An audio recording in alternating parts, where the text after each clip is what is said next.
And we are now live. Yay. Don't sound too excited, you might hurt yourself. Oh, it wouldn't make a difference, would it? I don't know. I don't know. So this is Oh, our last stream before we have our in-person stream. So we'll have hopefully good audio, but knowing our luck, it'll be completely fucked audio. oh, naturally. Yeah. But Can't yeah, be anything other than fucked audio. yeah. Because this is not an audio-based product we're producing here. No, Because no, that definitely that not. that would be quite awkward to have an audio based product with fucked audio. Yeah, I mean, it's not like it's never happened before. Yeah. Shit. Some big things happened this week, Mm. as no one can see because no one's currently watching. Um, fucking Congress did some shit over in the States. Just When aren't Congress doing shit? a little bit more. They're like fucking Salt Bay, just drizzling over some information. Just not looking somewhat cool as they do it. He does not look cool at all in any way. He Honestly, tries to look cool. yeah, and it shows how much he tries. Have you actually read The prices. some of the reviews or watched some of the reviews on his restaurants? Yeah. Have you heard about how much of a big fucking douchebag he is? Yeah. Have you heard how expensive his shit is? Yeah, and then I've seen people make the exact same steak for less than half the price. For like a quarter of the price. Yeah. If that, yeah. Yeah. Like that gold foil that he puts on is not very expensive. No, it's like for enough to cover, just one of the big steaks that he does, it's only like about $15. I don't even think it's that much, is it? Well, we're talking Australian dollars, so it's probably, Oh, I guess, yeah. if you really think about it, Australian dollars, it's probably going to be about $300. So, the price would work out. Yeah, fair. Yeah, for Yeah. every US dollar, it's at least like what? 50 Australian. 50, yeah, currently it's probably about $50-$55 Australian. Yeah. Yeah, makes sense. Checks out.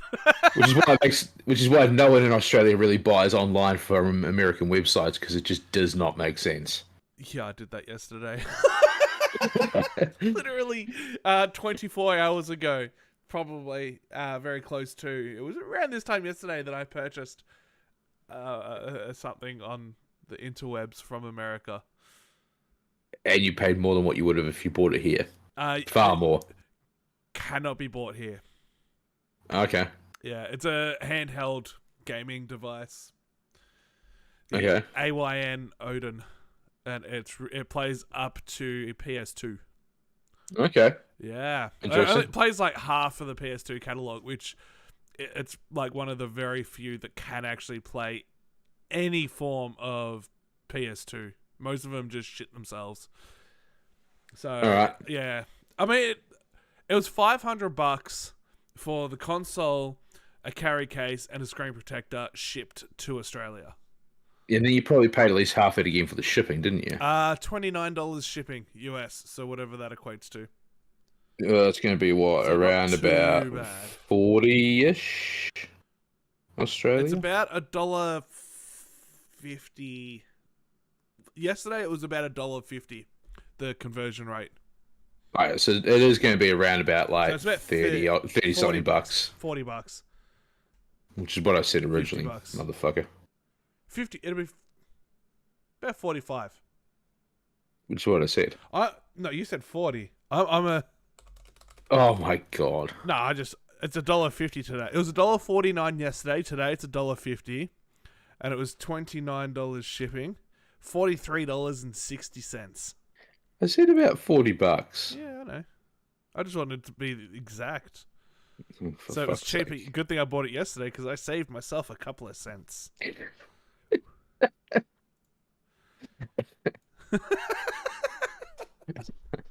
Yeah. Well, I mean, tax time is when we can actually, well, not we as in Australians, but we as in those that get a decent return, can actually go and buy shit that they've been looking at for the last 12 months. Yeah. Unlike those of us who got 300 fucking bucks. Yeah, that's fucked up. I don't know how you managed that, because I didn't even work a full year. I stopped working in April, and I managed to get almost $3,000. Yeah, I thought I'd be getting at least $1,000, if not two. Yeah. But because, of course, they also removed that whole lower middle income. Yeah, but that's where I fall. Thing. I fall into that. So do I, and somehow it was only about 300 bucks. Yeah, that doesn't make sense. I think you need to get a new accountant. Yeah, I might actually look into it and see what Get someone my decent. statement says. Yeah, because that really does not sound right. You don't have any student loans or anything, do you? Nope. Yeah, so you should be getting a lot more than that, because most people are owing money to the ATO at the moment, but that's because they have student loans that they've not been paying off. So then they're like, oh my god. But it's like, the thing I think it could be is because I changed stores, maybe one of the... Even I changed stores while still working for the same company and working for the same franchise group. Maybe one of the statements wasn't ready. no. Yeah. Nah, that doesn't... Nah, if it's the same franchise, like the same big boss... Yeah. Yeah, so you'd only be getting one. I need to check my ATO and see what it says. Yeah, I'd be looking that up, because 300 sounds very, very low for someone that's worked 12 months. So, and then I told her I didn't actually get the 300 because I had to pay 100 for my tax being done. Yeah, which is a tax write-off. Which I don't think they included. I 100% would have to have, because every single person that does the tax for you will claim that, because it's literally one of the questions that you have to answer. Was this prepared by you or someone else? So then therefore they have to go, all right, it was prepared by someone else. And then I think I got screwed slightly. Yeah, I think they've bent you over and gone in dry on that one. Oh, at least I got fucked at some point this year. You've also got fucked by life every single day this year, so stop complaining. Yeah, I know. It's just not the way I wanted to be fucked. And I wanted to be the one doing the fucking, so, you know. Beggars can't be choosers. Apparently.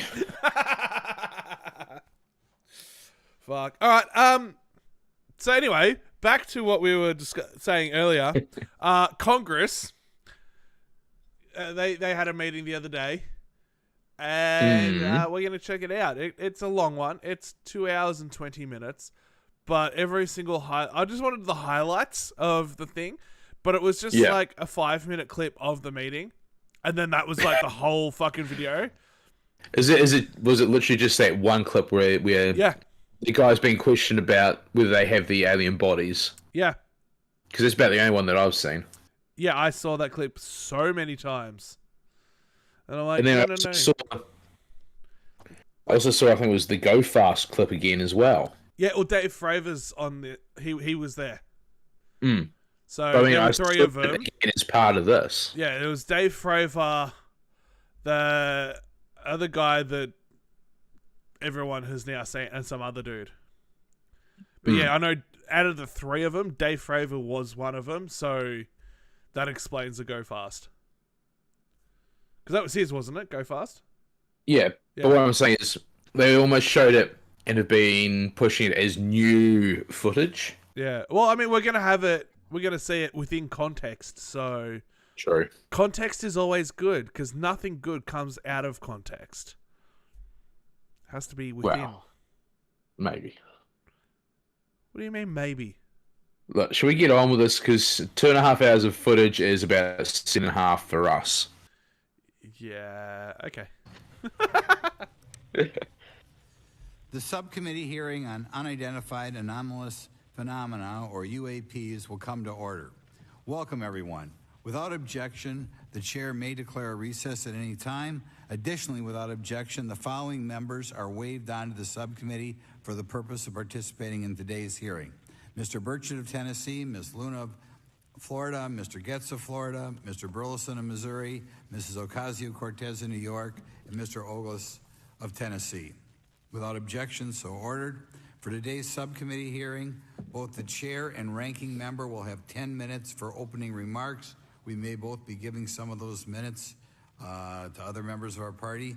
I'm now going to recognize myself for 10 minutes. I'm actually going to try to get out of here in about 4, and then we'll give it to some of my friends over here. Good morning and welcome to the most exciting subcommittee in Congress this week, the Subcommittee on National Security, the Border, and Foreign Affairs, for discussion of unidentified anomalous phenomenon. I'd like to thank the brave military pilots and personnel, such as the witnesses on the panel today, for sharing their stories on how they've engaged UAPs, which has brought attention to this matter. Curiosity and speculation from all walks of life have generated interest in studying what UAPs are and what threats they may pose. I will say that when I was younger in school, I read a book, a 1966 book called Flying Saucers, Serious Business, and for a while, when I was a little bit younger, I thought it was the most important issue out there. The lack of a transparency regarding UAPs, which was one of the themes of that book,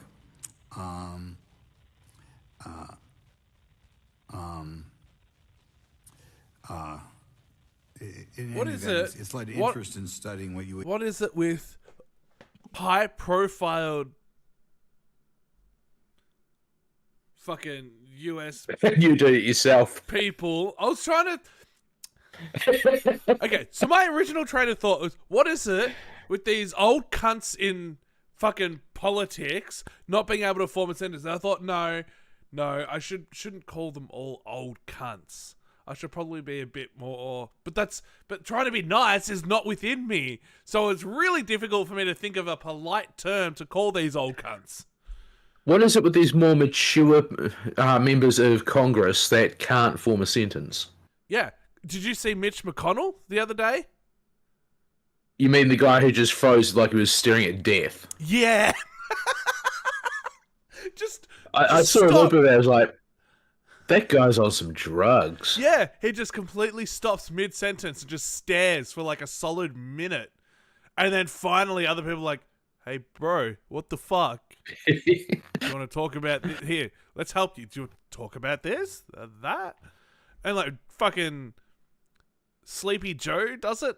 That's what he's called, isn't it? That's what Trump calls him. Yeah, Sleepy Joe. Yeah, he just walks off whenever he wants to, or just walks up to a podium with a microphone. It's like, oh, I'm talking at this microphone. You've got to remember that he does have like full-blown dementia at this point. Like, is that a confirmed thing, or is that just you saying it? I mean, he probably does. It's not confirmed. Yeah. Admittedly, I have moments where I just stand there and stare out into space mid-conversation. Yeah, I 100% zone out a lot. But not when it's something important like this. When you're talking, it's fucking... I'm assuming it was like a televised thing somewhere in America and worldwide. Yeah. You're talking in front of all, like... I'm assuming there's a shitload of fucking people in that room. And you have words in front of you. Look at him. Where I've paused it, he is looking down, reading. Yeah. He is reading. That's what I don't understand is he's reading from a sheet, yet he managed to lose his place. Real bad too. He lost it real fucking bad. It's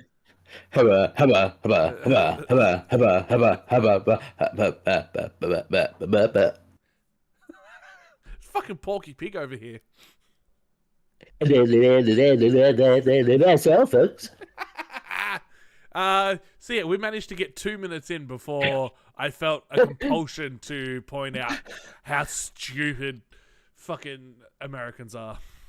All right, let's see if we can at least get to the 5-minute mark before we do it again. Oh, it's gonna be. I think I may have to just walk away. The 5-minute challenge. UAPs are and what threats they pose. The lack of transparency regarding UAPs has fueled wild speculation and debate for decades, eroding public trust in the very institutions that are meant to serve and protect them, as is evidenced by the large number of people we have here. I also want to point out in 1966, President Gerald Ford claimed to have seen a UFO, and in 1969 in Georgia, Jimmy Carter claimed to have seen a UFO. So this has led Congress to establish entities to examine UAPs. The National Defense Authorization Act of 2022 established the All-Domain Anomaly Resolution Office, or AARO, to conduct or to coordinate efforts across the Department of Defense and other federal agencies to detect, identify, and investigate UAPs. However, AARO's budget remains classified, prohibiting meaningful oversight from Congress. In addition to AARO's efforts, NASA is leading an independent study on UAPs that will identify how UAP data is gathered from both civilian and government entities that can be analyzed to shed light on the topic. However, despite these offices being established, there lies a pressing demand for government transparency and accountability that cannot be overlooked, and that's been a problem that's been around for 50 years. The Biden administration handling of the Chinese spy balloon that violated U.S. airspace is one example how the government is not prepared for these. The Biden administration's description of events has shown that the government continues not to be forthright. Between the Chinese balloon being shot down and 2 UAPs subsequently shot down following the event earlier this year, the U.S. government spent $1.5 million in taxpayer dollars on missiles, yet we have seen little clarity from the Biden administration. We must demand transparency from the Department of Defense, our intelligence community, and our defense industry on the UAP work. We're going to ask some questions about that today. Congress recognizes the subject of UAPs as multifaceted and requires a careful, data-driven approach.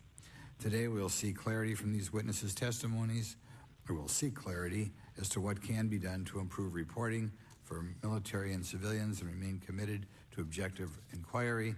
Congress should work to ensure that knowledge is not driven by fear. Today, we are not just debating the existence of UAPs, we are deliberating on the principles that define our republic, which is a commitment to transparency and accountability.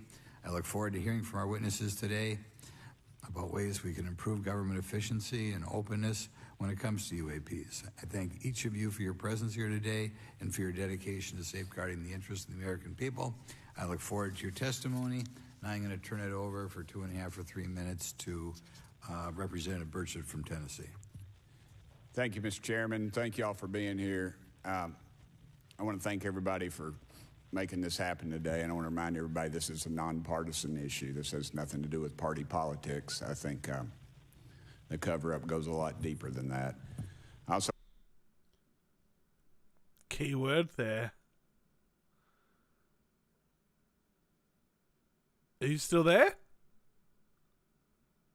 I forgot to turn my mic on.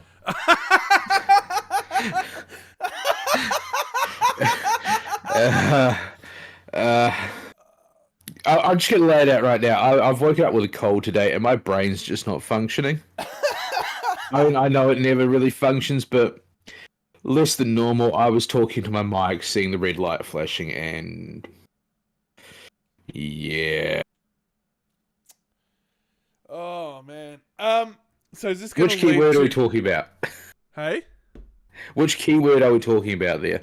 The one he just recently, this Mr. Burchett just said. Cover up. Yep. So they're acknowledging the cover-ups? Yeah. Or he's acknowledging that there's cover-ups? He is acknowledging that there's been a cover-up.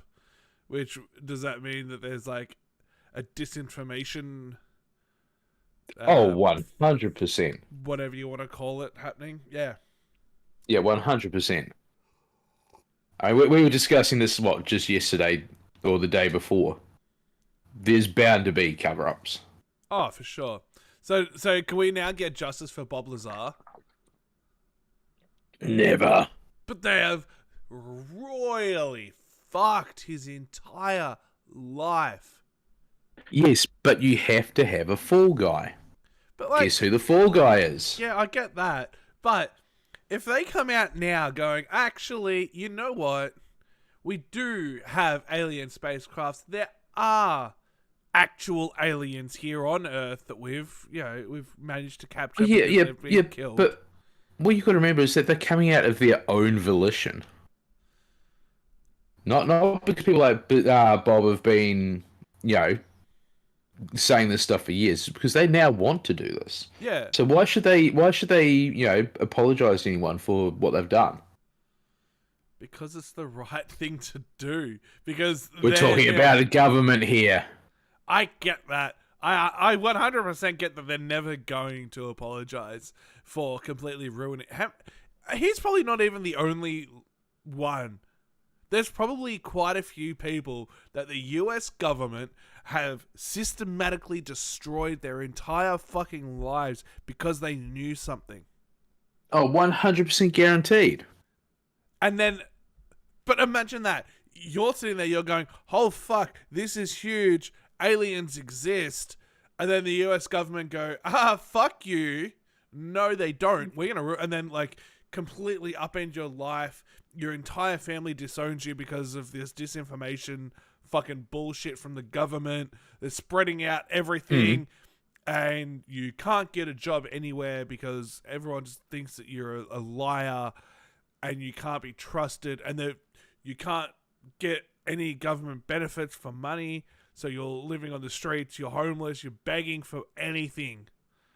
And then the government later comes out and goes, oh, actually, yeah, no, the aliens are real. Yeah, but do you know how many people that they'd be forced to, apologize to and to reimburse?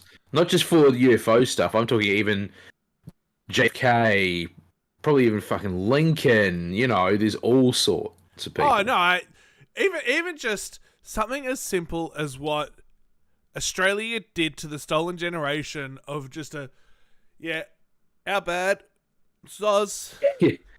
How bad? So what we're going to do is, whenever there's a major speech, we're going to ask people to just, acknowledge your people. Yeah. Yes, because that's an apology. Hey, that's better than what the US government are doing. At least there was no... no, there was definitely disinformation being spread by the government about the stolen generation for many fucking years. Oh, and there still is, because at the end of the day, and this is a completely separate topic, I should mention that before we really get into this. There's still a lot of that bullshit going on today with Aboriginal children being taken away from their families. Oh, for sure. Which is why the people of Australia need to get onto it and actually pass through and say yes to this whole voice thing. But we won't go into that. I've heard otherwise. We're not political. I have heard that we should be voting no on that. Why? So they don't have a voice? No, because apparently there's like some underground shit associated with that bill. Apparently it's not just giving them a voice. Apparently it's like something about like paying them X amount of money out of the budget every single year. But it's like a shitload. You realise that's in ways similar to what happened in New Zealand with the Māori, right? I have literally no idea about. The only difference is the Māori weren't given money, they were given their land back. Yeah, right. So it's not underground stuff, it's trying to do what New Zealand has done without losing land. I'd need to look into it, but I got told by a few different people that we should be voting no on this. And honestly, I'd vote no purely for one single solitary person. Who? Lydia Thorpe. Oh, yeah, I mean... I'd vote no just because she is associated with Aboriginals. She is single. I would much rather vote yes for the 3 drunk as fuck Aboriginals up in Coober Pedy fighting over a 6-pack because it's a dry town. I'd vote yes for those cunts there, but I would vote no for her because she is a genuine piece of dried up dog shit. You know when you get dried up dog shit that turns white? Yeah. And it's, yeah, that's her. I fucking hate her so goddamn much. Yeah, but then you got to look at the whole thing of you'd be persecuting people for something that one person has done. I'm aware. I also have Aboriginal family too, so you know. Quite a lot of them too. Yeah, so there's also that. Look, I mean, do what you want to do. I don't get a vote anyway, so, Yeah. you know. You're not even going to be in the country when we vote. Yeah, you're all a pack of twats with the way you vote anyway, so, you know. I probably won't even go. Fuck, I don't give a fuck. I suppose it's just coming from where I've come from, or where I come from, I should say, and, you know, with what New Zealand's done to give back. I don't know why we're going into politics, but, you know, with doing what New Watching Zealand's Congress, done. that is politics. Yes, but this is a different type of politics that we're talking. Yeah, now we're just talking Australian politics, not American. Yeah, not UFO. We're talking, you know, deeper stuff than that. Should we maybe continue? The aliens that go walkabout. Well, they weren't the aliens. No, we are. Everyone else Yeah. with skin is an alien. Did you hear fucking Sam Newman, what he said about the whole vote yes, vote no thing? No, I don't pay attention to it. I just saw it because it come up on X, not Twitter, because Twitter's not a thing anymore. It's on X. But it came up last night. I saw it. And he said they're talking about Aboriginal history. And he had the fucking audacity. He can join Lydia Thorpe as far as I'm concerned. He had the audacity to say something along the lines of, what history do they have? All they did was hunt and kill animals. That's their history. Yes, because that's all they did. They didn't do anything else. There's literally nothing else that they did. They would wake up, go out, hunt and kill an animal, eat it, and go to sleep, and then do that the next day, and then the next day. And they just did that until they died. And then the white man came along. Yeah, but it's like... Sorry, dying. There's like saying that the Maori don't have any history, that the Native Americans don't have any history. Yeah, exactly right. It's... Only white people can have a history. If you're not white, you don't have history. Yeah, I mean, because we didn't just go out and hunt everyone in every country that we went and took over, did we? No. And because I am of the, as I've now recently found out, Scottish and Irish heritage, and you definitely don't have any history other than fucking wearing kilts and dying from not having potatoes. No, they only had potatoes, didn't they? For a while there, they didn't because they couldn't fucking grow because the ground was too wet. I thought the potato famine was a potato only. Potato only what? Like that was it. Like potatoes. The main crop that they would eat, that they had to consume, was potatoes. Yeah, and the blight wiped out the potatoes. Therefore, they didn't have potatoes. Oh yeah, late blight. So they only had infected potatoes. Yeah. It's potatoes. It's not pasta, it's potatoes. And then that's how you come up with the likes of the legend of Sawney Bean. I have no idea what that is. Given that you're into all of that sort of weird and creepy shit, you need to, step your game up here. Sawney Bean. Sawney Bean? I think it's SAWYN and then Bean, BEANE maybe? SAWNEYBEAN. The Legend of Sawney Bean. Oh, what? Basically, where they got the premise for the movie Hills Have Eyes. Yeah. Yeah. A 45. Oh, yeah, no. I do know this. Sorry. Yeah, you're right. I do know this. Yeah. I just apparently completely forgot of the name of it. But yeah, 45-member clan in Scotland. Sawney Bean allegedly killed and cannibalized over 1,000 victims in the early 16th century. But did he even exist? Yeah, no, I have heard that story. Yes, I forgot about it. Not And gonna yes, I lie. know it's Scotland, but it was around about the same time. Yeah, no, Scotland's alright. Scotland and Ireland. Just don't get them confused because that's stupid. Well, the amount of people that go. They confuse the Irish and the Scottish accent. Like, how? It's like confusing the New Zealand and Australian accent. How? Yeah, but you see, if you're not used to the accents, you can confuse them very easily.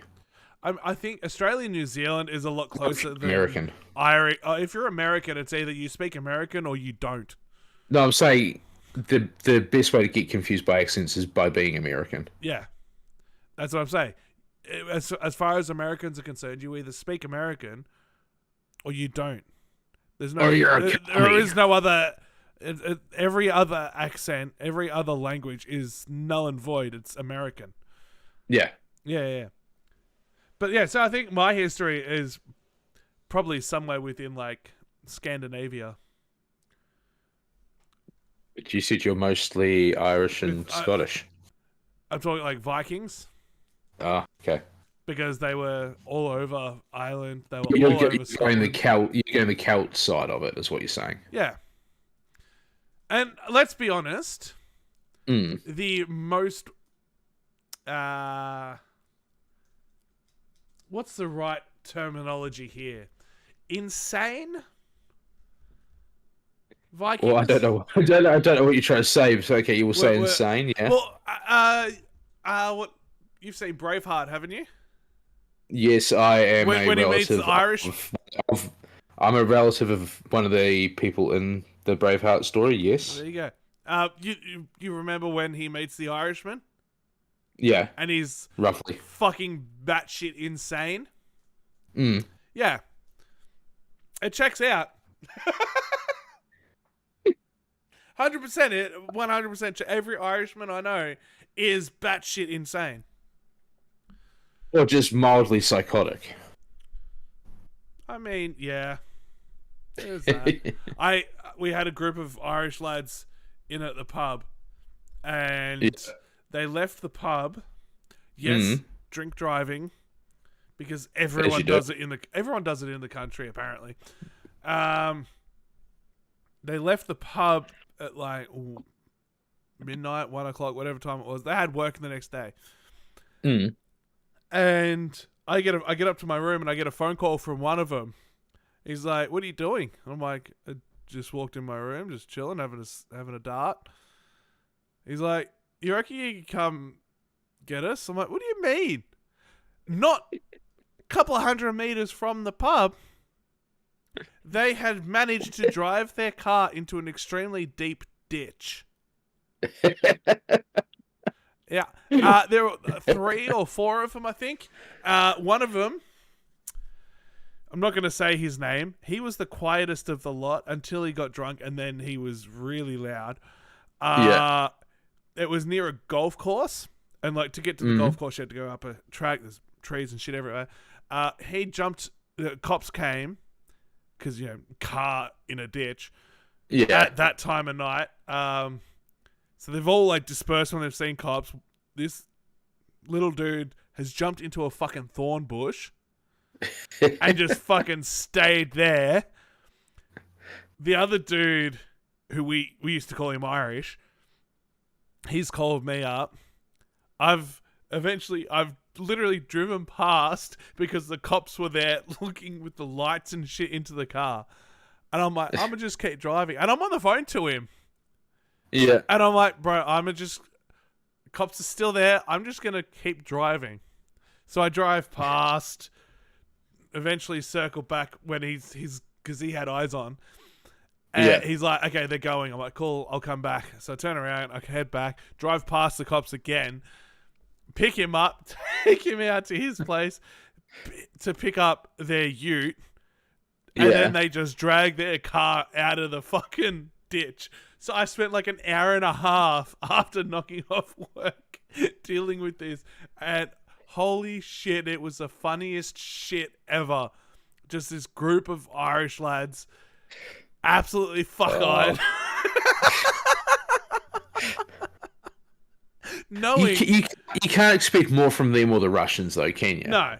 But like, the worst part is they had to be up and working in the field at 6 o'clock.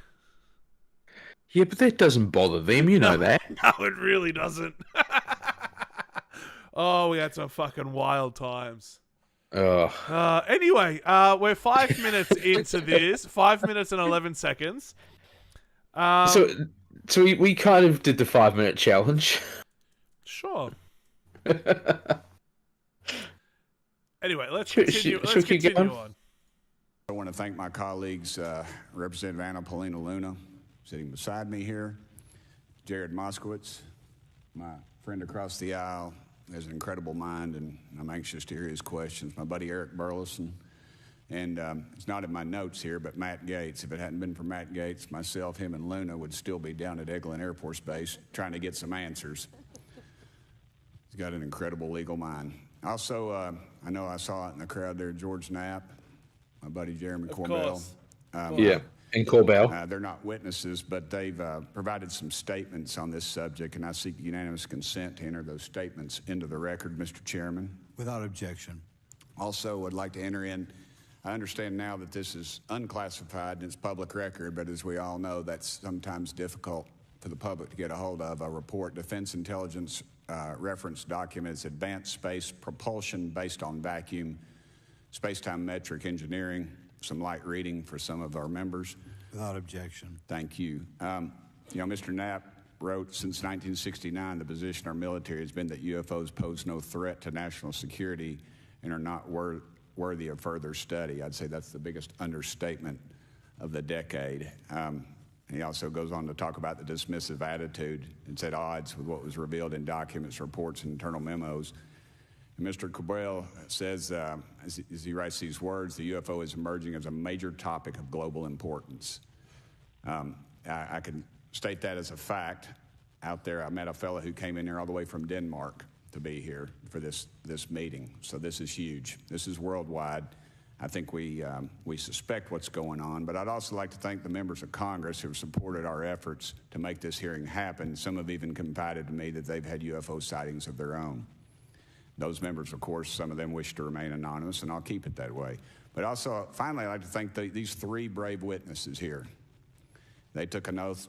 They took an oath to uphold the Constitution of the United States, and dadgummit, they're doing it. And we owe them a debt of gratitude.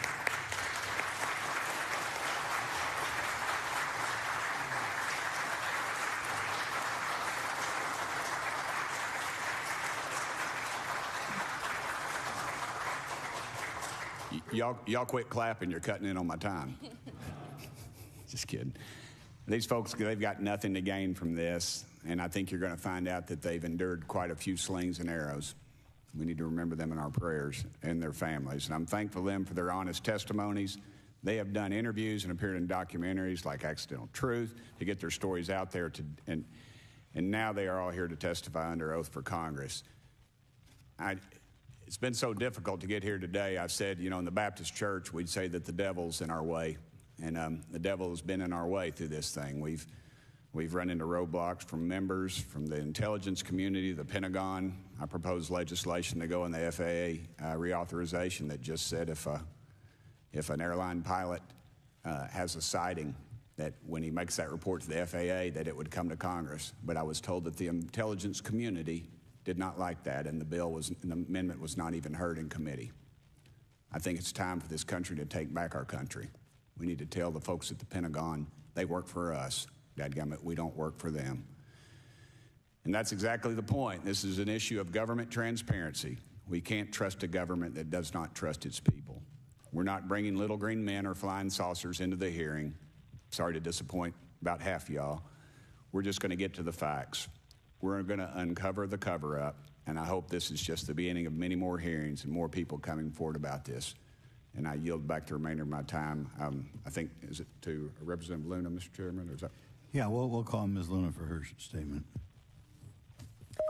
The circumstances surrounding UAPs has captivated the attention of the American people for decades, ingrained in even the minds of our nation's leaders from Jimmy Carter to Barack Obama, Hillary Clinton to Donald Trump, Marco Rubio to Chuck Schumer, John Radcliffe to National Security Council officials. Yet from Roswell, New Mexico to the coast of Jacksonville, Florida, the sightings of UAPs have rarely been explained by the people who have firsthand accounts of these situations. This is largely due to the lack of transparency by our own government and the failure of our elected leaders to make good on their promises to release explanations and footage and mountains of overclassified documents that continue to be hidden from the American people. This isn't just how I feel. In fact, the American people largely believe that the government has actively covered up the truth about UAPs. One poll in particular found that 68% of Americans believe that the government is hiding information about UAPs and not being honest about what we know about them. And from my personal experience, I believe the same thing. Another poll found that nearly half Americans believe that the federal government is doing a very bad or somewhat bad job of dealing with reports of UFO sightings. As Representative Burchett just referenced on the FAA bill that just went through, you can tell that that's exactly happening. Considering the thousands of testimonies and videos taken on people's phones and eyewitnesses' accounts made by credible witnesses such as doctors, pilots, scientists, and active duty service members, it is unacceptable to continue to gaslight Americans into thinking that this is not happening or that the potential of intelligent life forms exists other than humans. Even more alarming is the fact that these eyewitnesses are many of times service members and have no assurance that their lives will not be negatively impacted or even harmed by their experiences. In being an active duty service member working on an airfield, I've had conversations with many pilots where they were in fear of coming forward for retribution and or being taken off flight status. How do we know this? Because the government has said nothing to assure us otherwise. They have also did nothing to calm the concerns of over 20% of Americans who have reported to have seen UFOs or UAPs. We are simply told not to question the government and that the government has it under control. Today is the first hearing of its kind where we will attempt to get down to the bottom of what is actually happening with UAPs. But we will hear from people who have had personal sightings rather than Pentagon bureaucrats who have always been sent to stonewall our investigations. Just so that the press knows and the people know, we were even denied access to a classified briefing in a SCIF prior to this hearing due to the amount of hoops that we had to jump through to grant temporary clearance to witness Grush, who has knowledge of classified information.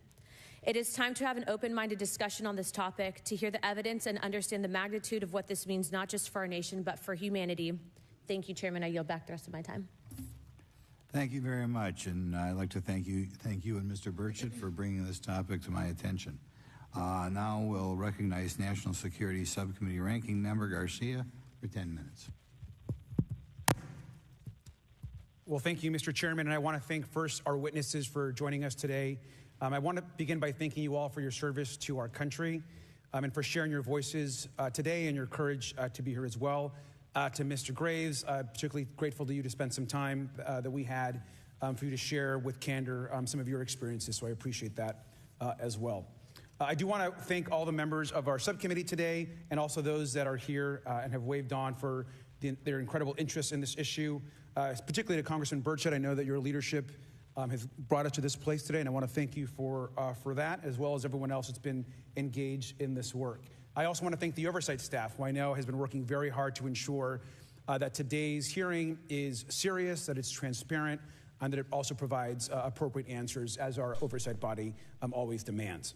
Now, it's really important that we're here in a bipartisan way to have this conversation, which really, to the heart of it, is about national security and key to the subcommittee's core purpose. This is the subcommittee on national security of the Oversight Committee. Now, our witnesses will testify today that UAPs have posed a serious safety threat, and we must understand this. More broadly, we're dealing with real questions that get to the heart of our faith in government. Faith in our institutions, as we all know, is at an all-time low. Partisanship and alternative facts make it too easy to doubt narrative or our institutions. But this hearing will offer the public unique perspectives, building on years of reporting by both federal agencies and the independent media. Now, some of the earliest reporting on this issue was a groundbreaking 2017 New York Times report, which revealed research, as we know now, on unidentified anomalous phenomena, or as many call UFOs, by the Defense Intelligence Agency. Mr. Graves and Commander Fravors' experiences with UAPs have also been documented by the public, not just by the New York Times, but CNN and many other national news outlets. Now, the Office of the Director of National Intelligence has published public reports documenting UAPs, and on June 9, 2022, NASA announced that the agency is commissioning a study to, of course, examine unidentified anomalous phenomena. Now, the sheer number of reports, whistleblowers, and stories of unidentified anomalous phenomena should raise real questions and warrant investigation and oversight, and that's why we are here today. Now, pilots have reported encounters for years. Now, because of the stigma around reporting these incidents, we still don't have a complete picture of actually what's going on, particularly as our witnesses will testify on the civilian side, and that is a real problem that we have today in the country. Now, it's very important that we show that Democrats and Republicans in Congress can come together in a bipartisan way to cut through misinformation and to look at the facts in a serious and thoughtful manner. If we are to advance oversight and public disclosure, we must also gain the broad support of the public.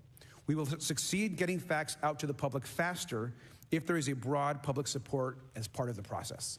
Now, I understand fully the Department of Defense is hesitant to share information that could also undermine our national security by revealing information on the capabilities of our own aircraft, our sensors, and other sensitive material. At the same time, many people believe that we're withholding information from them, and that is dangerous also. I believe in openness and transparency. That is also the role of Congress, and I want to trust that the American people will be able to weigh the evidence and make up their own minds. Now, we have incidents where sensors, sometimes even multiple types of sensors, detect things that we cannot explain. UAPs, whatever they may pose a serious threat to our military or civilian aircraft, and that must be understood. Now, my career and training as a longtime and career educator and teacher and researcher tell me that we should never rule anything out. We know that our space, of course, is vast and undiscovered. I also want to note that Mr. Sean Kirkpatrick, director of the All-Domain Anomaly Resolution Office, the component of the DoD office that investigates UAP data, has testified before the Senate this year that his unit has found no evidence of extraterrestrial activity. NASA has also stated they don't have evidence of extraterrestrial life either, and we've heard this, of course, from some of our government agencies. And we should remind viewers and witnesses, which I think is really important, that we also cannot share classified information in public settings. But questions, of course, remain that people want to see data and information for themselves. The enormous interest in the hearing today underscores the importance of a fair and open look at the evidence from witnesses who can share their unique perspectives. Now, I know I certainly have a lot of questions, and I know that all the members of our committee do as well. We should come to this hearing with an open mind, and we should not let our existing ideas restrict us on either side. I hear over and over from many agencies the stigma around reporting and investigating UAPs prevents us from getting real answers. We know that whistleblowers have reported harassment, intimidation, or stigma as well, and this is not acceptable. If people can't report incidents which would have national security or safety implications, then that also has serious consequences for us. As ranking member of this subcommittee, I know my job would be completely impossible if whistleblowers or others feel intimidated to come before this committee. We can't be afraid of asking questions, and we can't be afraid of the truth. I'm proud to say that this hearing builds upon bipartisan work by members of the House and Senate dating many years back, which is sought to increase awareness within the Department of Defense and to mandate more of Congress of UAPs. We know the Senate is taking up an amendment to their defense authorization bill, which will create a commission with broad declassification authority, and we should all agree that that is an important step. Members of both parties and senior officials in multiple administrations have taken an interest in this issue, and we're proud to carry and build that confidence in the American people. This hearing will also not be the end of this discussion, but a new chapter and start to years and years of work that many folks, both in the public and within government, have been working on. We should encourage more reporting, not less, on UAPs. The more we understand, the safer we will be. We will hear testimony from witnesses today with a long record of service to the American people and with subject matter expertise. Our witnesses have a unique opportunity to share their perspective, insights, and their experiences with the American people. And I encourage all of my colleagues to engage with these difficult questions with an open mind and to follow the facts on behalf of our country. I also just want to say more broadly that we should look at this hearing and believe that everything is on the table as it relates to UAPs. I think an open mind is absolutely the best. I want to yield the 2.5 minutes, the remainder of my time, to the representative from Florida, Representative Moskowitz, for an opening statement. He also has been very much engaged in this issue, and I want to thank him for his leadership. Congressman. Thank you, Ranking Member Garcia. Thank you, Mr. Chairman. I want to thank Tim Burchett and Anna Paulina Luna for their leadership in pushing this hearing forward. I want to thank, obviously, committee staff and their staff working on this on a bipartisan basis because many Americans are deeply interested in this issue, and it shouldn't take the potential of non-human origin to bring us together. Additionally, I want to thank the witnesses for coming forward to share your perspectives, your thoughts, and the sightings of UAPs. Unlike other hearings many times in Congress, you're not here to help a political party, but you're here to share information with the American people. And it's not something that is just going on in this administration. It's something that's spanned many administrations. For decades, many Americans have been fascinated by objects mysterious and unexplained, and it's long past time that they got some answers. The American public has a right to learn about technologies of unknown origins, non-human intelligence, and unexplainable phenomena. Those are not the words of a UFO Twitter account. Though that is a direct quote from Majority Leader Chuck Schumer, that the American public has a right to learn about technologies of unknown origins, non-human intelligence, and unexplainable phenomena. In an interview with Fox News, recent former Director of National Intelligence John Radcliffe confirmed the U.S. government is aware a lot more sightings of UAPs, and that they have not made that information public. I quote, "There are a lot more sightings that have not been made public," Radcliffe said to Fox News. For me, this hearing is about transparency.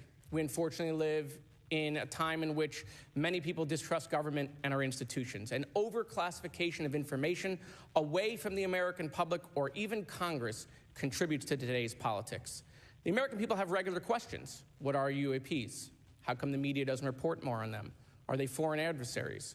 Are they U.S. technology? Are they something else? They ask themselves, how come when a Russian jet shoots flares at one of our drones, we have perfect pictures and videos to show the American people and the world, but when it comes to UAPs, nothing?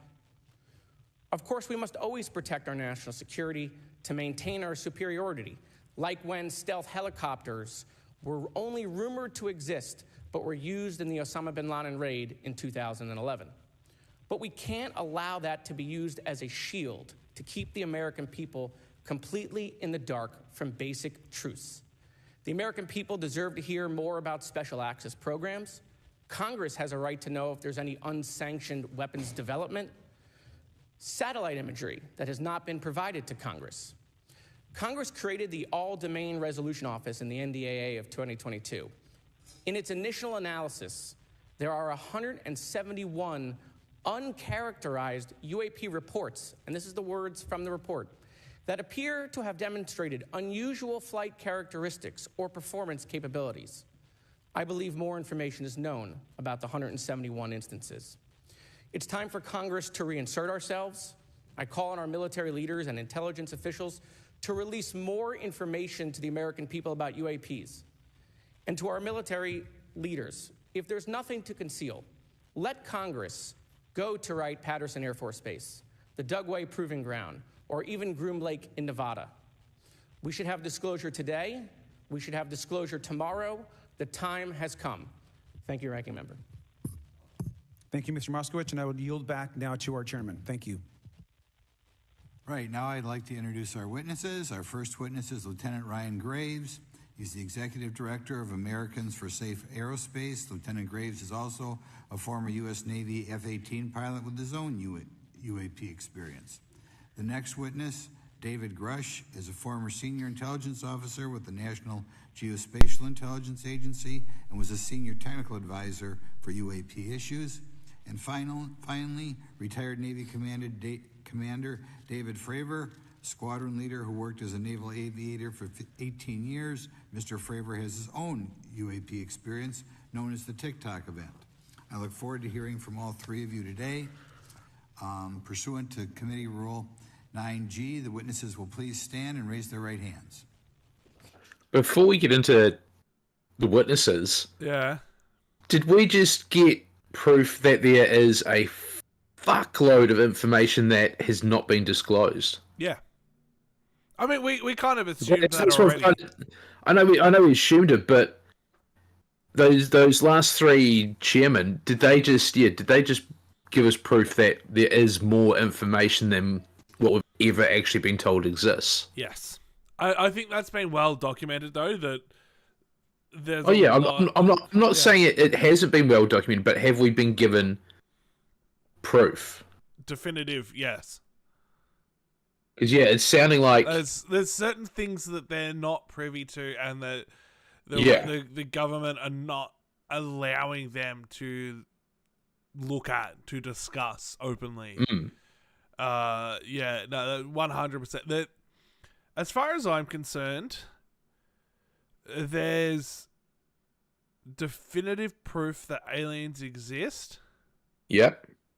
But only a select handful of, let's be honest, Americans know about, and they won't let everyone else know about them. Because even like, I get that the president can be like, okay, I want to know everything about that, but there have been times where presidents in the past have said, I want to know about aliens. Give me all the information, and they've been denied access to that information. Yeah, which is kind of fucked up, really. Yeah, that the president of America can't even get access to it. I think, what was it? The one person in America who should know all the little secrets. Yeah. Apart from obviously Trump, because we won't go into that. Trump. But I'm pretty sure Jimmy Carter wanted access to it. I'm pretty sure JFK wanted access. Bill Clinton wanted access. Basically, all the presidents from the mid 1950s through, from what I can gather, wanted this information. A lot of them did, yeah. I don't think it would have been all of them asking for it, because there definitely would have been some that it would have been like, I don't give a fuck.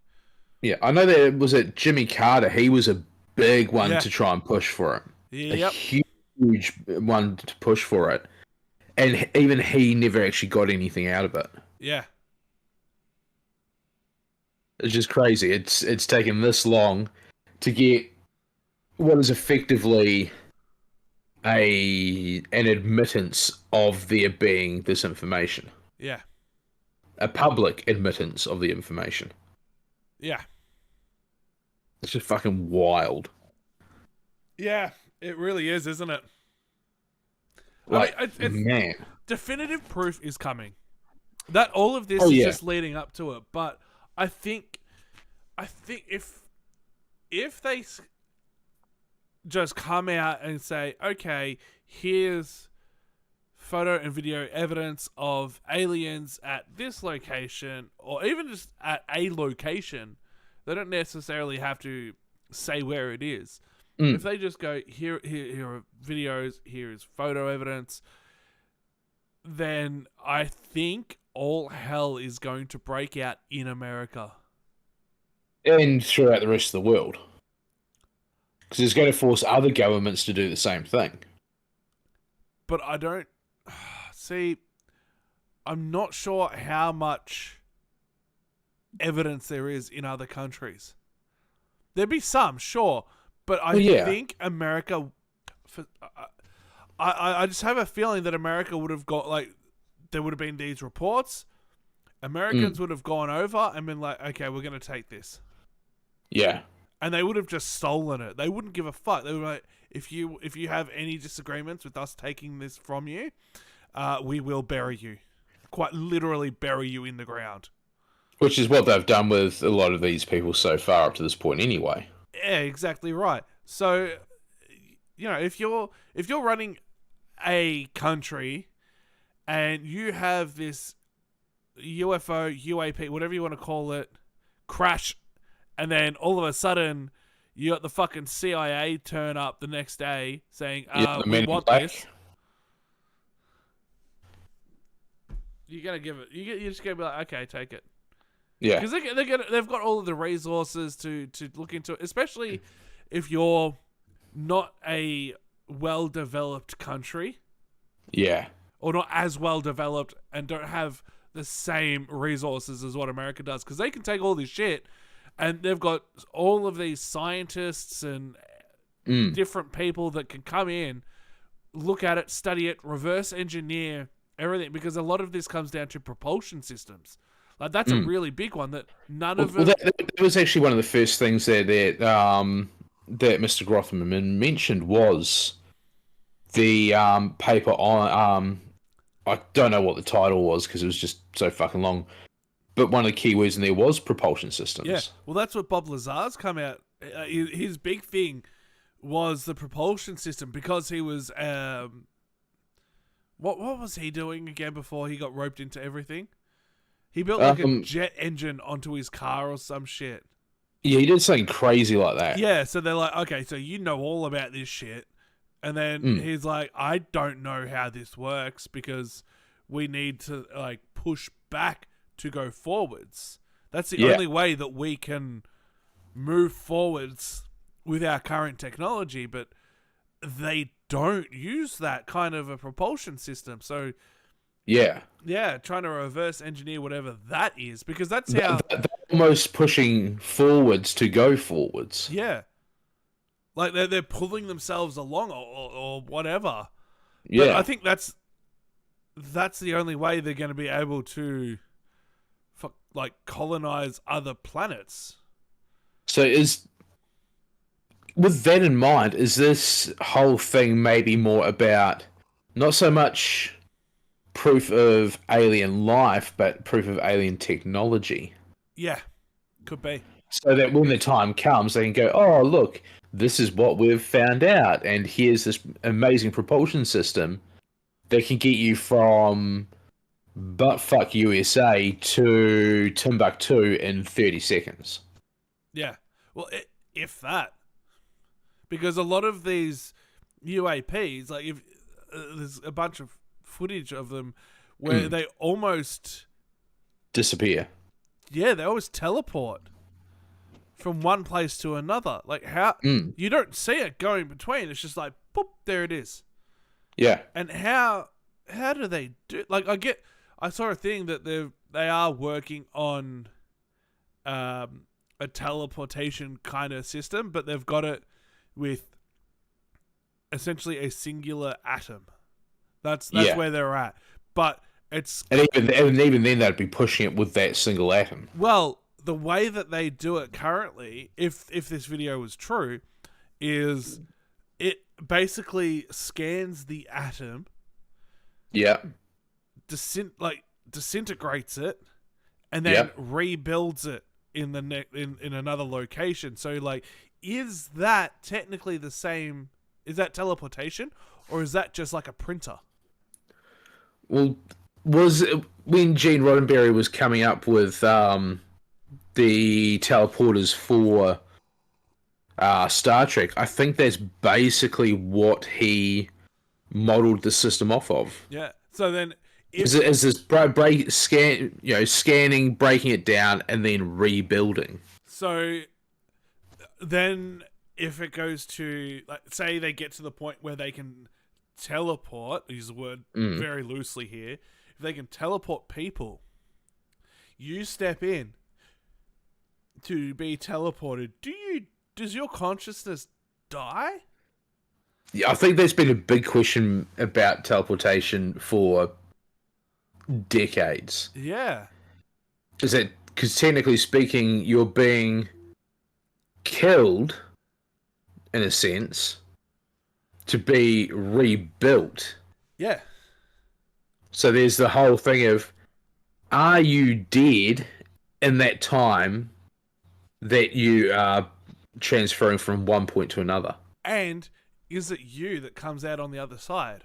Is it actually you, or is it just like a recreate, like with Elon Musk trying to work out a way to take our consciousness and essentially upload it with Neuralink to a computer, so then when we die, AI is there to essentially take over. It knows how we speak. It knows all of our mannerisms. It knows everything that we know, but it's on a computer. is that then is that what we consider to be our consciousness on the computer? So we are in our own body right now, and then when we die, do we feel like we're in the computer, or is that a totally separate, different thing that only the living can experience? Yeah, which I think we've discussed this on another podcast, haven't we? More than likely, yeah. Because Yeah. it's very fascinating to me. Because I would fucking love to be rich enough to be able to sign up to one of those cryogenical frozen bloody things. Because there's one in Australia. I'm not surprised. Yeah, I'd love to be able to get cryogenically frozen on the off chance that they work out how to bring people back from the dead, essentially. Yeah. Or they can cure whatever disease it is that I have. And then maybe I get to live another 20 years, 30 years, whatever it happens to be. So they're already talking now that those under 50 could potentially live to be 120, 130 years old. And that be the new normal. Because you look back in the day, like I'm going like way back, life expectancy. Way back. Yeah, it was a Wednesday. Life expectancy was not 80 to 100 years like it is now. It was 20 to 30. Yeah. Sure, you had people living a lot longer than that, but you know, it was very much a on average your in and life done expectancy. kind of lifestyle. Yeah. So it is going to get to the stage where medicine and technology comes along such a way that we can naturally just go, you know what?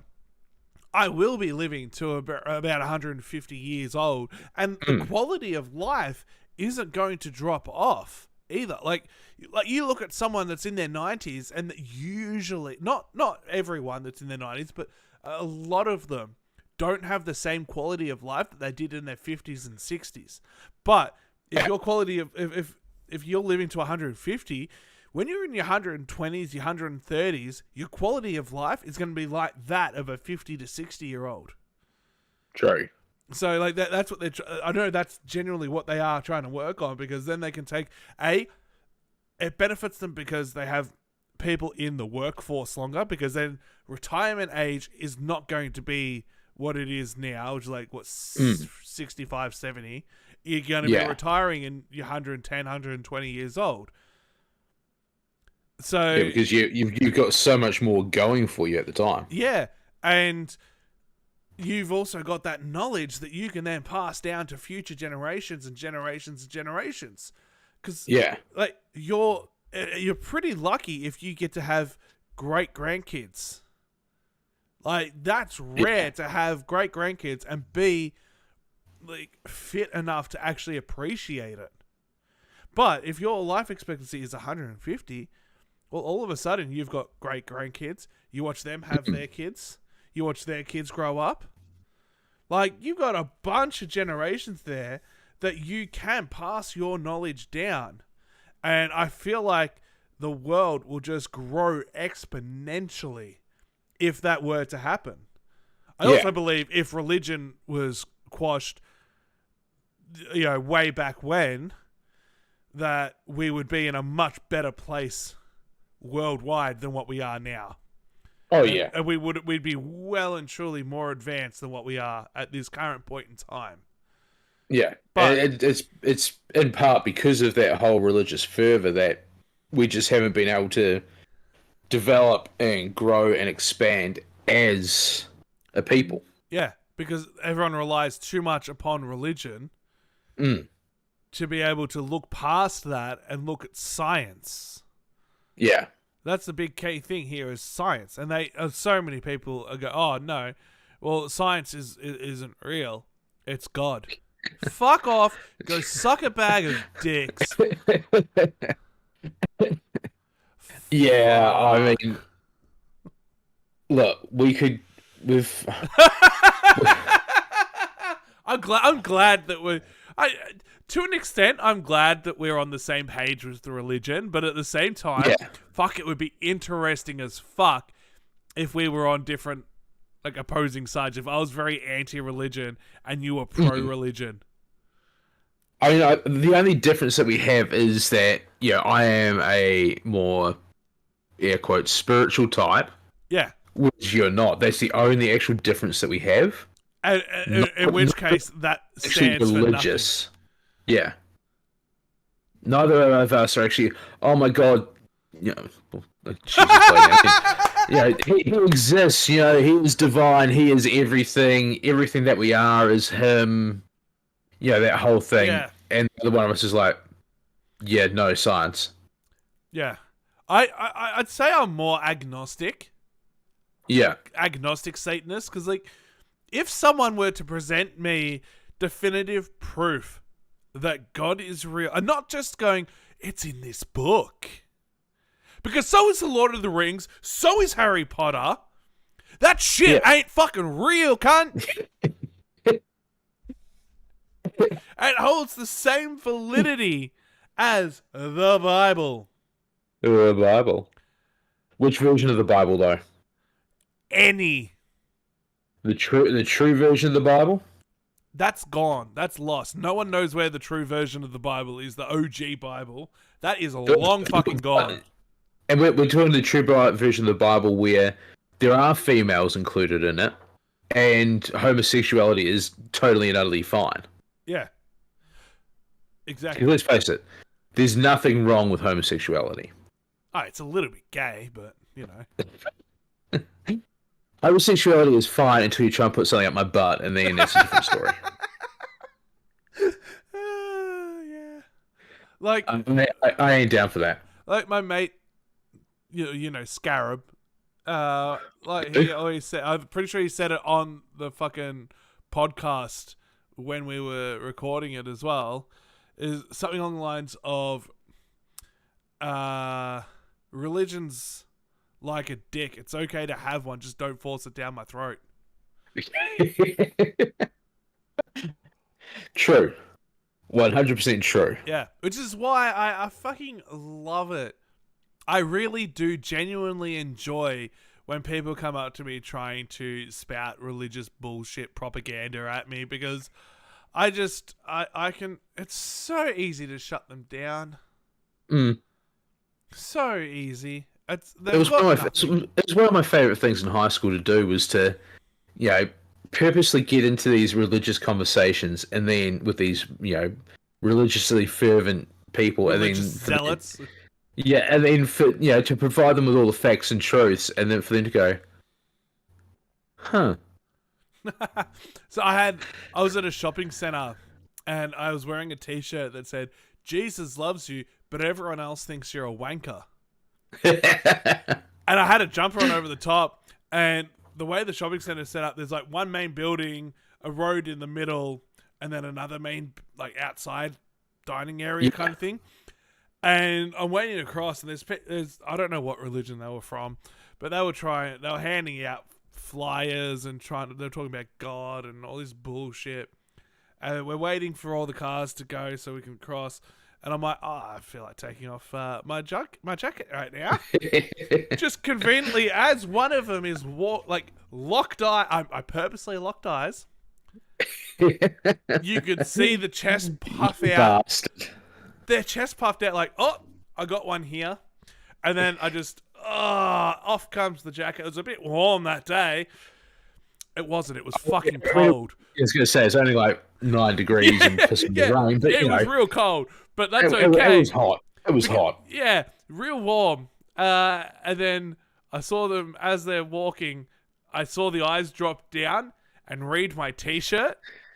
And then they've got like this big smile on their face, because they're trying to coax people in. So they got the facade up of the happy, made look. Yeah, and I watched that just fucking wash away, and you could see it struck deep within their soul when they read that t-shirt, and the head dropped and they turned around and then they tried to annoy someone else.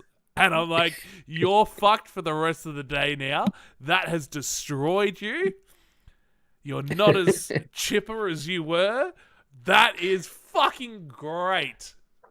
I think the best thing that I've ever done to door knockers, at least, is answer the door naked and just answer with "Hail Satan." Yeah. The look on their face when a fat naked man is standing in front of them, greeting them with "Hail Satan." Yeah. Just really makes their day.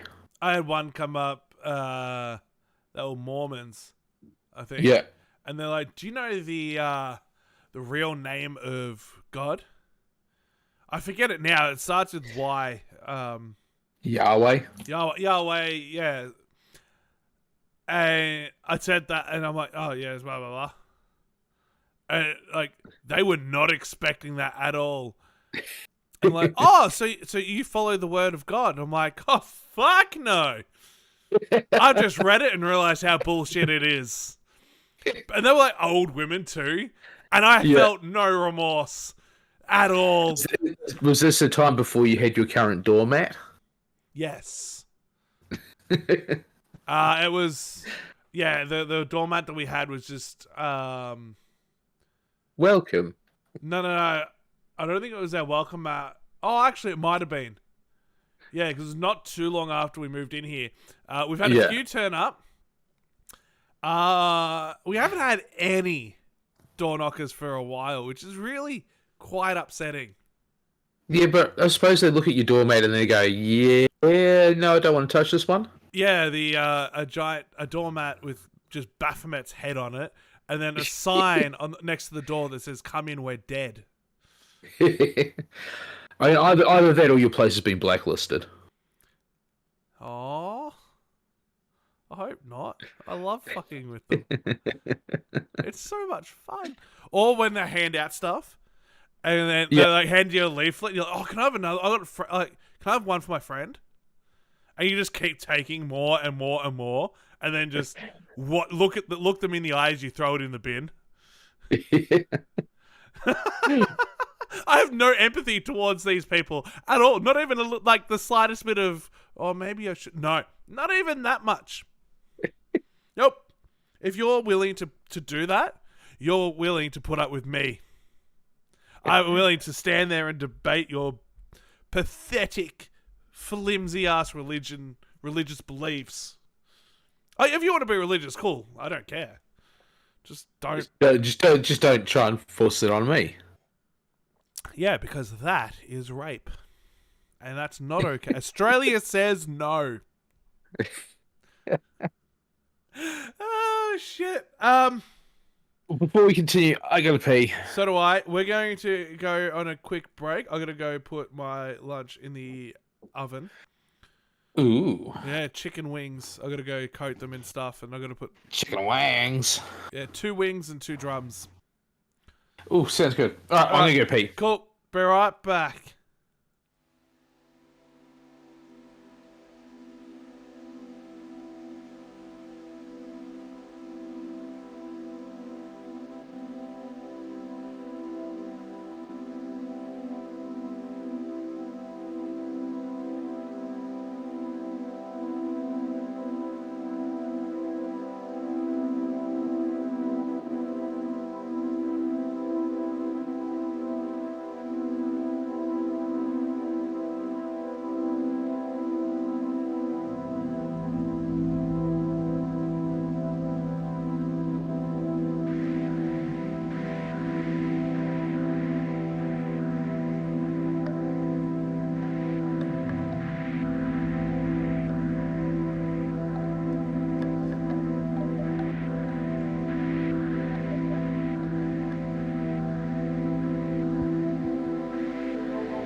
Okay, and we're back.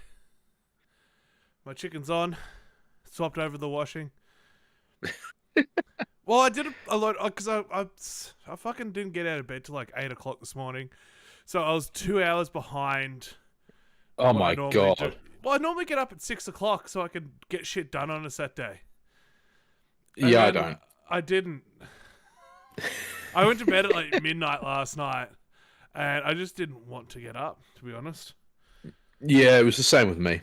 Although I don't get up at 6, I just get up when I kind of feel like it. Yeah, I don't have that luxury. Admittedly, I've got watching to do, but that can be done this afternoon. Yeah, but see, you're washing for 1, I'm washing for 5. Yeah, I mean, I've also got to keep my work search, but fucking work search? English today, Jesus. I've got to keep my work shirts soaking. Because somehow I got stains on them and I don't know how. And they didn't come off in the last wash, so yeah. Yeah, but you're leaving soon, so who gives a shit? I do because I'm constantly in front of people all day. So? Makes you look like you're working real hard if your shirt's stained. Yeah, but I mean, admittedly, I can work for 5 minutes and next thing I've got dirt on it. But you Yeah, know. exactly. Just put a little bit of fresh dirt on the top of the stains, and people think you're working real hard. Yeah, but the thing is, I don't know how I got the stains there in the first place. Doesn't matter. I work in retail. How the fuck do I get stains on my shirt? Probably food, because you're a fat fuck. Oh! Yeah, I mean, that could be the answer, but I don't think it is that. Oh, okay. Yeah. I think you'll find that it is. Shh. No one needs to know. Oh, shit. Anyway, let's Let's try continue. let's get another 5 minutes into it and have another break. Hey, look, we're 23, almost 24 minutes in. So that's not too bad. I suppose. I mean, we started an hour and a half ago, but that's beside the point. Okay?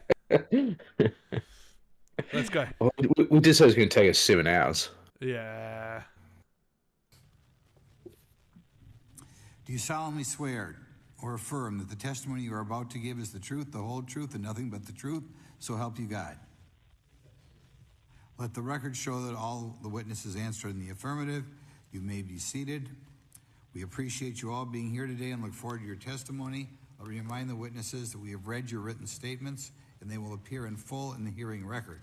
Please try to limit your oral statements to 5 minutes. As a reminder, please press the button on the microphone in front of you so that it's on and the members can hear you. When you begin to speak, the light in front of you will turn green. After 4 minutes, it'll turn yellow, and the red light, when that comes on, it tells you your 5 minutes have expired. I'll now recognize Mr. Graves for 5 minutes for your opening statement. Thank you. Chairman Grothman, Ranking Member Garcia, distinguished members of the House Oversight Subcommittee on National Security, Representatives Burchett and Luna. My name is Ryan Fobbs Graves, and I'm a former F-18 pilot with a decade of service in the U.S. Navy, including 2 deployments in Operation Enduring Freedom and Operation Inherent Resolve. I have experienced advanced UAP firsthand, and I'm here to voice the concerns of more than 30 commercial aircrew and military veterans who have confided their similar encounters with me. Today, I would like to highlight 3 critical issues that demand our action. As we convene here, UAP are in our airspace. I get that it's probably it's nothing, but here underneath old mate's like, what the fuck is underneath the bench? I don't know. I can't really see anything there. Have a look. And Ranking Member Garcia, distinguished members of the House Oversight Subcommittee on National Security, Representatives Burchett and Luna. My name is Ryan Fobbs Graves, and I'm a former F-18 pilot with a decade of service I swear in I the saw U.S. something Navy, moving. including 2 deployments in Operation Enduring Maybe Freedom I'm just and losing my Operation mind. Inherent Resolve. I have experienced advanced UAP firsthand, and I'm here to voice the concerns of more than 30 commercial aircrew and military veterans Feet behind who have him. their similar encounters with me. You Today, reckon? I would like to highlight 3 critical issues that Okay. demand our action. As It's an alien. UAP are Could be an alien. but they are Probably. grossly underreported. These sightings It are just not caught my rare eye or and I was like, wait, isolated, what the they are fuck? routine. Military aircrew and commercial pilots, trained observers whose lives depend on accurate identification, are frequently witnessing these phenomena. The stigma attached to UAP is real and powerful and challenges national security. It silences commercial pilots who fear professional repercussions, discourages witnesses, and is only compounded by recent government claims questioning the credibility of eyewitness testimony. Parts of our government are aware of more about UAP than they let on, but excessive classification practices keep crucial information hidden. Since 2021, all UAP videos are classified as secret or above. This level of secrecy not only impedes our understanding, but fuels speculation and mistrust. In 2014, I was an F-18 Foxtrot pilot in the Navy Fighter Attack Squadron 11, the Red Rippers. And I was stationed at NAS Oceana in Virginia Beach. After upgrades were made to our jet's radar systems, we began detecting unknown objects operating in our airspace. At first, we assumed they were radar errors, but soon we began to correlate the radar tracks with multiple onboard sensors, including infrared systems, eventually through visual ID. During a training mission in Warning Area Whiskey 72, 10 miles off the coast of Virginia Beach, two F-18 Super Hornets were split by a UAP. The object, described as a dark gray or a black cube inside of a clear sphere, came within 50 feet of the lead aircraft and was estimated to be 5 to 15 feet in diameter. The mission commander terminated the flight immediately and returned to base. Our squadron submitted a safety report, but there was no official acknowledgement of the incident and no further mechanism to report the sightings. Soon, these encounters became so frequent that aircrew would discuss the risk of UAP as part of their regular pre-flight briefs. Recognizing the need for action and answers, I founded Americans for Safe Aerospace. The organization has since become a haven for UAP witnesses who were previously unspoken due to the absence of a safe intake process. More than 30 witnesses have come forward, and almost 5,000 Americans have joined us in the fight for transparency at safeaerospace.org. The majority of witnesses are commercial pilots at major airlines. Often, they are veterans with decades of flying experience. Pilots are reporting UAP at altitudes that appear above them at 40,000 feet, potentially in low Earth orbit or in the gray zone below the Kármán line, making inexplainable maneuvers like right-hand turns and retrograde orbits or J-hooks. Sometimes these reports are reoccurring, with numerous recent sightings north of Hawaii and in the North Atlantic. Other veterans are also coming forward to us regarding UAP encounters in our airspace and oceans. The most compelling involve observations of UAP by multiple witnesses and sensor systems. I believe these accounts are only scratching the surface, and more will share their experiences once it is safe to do so. In closing, I recognize the skepticism surrounding this topic. If everyone could see the sensor and video data I witnessed, our national conversation would change. I urge us to put aside stigma and address the security and safety issue this topic represents. If UAP are foreign drones, it is an urgent national security problem. If it is something else, it is an issue for science. In either case, unidentified objects are concerned for flight safety. The American people deserve to know what is happening in our skies. It is long overdue. Thank you. Mr. Grush. Mr. Chairman, ranking members and congressmen, thank you. I'm happy to be here. This is an important issue, and I'm grateful for your time. My name is David Charles Grush. I was an intelligence officer for 14 years, both in the U.S. Air Force, both active duty, Air National Guard, and Reserve, at the rank of major, and most recently from 2021 to 2023, at the National Geospatial Intelligence Agency, NGA, at the GS-15 civilian level, which is the military equivalent of a full bird colonel. I was my agency's co-lead in unidentified anomalous phenomena and transmedium object analysis, as well as reporting to the UAP task force, UAPTF, and eventually, once it was established, the All-Domain Anomaly Resolution Office, AARO.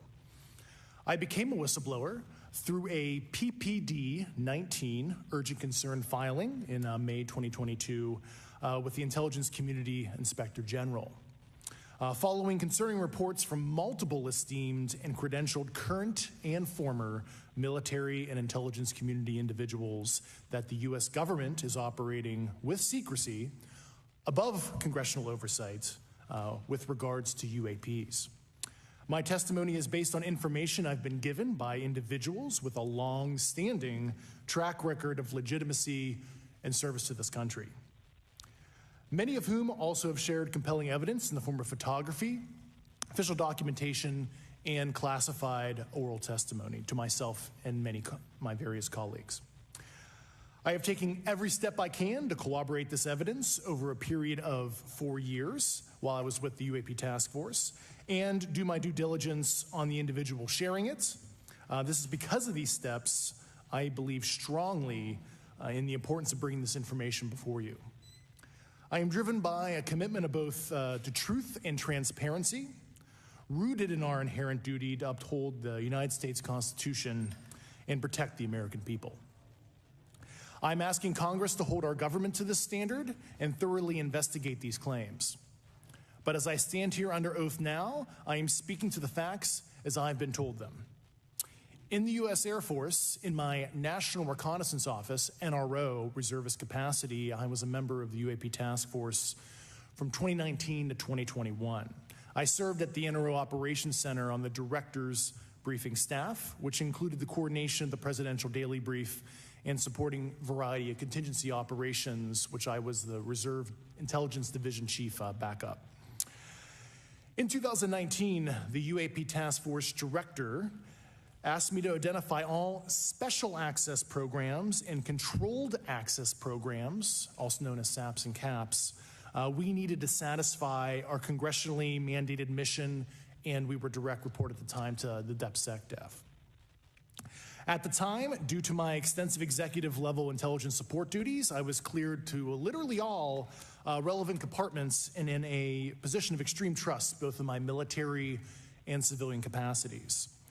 I was informed in the course of my official duties of a multi-decade UAP crash retrieval and reverse engineering program, to which I was denied access to those additional read-ons when I requested it.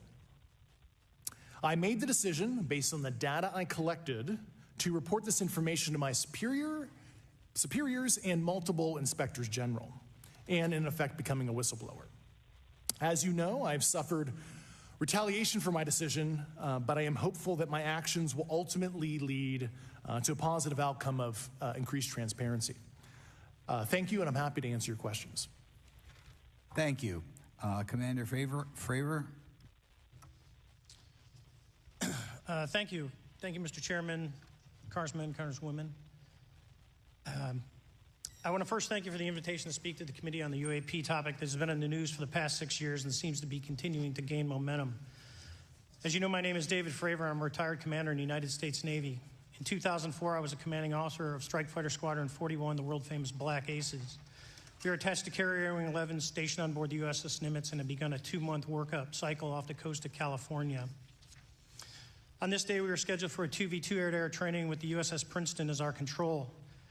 When we launched off Nimitz, my wingman was joining up. We were told that the training was going to be suspended and we were going to proceed with real-world tasking. As we proceeded to the west, the air controller was counting down the range to an object that we were going to, and we were unaware of what we were going to see when we arrived. The controller told us that these objects had been observed for over 2 weeks, coming down from over 80,000 feet, rapidly descending to 20,000 feet, hanging out for hours, and then going straight back up. For those who don't realize, above 80,000 feet is space. We arrived at the location at approximately 20,000 feet, and the controller called merge plot, which means that our radar blip was now in the same resolution cell as the contact. As we looked around, we noticed that we saw some whitewater off our right side. It's important to note that the weather on this day was as close to perfect as you could ask for off the coast of San Diego. Clear skies, light winds, calm seas, no whitecaps from waves. So the whitewater stood out in a large blue ocean. All 4 of us, because we were in F-18Fs, so we had pilots and Wizzo in the back seat, looked down and saw a white tic-tac object with a longitudinal axis pointing north-south and moving very abruptly over the water like a ping-pong ball. There were no rotors, no rotor wash, or any sign of visible control surfaces like wings. As we started clockwise towards the object, my Wizzo and I decided to go down and take a closer look with the other aircraft staying in high cover to observe both us and the tic-tac. We proceeded around the circle about 90 degrees from the start of our descent, and the object suddenly shifted its longitudinal axis, aligned it with my aircraft, and began to climb. We continued down another 270 degrees, nose low, where the tic-tac, or we considered 270 degrees to where, and we went nose low to where the tic-tac would have been. Our altitude at this point was about 15,000 feet, and the Tic Tac was about 12,000. As we pulled nose onto the object, within about a half mile of it, it rapidly accelerated in front of us and disappeared. Our wingmen, roughly 8,000 feet above us, lost contact also. We immediately turned back to see where the whitewater was at, and it was gone also. So as we started to turn back towards the east, the controller came up and said, "Sir, you're not going to believe this, but that thing is at your cat point, roughly 60 miles away in less than a minute. You can calculate the speed." We returned to Nimitz. We were taking off our gear. We were talking to one of my crews that was getting ready to launch. We mentioned it to them, and they went out and luckily got the video that you see, that 90-second video. What you don't see is the radar tape that was never released, and we don't know where it's at, of the active jamming that the object put on an APG-73 radar, and I can get into modes later if you're interested. What is shocking to us is that the incident was never investigated. None of my crew were ever questioned. Tapes were never taken, and after a couple days, it turned into a great story with friends.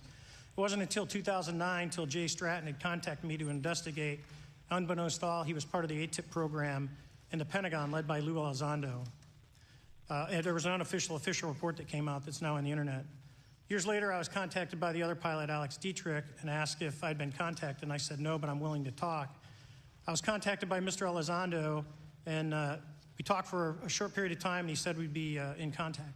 A few weeks after that, I was made aware that Lou had left the Pentagon in protest and joined forces with Tom DeLonge, Chris Mellon, Steve Justice, and others to form Two Stars Academy, an organization that pressed the issue with leading industry experts and U.S. government officials. They worked with Leslie Keane, who is present today, Ralph Blumenthal, and Helene Cooper to publish the articles in the New York Times 2017 New York Times, and it removed the stigma on the topic of UFOs, which is why we're here today. Those articles open the door for the government and public that cannot be closed. It has led to an interest from our elected officials who are not focused on little green men, but figuring out where these craft are, where they're from, the technology they possess, how do they operate. It also led to the Whistleblower Protection Act and the NDAA. There are multiple witnesses coming forward to say that have firsthand knowledge, and Mr. Grush just covered that. What concerns me is that there's no oversight from our elected officials on anything associated with our government processing or working on craft. Believe not from this world. This issue is not a full public disclosure that could undermine national security, but it is about ensuring that our system of checks and balances works across all work done in the government using taxpayer funds. Relative to government programs, even unacknowledged WAVE programs have some level of oversight by the appropriate committee members in the House and Senate, and this work that is said to be occurring from whistleblower testimonies should not be exempt. In closing, I would like to say that the Tic Tac object we engaged in 2004 was far superior to anything that we had on time, have today, or are looking to develop in the next 10 years. If we in fact have programs that possess this technology, it needs to have oversight from those people that the citizens of this great country elected in office to represent what is best for the United States and best for the citizens. I thank you for your time. Thank you very much. Thank you very much. I know it's very difficult for all of you. How interesting. He mentioned Tom DeLonge. You might want to unmute your microphone. Thank you.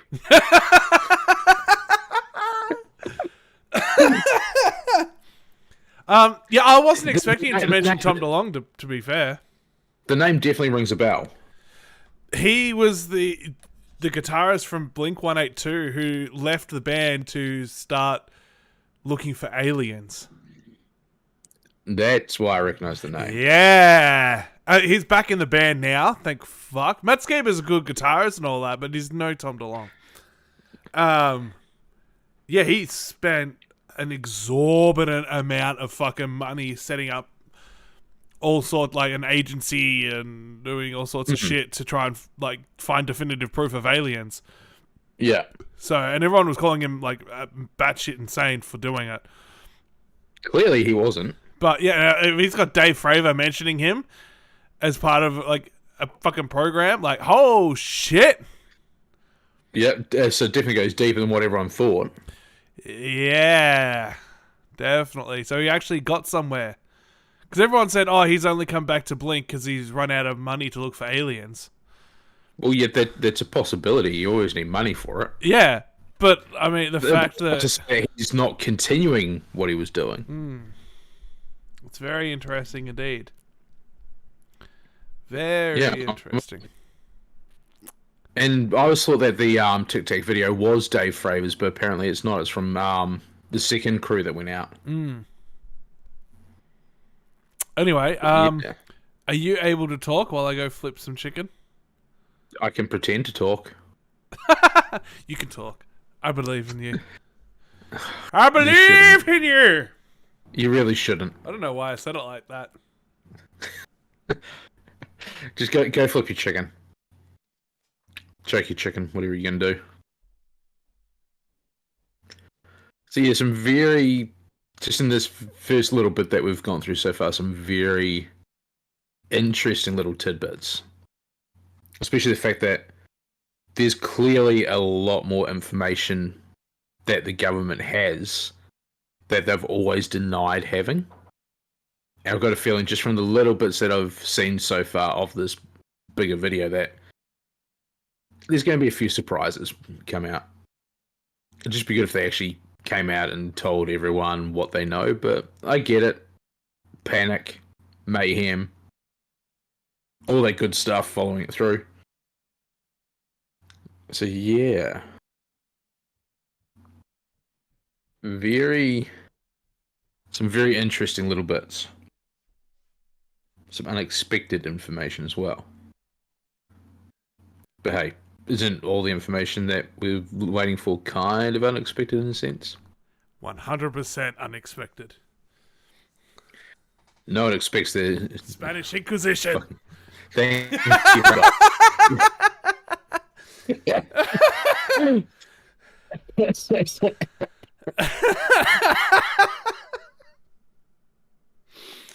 Oh, fuck. Maybe this is why no one tunes into our streams. Why? Because my brain just cannot function? Yeah. Yeah. Oh, gee. We do get people watching after the fact. Yep, I've noticed that. I don't know how far along they watch. Oh, probably all 5 minutes and then they're gone. Well, the last one, which was 7 hours, has 18 views with a watch time of 0.6 of an hour.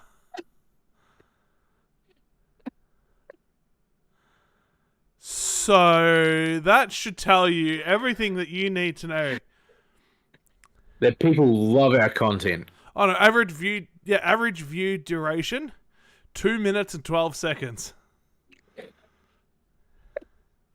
With an audience retention rate of 0.7%. Oh, fuck, we're doing well. Aren't we? We're doing so well. Yeah. Oh, fucking hell. That's fun. Anyway.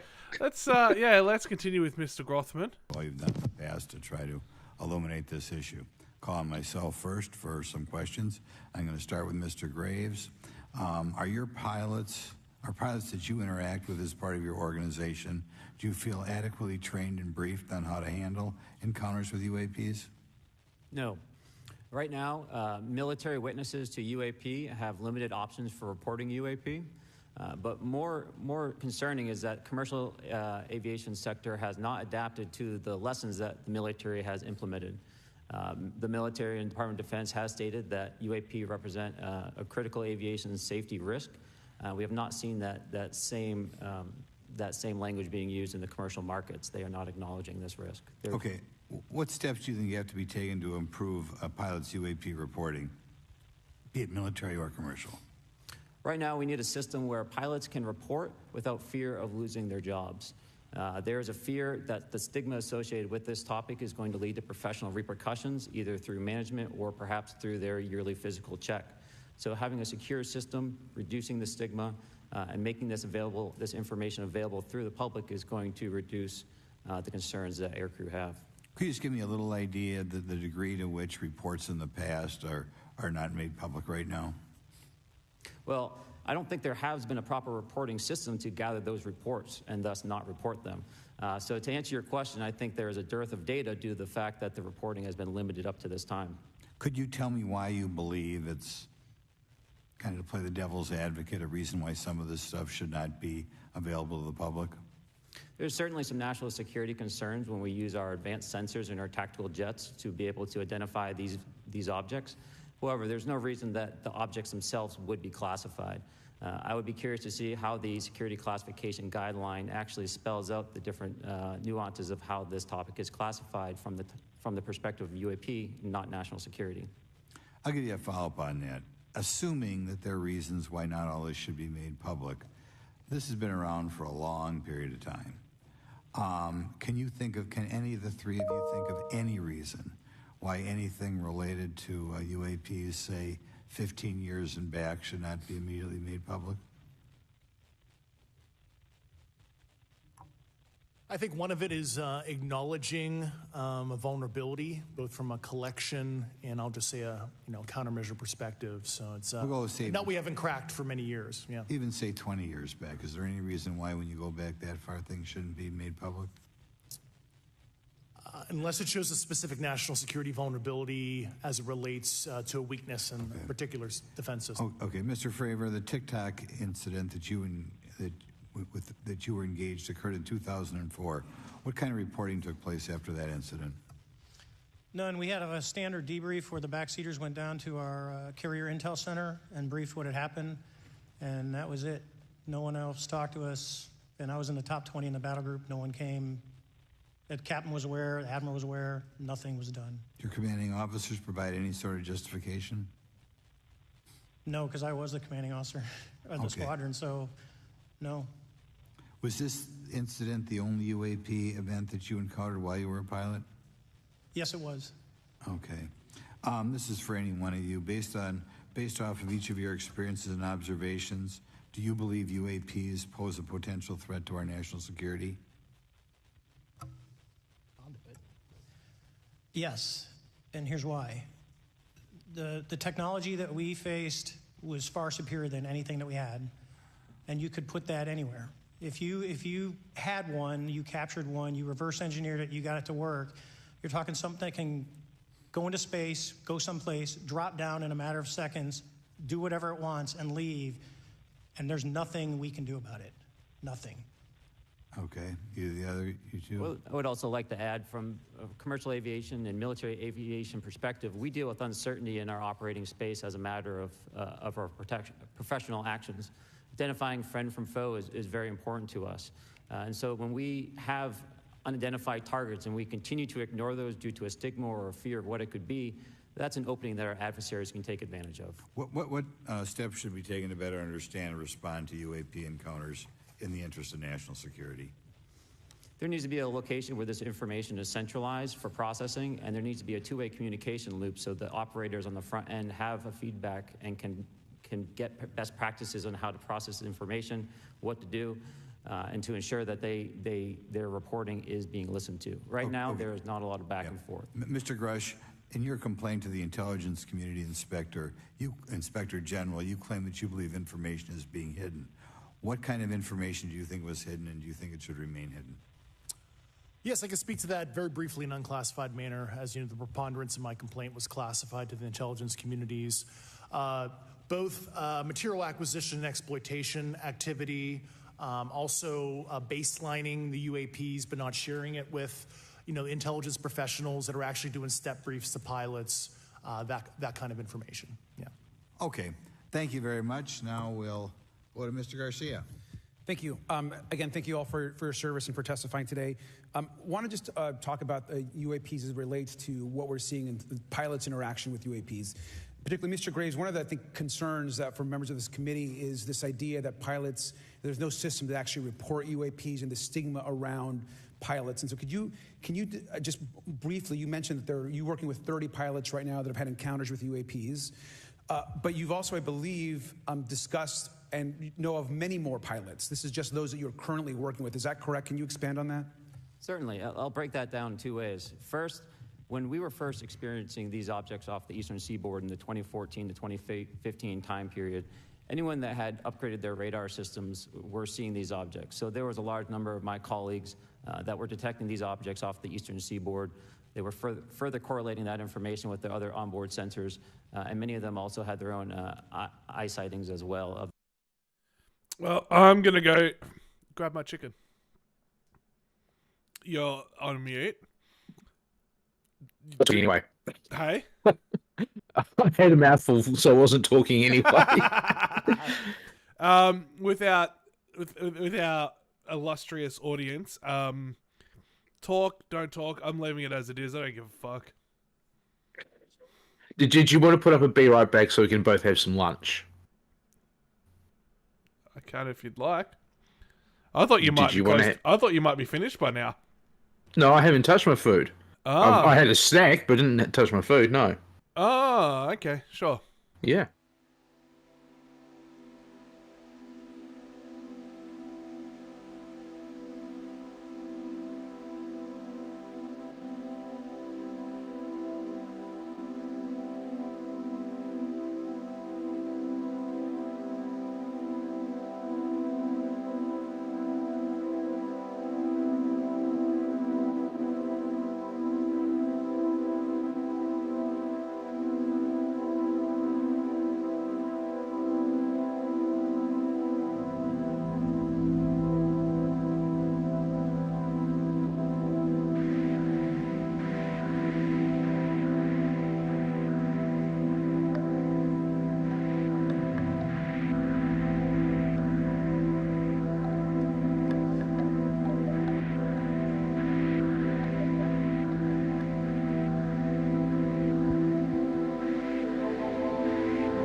There we go. All right. You've eaten. You're satisfied with your food intake. Oh, it wasn't as good as I was hoping it would be, but you know. What'd you have? I ordered wonton noodle soup. Ooh. I mean, it sounds pretty good. Yeah, it wasn't. Yeah. The satay chicken skewer and the prawn toast were all right, but yeah. Yeah. They're like the sides that you get as just like an extra thing. They were better than the actual meal itself. Yeah, that's fucked up, isn't it? Mm-hmm. Well, I also have noodles. I thought you were having chicken. I said also. Oh, you're also having noodles. I've eaten my chicken. Well, I was going to have potato salad with it. And then I was thinking about it, and I was like, hang on, that was made on Monday. Yeah, probably not the best idea. Nah, so I opted for noodles instead because it's like the only thing I had lying around that wasn't like needed to be cooked properly. Fair enough. So I've got shrimp, hot, sour noodles. Okay. Yeah. But, Sound absolutely disgusting, but all right. Well, you can go fuck yourself. I'm going to when we're done here. What, streaming gets you all hot and bothered, does it? Yeah, just hearing your voice. I was going to say, listening to me talking shit gets you going. Oh, you got no idea. That's fair. I do jerk off to videos, like just audio of me talking. Yeah, I just rewatch our old streams and get off. Listen to the old podcast we used to do. Oh, yeah. All right, let's get back to aliens. These All right. objects. Now, that was our personal first-hand experience at the time. Since then, as I've engaged this topic, others have reached out to me to share their experiences, both on the military side as well as the commercial aviation side. On the military aviation side, veterans that have recently got out have shared their stories and have expressed how the objects we were seeing in 2014, 2015 continued all the way to 2019, 2020, and beyond. And so it became a generational issue for naval aviators on the eastern seaboard. This was something we were briefing to new students. This is something that was included in the notice to airmen to ensure that there was no accidents. And now with commercial aviators, they are reaching out because they're having somewhat similar experiences as our military brothers and sisters, but they do not have any reporting system that they can send this to. And let me just add, both to Mr. Fravor as well as Mr. Graves, not having this system for reporting, would you both agree that is harmful to not just our national security interests, but to understand this phenomenon of what's happening with UAPs? I think it's actually a travesty that we don't have a system to correlate this and actually investigate. You know, so if you took the East Coast, you know, there's coastal radars out there that monitor our air defense identification zone, so out to 200 miles. They can track these, you know, so when you see them, they could actually go and pull that data and get maneuvering. And instead of just having the airplanes, there's other data sources out there. And I've talked to other government officials on this. So you need a centrally located repository that these reports go to. So if you just stuck it in DOD, you wouldn't get anything out of the Intelligence Committee because they have a tendency not to talk. But if you had a central location where these reports would come in, not just military, but also commercial aviation, because there's a lot of that going on, especially if you talk to anyone that flies from here to Hawaii, over the Pacific, they see odd lights. So I think you need to develop something that allows you a central point to collect the data in order to investigate. Mr. Graves? I would concur with everything Mr. Fravor said. I'll continue to say that the commercial pilots that have reached out to me through Americans for Safe Aerospace are doing so because they don't feel there's another way for them to report this safety issue. And I think one of the clear outcomes of this hearing already is that there has to be a safe and transparent reporting process for pilots, both on the commercial side and the military side, to be able to report UAPs in a way that's also transparent, but also understands the scope of our national security interests and what may be classified or not. But I think there has to be some sort of system, and so that's something that I hope can be an outcome that this committee can work on. Is there anything else for the two of you briefly beyond this reporting system that you think that we can do as a government to encourage and facilitate more civilian reporting? on the We're doing it civilians? right now. Okay, I great. think this hearing is going to show the American people that their government takes this topic seriously. And how about civilians that may not be pilots? What kind of process could be in place for civilians who are not pilots, who may have UAP encounters? Do either of you have any suggestions that could facilitate that? My recommendations would be to make that a sensor-centric operation in order to make it as objective as possible. Okay. Sir, Mr. Favor? No, I agree with Mr. Graves on that. Okay. Just briefly, I also just want to note, particularly for the two pilots, and I have a question for Mr. Grush. One of the things that I found fascinating in our discussion, Mr. Graves, last night as well, is that you both described UAPs and formations and the way they are observed in space or in our air, and the way that they move is essentially ways in which current technology or aircraft that we know of are unable to actually function or move. And so will you just, for the public record, again, once again, briefly just either describe or note that aircraft that are being witnessed, particularly by the 30 folks that you're working with, are essentially outside the scope of anything that we know of today and the technology we have today. Mr. Graves, Mr. Favor? Yes, the objects that are being seen by commercial pilots are performing maneuvers that are unexplainable due to our current understanding of our technology and our capabilities as a country. And that applies for the military as well. Mr. Favor?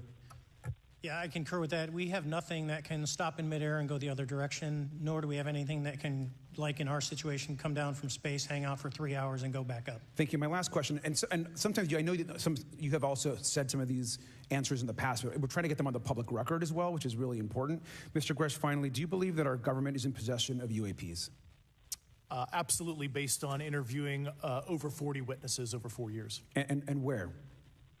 I know the exact locations, and those locations were provided to the Inspector General and some of which to the intelligence committees. I actually had the people with the firsthand knowledge provide a protected disclosure to the Inspector General. Thank you. And Mr. Chairman, I would just say that I think that these questions are important questions, and I look forward to being involved in the process to get those answered. I know there'll be a lot of questions from other committee members, so I yield back.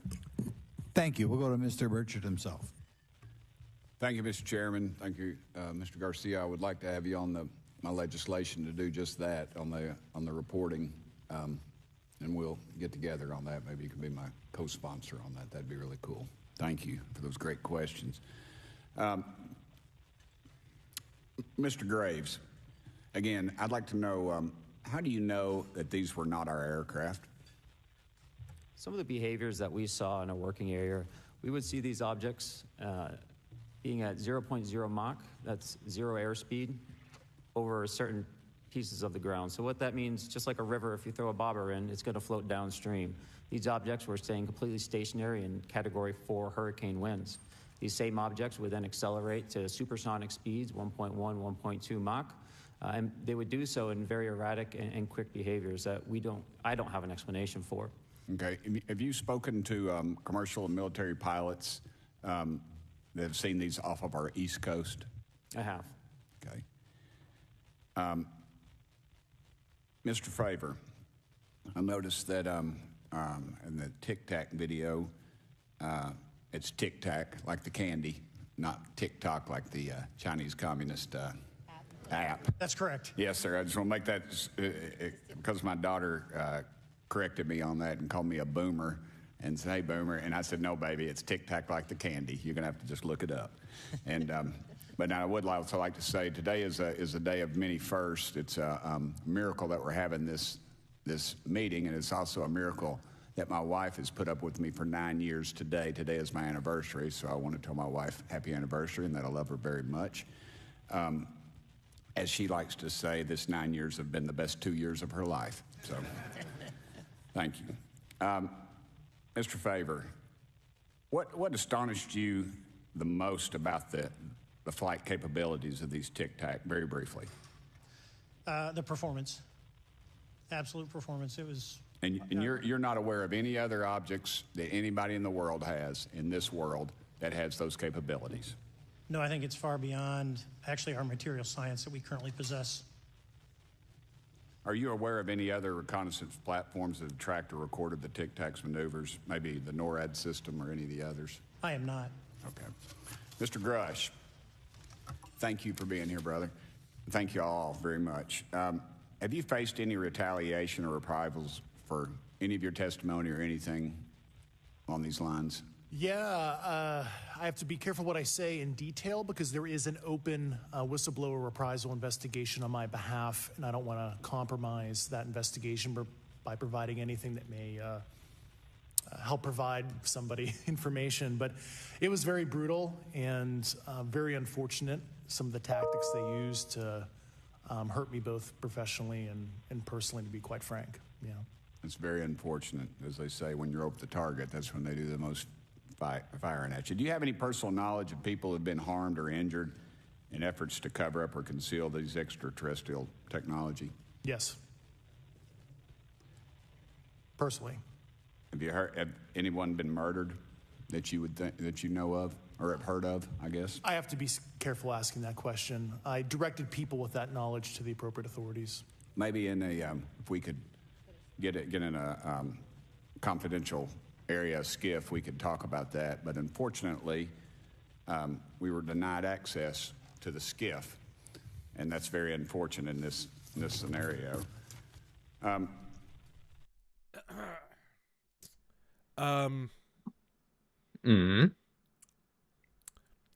Interesting. Yes. Very, very, very interesting. Goes back to what we were saying earlier about, murder. Yeah, I mean, I think with anything like this, you are going to have those incidences, should we say? Incidenti? Those occasions. Yeah. where the government murder people. The government or those associated closely with the government? Yeah, look, if look, as far as I'm concerned, if the government hire someone to kill somebody else, It's the government. You've been killed by the government. Yeah. Whether they got their hands dirty or not, it's the government killing somebody else.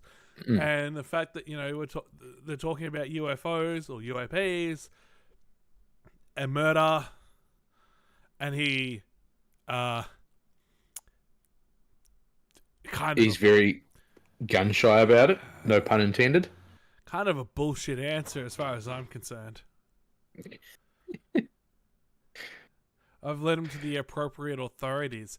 No, because the appropriate authorities work they work for the ones that did the killing.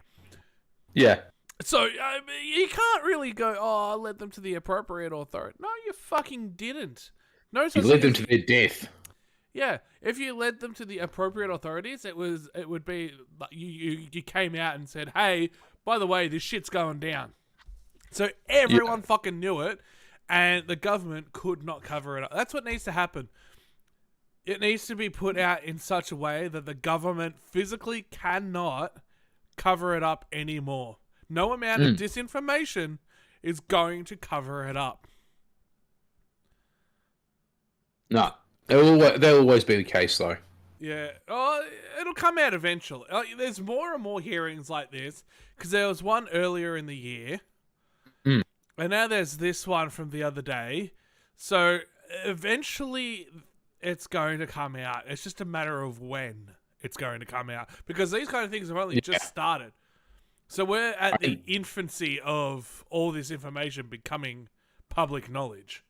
And I suppose that's one reason why this one, to me at least, seems more about national security than anything else. Yeah. More than the actual evidence or anything like that. It is about national security. And the other one was more about the evidence. Saying, here are the videos that we have. Is the evidence that we can show you. Yeah. Yeah. So, I mean, I get the whole security thing. I do. But at the same time, like, the thing that annoys me, I know this is a fantasy thought, and in no realm will this ever happen. But can we not just be like, hey, yeah, look, aliens are legit. can we as a species work together on this? Never. I know it will never happen, but I would like that to happen. That's like saying, hey, we're all one species, can we be nice to each other? Yeah. That'll never happen. But like but if we just go, we're all one species, can we be nice to each other? There is no comfort. But if we go, hey, we're all one species, aliens are real, common enemy. But why are they a common enemy, though? Because you know what old people are like. They're scared of change. I'm not that scared of change, thank you. I'm slightly worried. Maybe a little scared. You have a slight nervous disposition. Yeah. Yeah, I'm willing to accept that there are other beings out there that are clearly far more intelligent than what we are. Dude, most of the creatures on this planet are more intelligent than we are. Yeah, good point. They don't hunt for sport. They don't kill for no reason. Oh, no, some of them do. Yeah, I know there are cases where some of them do, but for the most part, they kill for food or in defense. Yeah. But yeah, it's just. We need to go back to living like animals. I mean, just saying. Yeah, I was gonna say we already live like animals, but no, that's pretty harsh towards animals, isn't it? Yeah. Yeah. I want to go into that parallel universe where all of humanity get along and it's all peace and harmony. I don't think that one exists. Dude, the theory that every single scenario exists because the universe is that large. Therefore, it exists. Given that we're already pretty fucked up, I'd say there's a very slim chance of it. There is a universe out there, the multiverse theory. I know that. So there is guaranteed. I know. There is guaranteed to be at least one universe out there where humanity as a whole get along. There are no world wars. Probably it's literally just one universe. Yeah, it is, but it's a good universe that I want to be in. Well, good luck. Like, if they started off at the exact same time as us, right now they would be so much further advanced than what we are. Oh, yeah. Like, exponentially more advanced. They would have so much better technology. They would have functioning internet. We don't even get that. Is that too much to ask for? Is that the only reason why you want to go to that universe is to have functioning internet? Yeah. Reliable internet. Our internet functions. Just functions like dial-up. Oh, it's going to be interesting when I get back to New Zealand and see what the internet's like out in the country. Yeah. Yeah, it's going to be pretty shit house, isn't it? Yeah. Yeah, great. All right.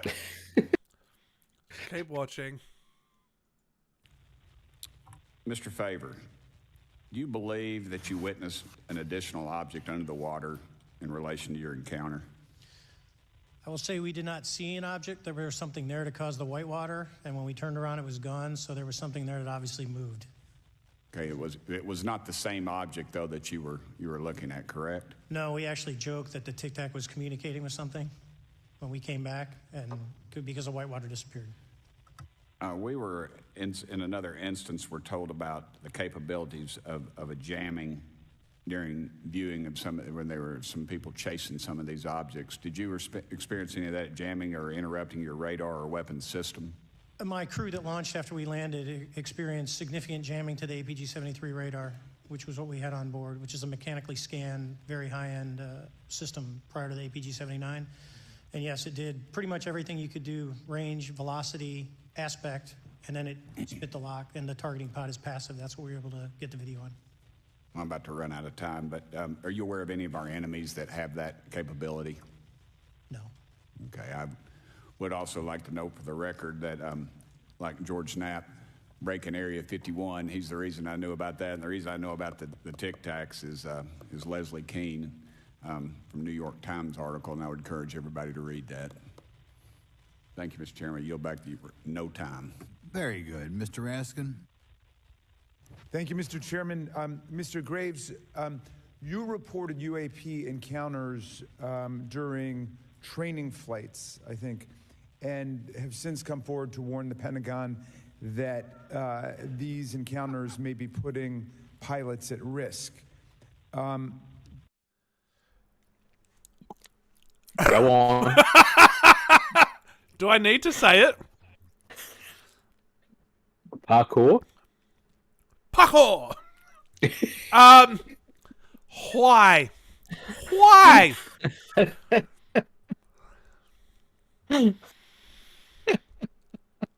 I'm sure that there's a perfectly valid reason behind his choice of headwear.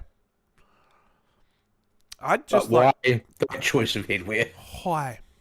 Why have you decided to wear a fucking bandana in Congress? You know what? What? I'm going to look it up right now. Oh, God. Why did Mr. Raskin wear a band?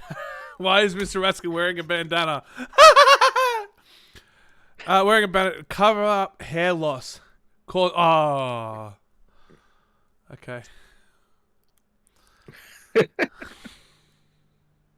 So to cover up his hair loss. Caused by chemotherapy. Large B-cell lymphoma. You feel a little bit bad now, don't you? Nah, not really.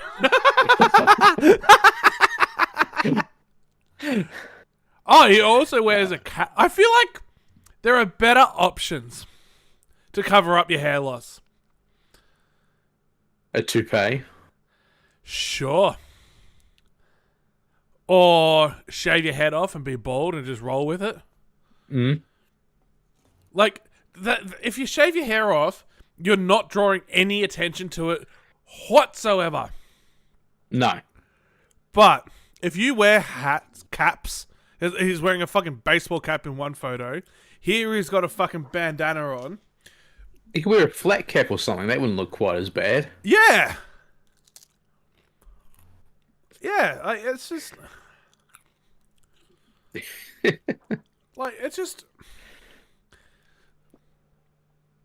It's just not a good look when you're in... It's slightly distracting. Yeah. Oh! Jamie, his name's Jamie Raskin, credits Stephen Van Zandt, a.k.a. Little Steven, for his bandana look. That's cool. He just wants to be like Stephen Van Zandt. Which, I mean, that's... Yeah, I mean, yeah, but when you're wearing a suit with it... I mean, yeah, Stephen Van Zandt didn't really wear suits. No. When he's playing. It was definitely more of that... Blue jeans.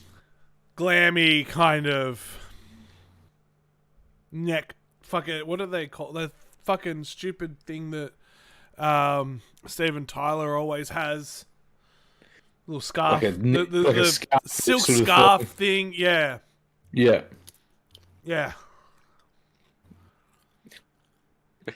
But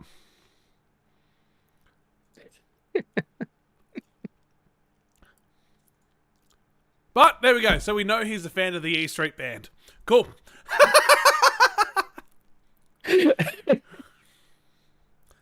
Cool. He likes the E Street Band. Good on him. Yeah. Anyway. Probably one of the few people that does. I'll be honest. Mm-hmm. Not a huge fan of Bruce Springsteen. Yeah, Feel his like music's alright. nah, it's not though. Same as Bon Jovi. Yeah, never understood Bon Jovi. Springsteen, yes. Bon Jovi, no. Yeah, I mean the Boss is a little bit better than Bon Jovi. Because as far as I'm concerned, Bon Jovi does not have a singular good song. No. Like Living on a Lost, Prayer right? is atrocious. What'd you say was alright? Don't worry. No, you just broke up. That's all. So I'm trying to cough and not. Yeah, well, my mic's on. That's all. Oh, okay. Well, just cough into your mic. Actually, don't do that. You'll break it. I can't remember what I was saying. Okay. That I was just saying that Bon Jovi does not have a singular good song out there. And then you Fair said you then said something's all right. Yeah, I can't remember. No. No. Well, according to let's look at Spotify. Living on a Prayer, terrible, woeful. You Give Love a Bad Name, at best. It's My Life is fucking trash. I don't know always. Wanted Dead or Alive, trash. Just so much utter shite. The only good version of You Give Love a Bad Name is by Atreyu. Okay. That's it. So, yeah, let's let Jamie Van Zandt keep talking here. My first question is, you've identified these as taking place on the East Coast. Is it just on the East Coast where these encounters have been reported? No. Since the events initially occurred, I've learned that the objects have been detected essentially where all operations, Navy operations, are being conducted across the world. And that's from the All-Domain Anomaly Resolutions Office reporting. All right, can you describe your experience after you decided to come forward and go public with your experience? Certainly. Like many others, in 2017, I saw the New York Times article come out as well. And for me, it was special because I recognized the voices on the video. I recognized the video itself. I had seen it when it was taken. I'd seen it when it was debriefed. And so that was kind of shook me because I realized that this problem was still ongoing. And so I reached out to colleagues back on the East Coast and realized that this was still a safety risk that they were dealing with, that they had essentially hit a wall with how they could move forward on this conversation. It was at that point when I decided to try to move the conversation forward myself. Are there common characteristics to the UAPs that have been cited by different pilots, and can you describe what the convergence of descriptions is? Certainly. We were primarily seeing dark gray or black cubes inside of a clear sphere. I'm sorry, dark gray or black cubes? Yes, inside of a clear sphere, where the apex or tips of the cube were touching the inside of that sphere. And that was primarily what was being reported when we were able to gain a visual tally of these objects. And that occurred over almost 8 years. And as far as I know, it's still occurring.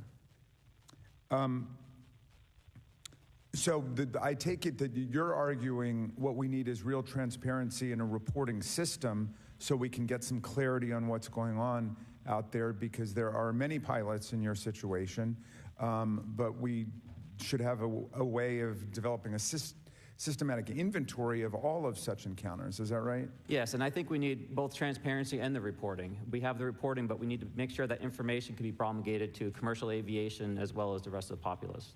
Mr. Grush, what about you? What was your experience after you came forward?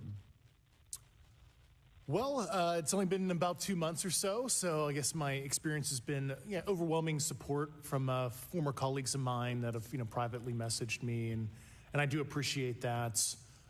But I do have knowledge of active planned reprisal activity against myself and other colleagues, and it's very, very upsetting to me. Coming from where?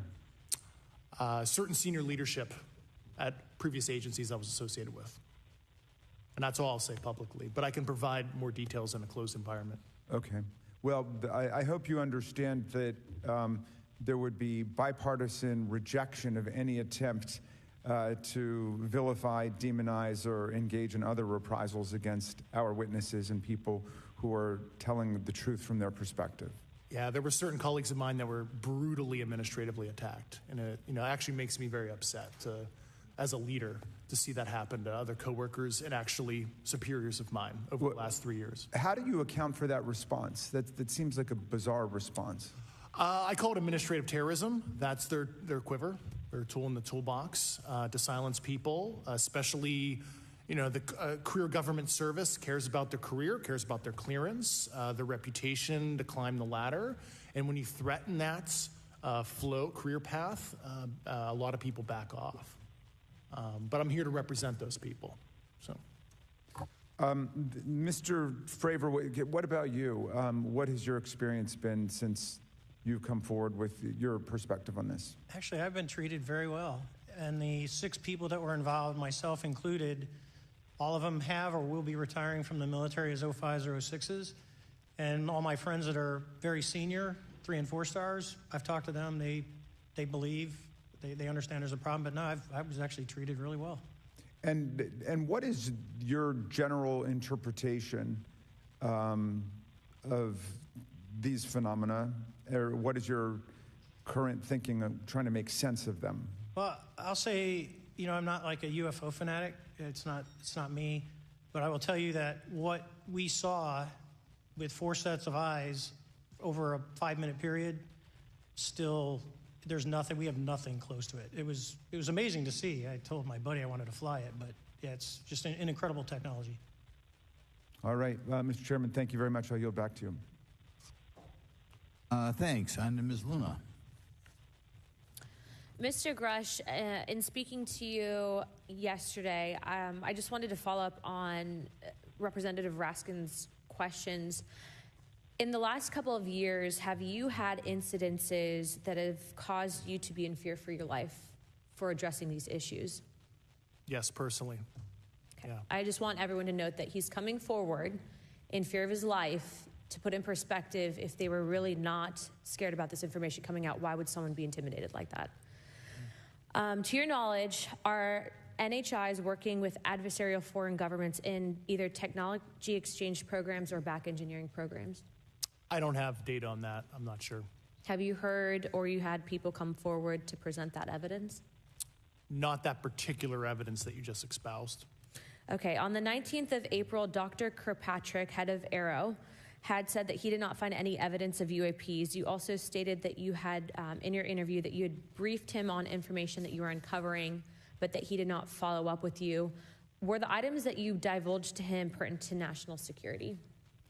Yes, him and I had a classified conversation in April 2022 before he took over Aero in July 2022, and I provided him some concerns I had. Do you know why he might not have followed up with you? Unfortunately, I cannot read his mind. I wish he did. I was happy to give sage counsel to him on where to look when he took the helm of Aero. Okay, and then my last question for you before I move to Mr. Graves is you received prior approval from the Defense Department to speak on certain issues, correct? Correct, through DOPSR, DoD Pre-Publication and Security Review, and I just want to remind the public, they're just looking from a security perspective. These are my own personal views and opinions, not the department's. Okay, I'm asking. Why did he feel the need to say that now? An hour in. It's been an hour. And he's only now saying that. Maybe because it's at the point where he's had to bring up that particular department. Maybe. It just seems a little bit odd to me. I was thinking it as well. I was like, hold on, why is he saying these are my own personal views now? Yeah. It just kind of, it's just a statement that sticks out. Like, it's a very common statement. But, fuck, it sticks out. Yeah, because especially at this point, because it's the kind of comment that you'd make at the beginning of the questioning.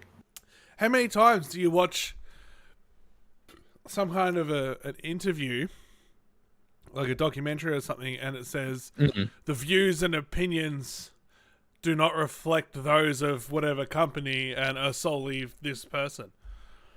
Yeah. And how I often... suppose they can't really do that in this sort of situation, though. They can do that right at the fucking start when they have their 5 minutes. True. So they all chopped it down short. They were given 5 minutes. They all went for like 3 or 4. Could they not have said it then? Then it would have been like, hey, I just want to start off by saying that these are my personal views and opinions. Yeah. Blah, blah, blah, blah, blah, blah, blah. Not a problem. That would have just flowed, and I probably would never have said anything about it. But how often do you watch a documentary and an hour in they go, these are the views and opinions of the individual and don't reflect that of said company? How often do you say... You fucking never see that. It's just really weird timing on his part. Yeah. It probably is just really weird timing of it. It could mean nothing. It probably doesn't mean anything, but it's just weird timing, man. And it's all about timing. Yeah.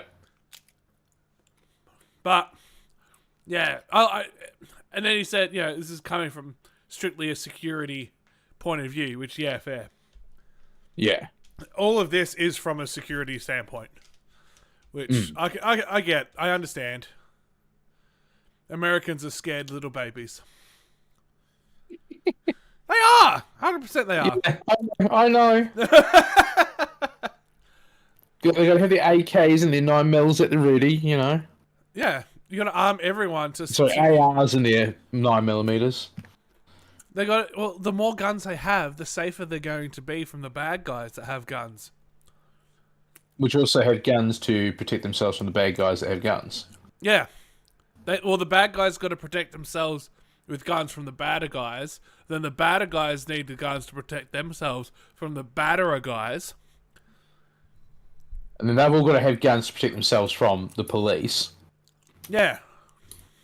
And then the police have got to have guns to protect themselves from the public. No. Yeah. Just from... I'm not going to say that. Well, you going to get a little bit racy there, were you? I was just going to say that the American police need guns to protect themselves from the black community. That's why I said that's why I said civilians as a general term. Yeah, but see, how many white people get shot in America by police? Yeah, but it's the police that's doing the shooting of the black people. Yeah. So the police need the guns to protect themselves from the black community. So they can kill them quicker. Just keep playing. Gotta get yourself in trouble. I don't think I'm getting in trouble for that one. That's just straight up facts. Asking that though mainly because I think that there are many people that would like to discredit you. So it does bring a certain amount of credibility to your testimony. I'm required by law to do that as a former intelligence officer, or I go to jail for revealing classified information. Yeah, we don't want you to go to jail. My next question would actually be for Mr. Graves. Can you please explain to me in detail the event that occurred at Vandenberg Air Force Base? Certainly. In the 2003 timeframe, a large group of Boeing contractors were operating near one of the launch facilities at Vandenberg Air Force Base when they observed a very large 100-yard sided red square approach the base from the ocean and hover at low altitude over one of the launch facilities.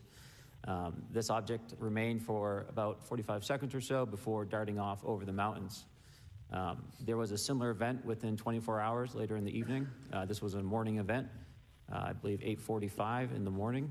Later in the evening, post-sunset, there were reports of other sightings on base, including some aggressive behaviors. These objects were approaching some of the security guards at rapid speeds before darting off. And this is information that was received through one of the witnesses that have approached me at Americans for Safe Aerospace. Was this documented in any official form, whether it was a police blotter? Yes, they had official documentation and records from the event that the witness held over the years. And I'm not going to ask you to do it right now for time reasons, but you'd be able to sketch what was witnessed, correct? And have you seen that before on any other equipment and/or during your flight time? I have not seen what they've described. This object was estimated to be almost the size of a football field, and I have not seen anything personally that large. Okay, and then another question on follow-up referencing the gimbal video Go Fast incident. Can you just clarify, because to our understanding, the footage was actually cut off at a certain point, but what happens at the end of that video, just for those Americans specifically that are wanting to know about the rest of that footage? Certainly.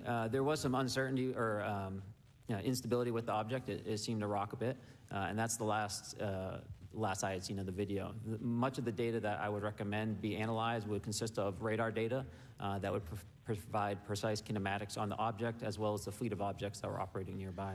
Okay, and follow-up, in regards to the reporting procedures that Mr. Garcia had addressed on, as well as Representative Burchett, with the FAA, to your understanding, pilots that are seeing this, commercial airline pilots, are they receiving cease and desist letters from corporations for coming forward with information in regards to safety for potential airline passengers? I have been made privy to conversations with commercial aviators who have received cease and desist orders. So the American public should know that corporations are putting their own reputations on the not the line, but ahead of the safety of the American people. And I think, would you agree with that statement? It appears so. Okay.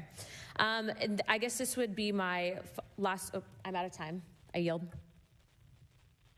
I'll be back. Good. Mr. Moskowitz. Thank you, Mr. Chairman. Gentlemen, let's talk about the laws of physics for a second. Mr. Graves and Commander Favor, I heard you talk about speed. When those objects broke the sound barrier, did they make a sonic boom? I was in a jet. You can't hear anything. It's kind of loud in there.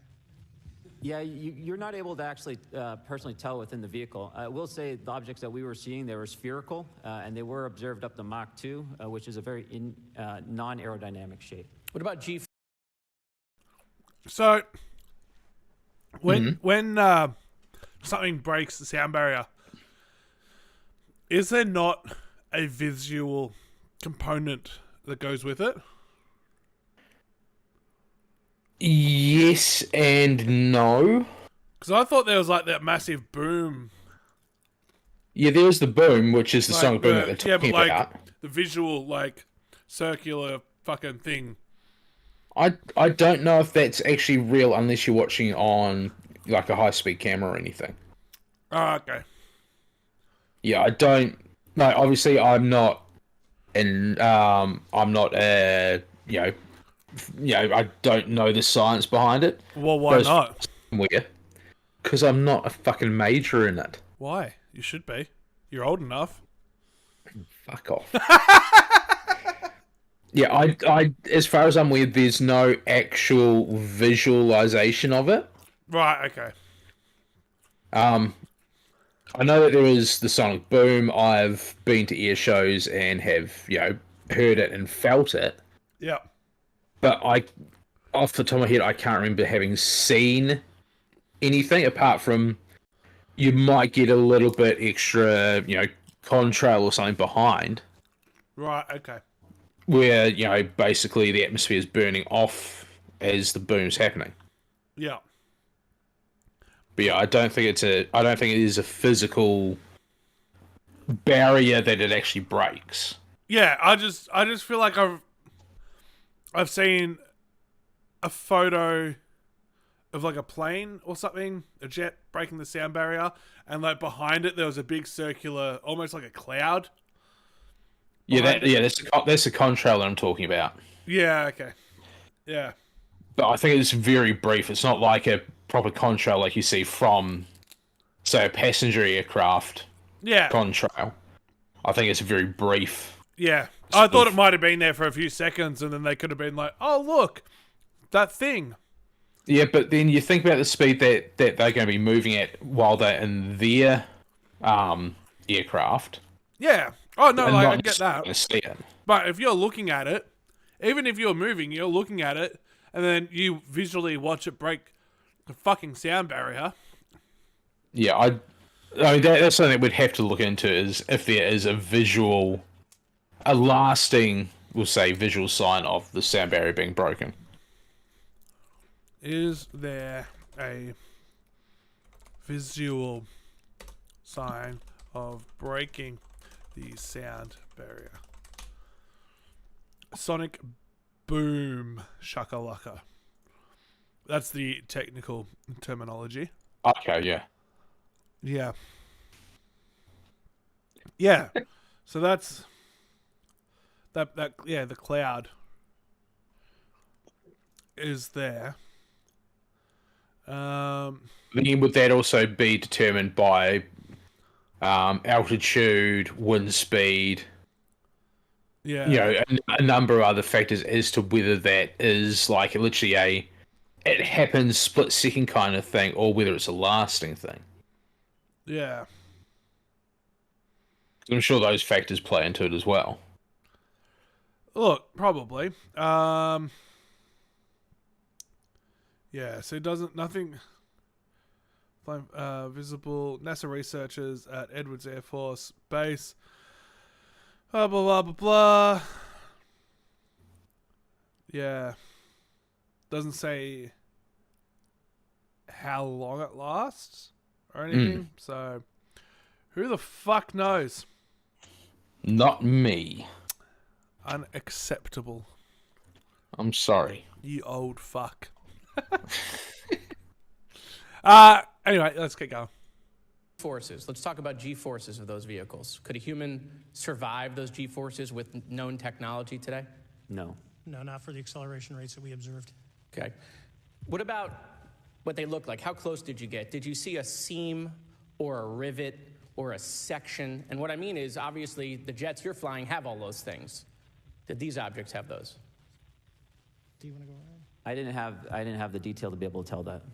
So we got within a half mile of Tic Tac, which people say that's pretty far, but in airplanes, that's actually relatively close. No, it was perfectly white, smooth, no windows, although when we did take the original FLIR video that is out there, when you put it on a big screen, it actually had two little objects that came out of the bottom of it. But other than that, no windows, no seams, no nothing. Mr. Grush, as a result of your previous government work, have you met with people with direct knowledge or have direct knowledge yourself of non-human origin craft? Yes, I personally interviewed those individuals. Mr. Grush, as a result of your previous government work, have you met with people with direct knowledge or have direct knowledge yourself about ATs, advanced technologies that the U.S. government has? Based on conventional advanced tech, I was briefed to the preponderance of the Defense Department's both space and aerospace compartmented programs, yeah. Do you have knowledge or do you have reason to believe that there are programs in the advanced tech space that are unsanctioned? Yes, I do. Okay. Yeah. And when you say that they're above congressional oversight, what do you mean? Complicated question. So there's, some, I would call it abuse here. So congressional oversight of conventional special access programs. So I'll use Title 10, so DOD as an example, right? So 10. I just want to point something out real quick. George Knapp in the background there looks very, very uncomfortable. Hey, unmute your mic before you talk, dickhead. Yo! Oh, because you're not even there. Okay, didn't get that message. Good, thanks. U.S. Code Section 119 discusses congressional oversight of SAPs, discusses the DepSecDef's ability to waive congressional reporting. However, the Gang of Eight is at least supposed to be notified if a waived or waive bigoted unacknowledged SAP is created, and that's public law. Well, so that how does, I don't want to cut you off, but how does a program like that get funded? I will give you generalities. I can get very specific in a closed session, but misappropriation of funds and does that mean self-fund. does that mean that there is money in the budget that is said to go to a program, but it doesn't, and it goes to something else? Yes, I have specific knowledge of that. Yep. Do you think U.S. corporations are overcharging for certain tech they're selling to the U.S. government, and that additional money is going to programs? Correct, through something called IRAD. Okay. Satellite imagery. Let's talk about satellite imagery. We have satellites all over the place, some that we're aware of and many that we're not aware of, right? We're taking pictures of everything at every point and second. Mr. Grush, are you aware, do you have direct knowledge, or have you talked to people with direct knowledge that there are satellite imagery of these events? That was one of my primary tasks at NGA, since we process, exploit, and disseminate that kind of information. I've seen multiple cases, some of which, to my understanding, and of course I left NGA in April, so that's my information cutoff date. But I personally reviewed both what we call overhead collection and from other strategic and tactical platforms that I could not even explain prosaically. And I have a degree in physics, by the way, as well. And I am aware that you guys have not seen these reports, unfortunately. And I don't know why. Do you have direct knowledge, or you had spoken to people with direct knowledge that this imagery applies to crash sites, crash imagery? I can't discuss that in an open session. Okay. Do you have any information that the U.S. government is involved in a disinformation campaign to deny the existence of certain UAPs? I can't go beyond what I've already stated publicly in my News Nation interview because it touches other sensitivities. Okay. I'll yield the balance of my time back. Thank you, Mr. Chairman.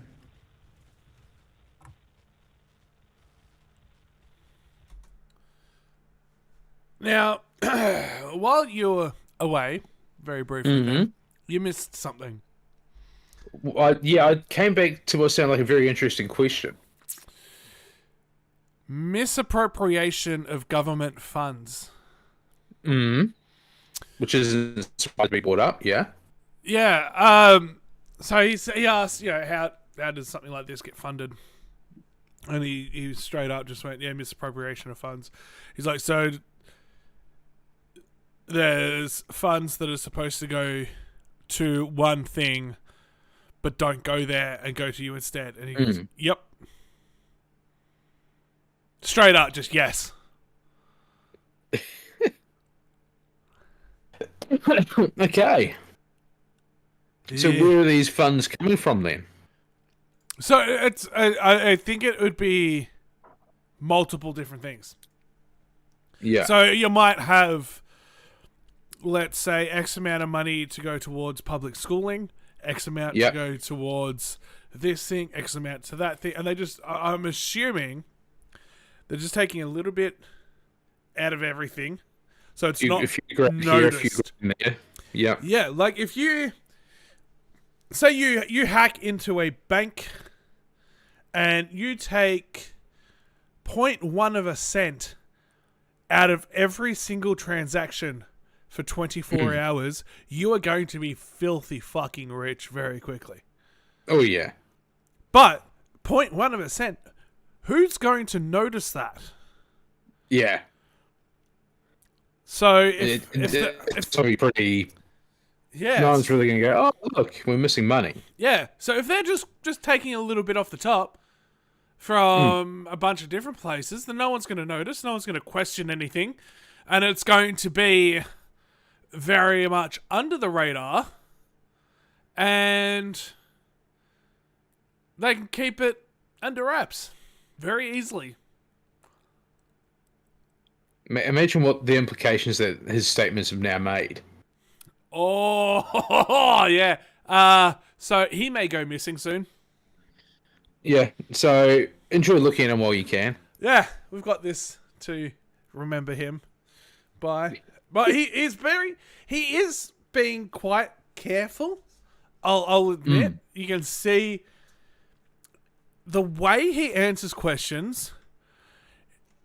He's thinking first about what the repercussions are for each answer he could give. And he's thinking that whilst the question's being asked. Even when he does answer, it's almost like, well, this is my answer, but I also didn't give you that answer. Yeah. Yeah. Very, very, I mean, you can almost say sneakily.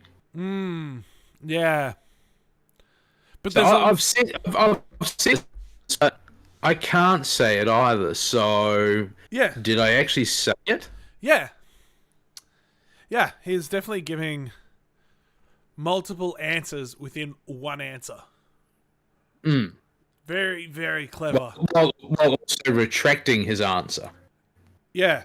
There's a lot of times he's saying, I can't discuss this on a public platform. It's happening a lot. And it's really annoying me. Just fucking be open and honest.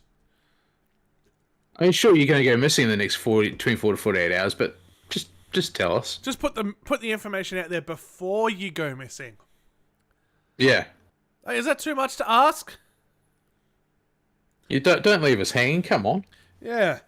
Stop blueballing us.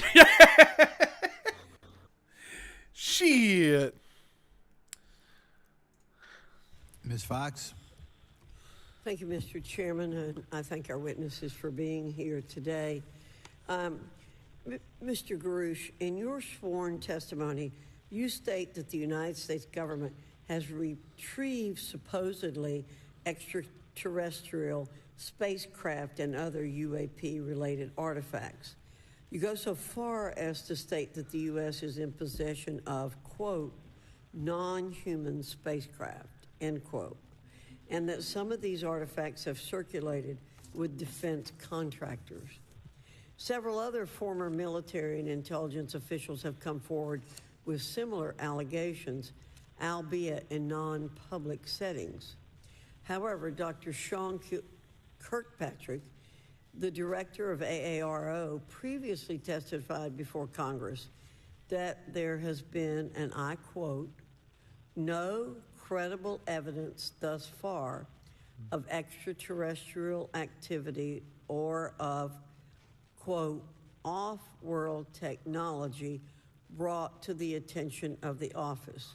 To your knowledge, is that statement correct? It's not accurate. I believe Dr. Kirkpatrick mentioned he had about 30 individuals that have come to Arrow thus far. The other thing I mentioned when I didn't realize that you weren't there, George Knapp looks very uncomfortable. Yeah. Just a little, Look at George, very squished in. Look at Jeremy Corbell, just chilling. Yeah, but that's Corbell anyway. Whenever you see him, it is. But like, just the stark contrast between the two of them is quite funny. George is very confined and squished up, taking his notes, and Jeremy's just there spread out, just like, I'm having a great fucking time here. I just wanted to point that out. That's all. Yeah. I mean, I didn't notice it before, but now when you pointed it out, yeah, you can see. Yeah, George just does not look happy, does he? No, he does not. Why the fuck am I in this row? Could be off to the side. Give me a desk or something. No, he's probably looking next to Jeremy where there's like 3 or 4 spare seats, saying, "Can we not spread out just a little bit?" Oh, poor George. Oh, shit. A few of those individuals have all... What? It's alright. Keep going. I thought you were going to say something. No, it's alright. Go on, say what you're going to say. Keep going. Also come to Arrow that I also interviewed, and I know what they provided Dr. Kirkpatrick and their team. Okay. I was able to evaluate that information. I need to go on. Sure. But my understanding that his statement is accurate, came from a direct quote. And this contradiction is a perfect example of why we need to inject transparency into our government. And for another example, look no further than the pitiful response to the Chinese spy balloon debacle earlier this year. You may remember the mass confusion that ensued when the balloon was first spotted over Montana, 4 days after it first entered U.S. airspace over Alaska. The Biden administration's initial inability to address the object grew into a continuous series of embarrassments. After news of the balloon reached the mainstream media, we were assured that the balloon posed no threat to our security. However, after the balloon was allowed to transit the entire continental United States, fighter jets were scrambled off the coast of South Carolina to shoot it down. This flip-flopping and obfuscation caused needless confusion, fear, and panic across the country. It's my hope, Mr. Chairman, that this sort of confusion will not be repeated. We should investigate the extent to which elements of our government possess or do not possess information that is of critical value to the American people. We owe it to the citizens of this nation to make sure that our government is transparent and accountable. We must make sure that our government provides answers, and Congress must do its duty to solicit those answers. With that, Mr. Chairman, I yield back. Yeah, Mr. Frost. Thank you, Mr. Chairman. In 2022, NASA announced that it was commissioning an independent study team to examine UAPs. The NASA team is comprised of scientists across different fields, as well as former astronauts and pilots. In May, the independent study team held its first public meeting, which included the perspectives from NASA senior leaders, as well as perspectives from the Department of Defense and intelligence agencies. The NASA study team is also expected to release its first report pretty soon, and I think it's safe to say that we all eagerly await its results. Mr. Graves, how might NASA's research influence the commercial industry regarding safety in UAP? I think NASA has a big role to play as far as commercial aviation safety, and it's one of their original charges as an organization. One of the recommendations that have been put forward is to utilize their existing aviation safety reporting system to serve as a short-term fill and trusted platform for pilots that want to report on UAP. It also has built-in analytics capability and is funded by Congress. Gotcha. And also, Mr. Graves, are there any other industries that may be influenced by the NASA research on UAPs? And if so, how so? Well, I think there is a large swath of commercial capabilities that could be brought to bear on this topic, from space-based or ground-based sensor systems that are available open source or through commercial marketplaces. And I think NASA's work, as they work to identify and highlight specific parameters that can be found, we can take that information and promulgate this through the public sector so that we can have a more open conversation about what we're seeing. You know, in 2020, the Department of Defense released several videos of UAPs, including Mr. Freyer's experience, U.S. Navy pilots that recorded footage. In 2021, the Office of the Director of National Intelligence released a preliminary report on UAP events. NASA Administrator Bill Nelson stated that NASA would begin to investigate these events. In fact, I sit on Science, Space, and Technology Committee, and when we were doing a hearing with the NASA Administrator Bill Nelson, I asked, why NASA needed to be fully funded, and there were many great reasons, but one of them was actually had to do with UAPs. He actually mentioned, is there life out there? I don't know. And so either way, these actions ultimately led NASA to assemble the independent study team that I mentioned earlier. Also in 2021, Harvard University stood up the Galileo project to research and examine the origins of UAP. So it seems like both, from NASA and in the higher education community, because of the work that y'all have done and people standing up, I think we're seeing some of that stigma slowly going away. Mr. Freyer, do you believe that military pilots feeling empowered to share their UAP experiences has directly impacted the scientific community's research goals on this topic? I would say yes. I would say that, starting in 2017, when it actually came out, it took that stigma away. I mean, I've talked to multiple senators who said prior to that, if you'd have mentioned UAP, you'd have been laughed off the hill. And now we're sitting here today for a public testimony on what's actually going on. I'm hoping that this curve will be more of an exponential and we'll get more and more transparent to the level that we can. Yeah. I mean, it's important. I couldn't imagine, I'm not a pilot, but I used to fly gliders in Civil Air Patrol. Huh? Yeah. Pilot?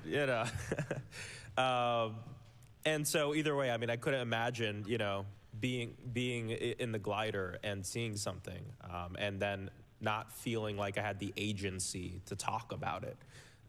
Mr. Graves, can you discuss the importance of seeking scientists to sit on your advisory board?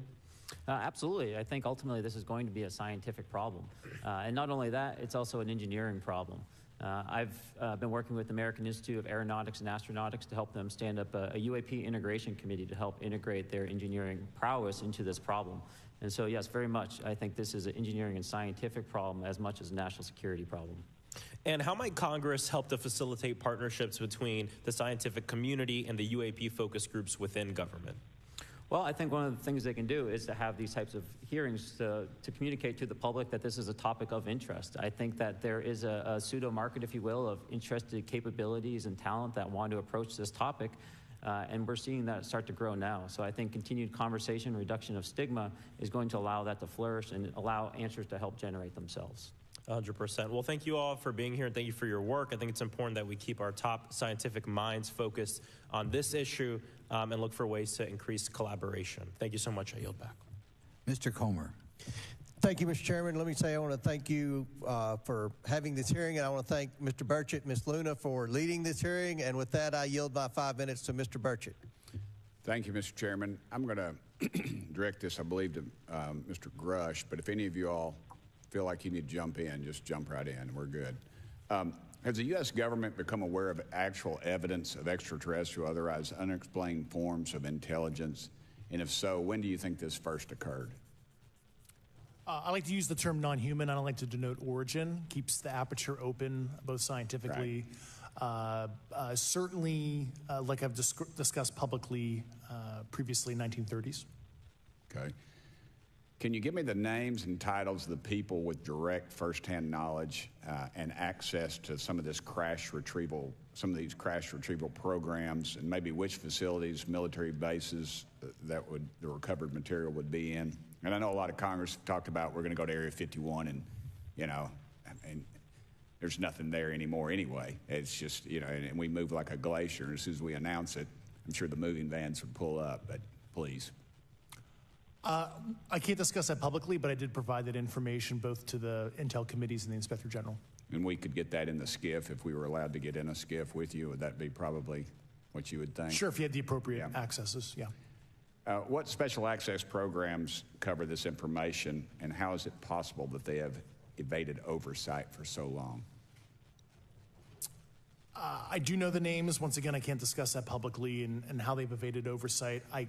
In a closed setting, I can tell you the specific tradecraft use. All right. When do you think those programs began, and who authorized them? I do know a lot of that information, but that's something I can't discuss publicly because of sensitive. All right.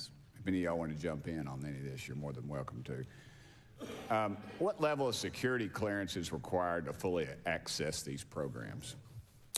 Well, anybody who has... and I say that because myself, Representative Gates and Representative Luna were basically turned away at one point at Eglin. So please go right ahead. Certainly difference between member access and, say, somebody like me, but anybody who has a TSSCI clearance and meets the eligibility criteria, the Access Adjudicative Authority should be able to grant you access. Mr. Burchett, if you'll yield, so just to put a fine point on that, there's nothing that you're aware of that's above special access program classification.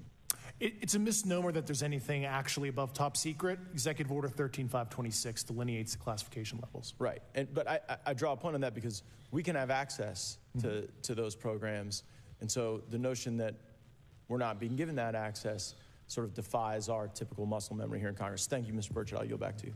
Thank you, Mr. Gates. Along those lines, Title 10, you may not know this or not, but Title 10 and Title 50 authorization, they seem to say they're inefficient. So who gets to decide this, in your opinion, in the past? It's a group of career senior executive officials. Okay, are they government officials? Both in and out. Do what? Both in and out of government, and that's about as far as I can go there. Yeah. All right, well, that leads to my next question. Which private corporations are directly involved in this program? How much taxpayer money has been invested in these programs, to your knowledge? I mean, we know we audit the Pentagon every year, and I've been here 5 years, and they failed the dadgum thing every year. They lose over $1 billion a year, we think, and I've told the Department of Defense maybe 60% of their assets are unaccounted for, whatever the heck that means. In the public sector, you go to jail for that kind of crap. So tell me. Yeah, I know when I'm a dollar off of my DTS travel voucher, I get hammered, but it seems like it doesn't work the other way. If you sell over $600 worth of stuff on eBay, now you get a call from the IRS. So, please, what corporations? Yeah, I don't know the specific metrics towards the end of your question. The specific corporations I did provide to the committees in specific divisions, and I spent 11 and a half hours with both Intel committees. So. Okay, has there been an active U.S. government disinformation campaign to deny the existence of unidentified aerial phenomena? And if so, why? I can't go beyond what I've already espoused publicly about that.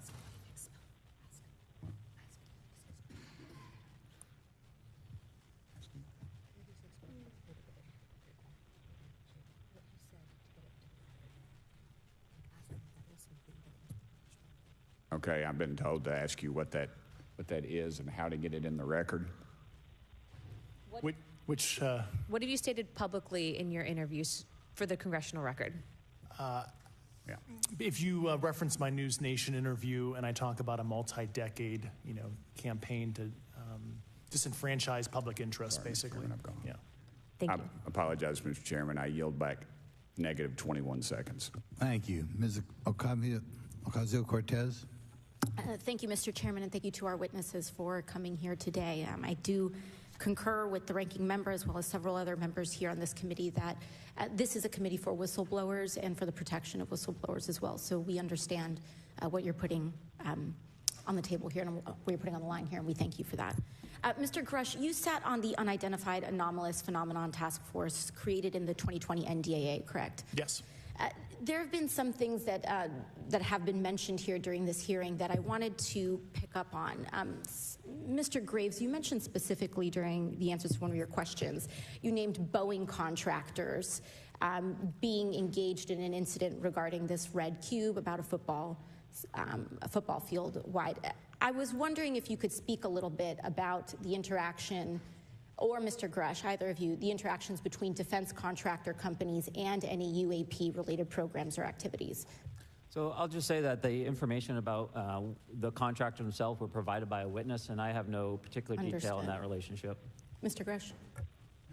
The kind of general unclassed wave tops, certainly the contractors, are the metal benders, so to speak. They're the ones actually doing specific performance on government contracts. Are they required to issue any disclosure regarding UAP sightings, or do they engage in any reporting around this?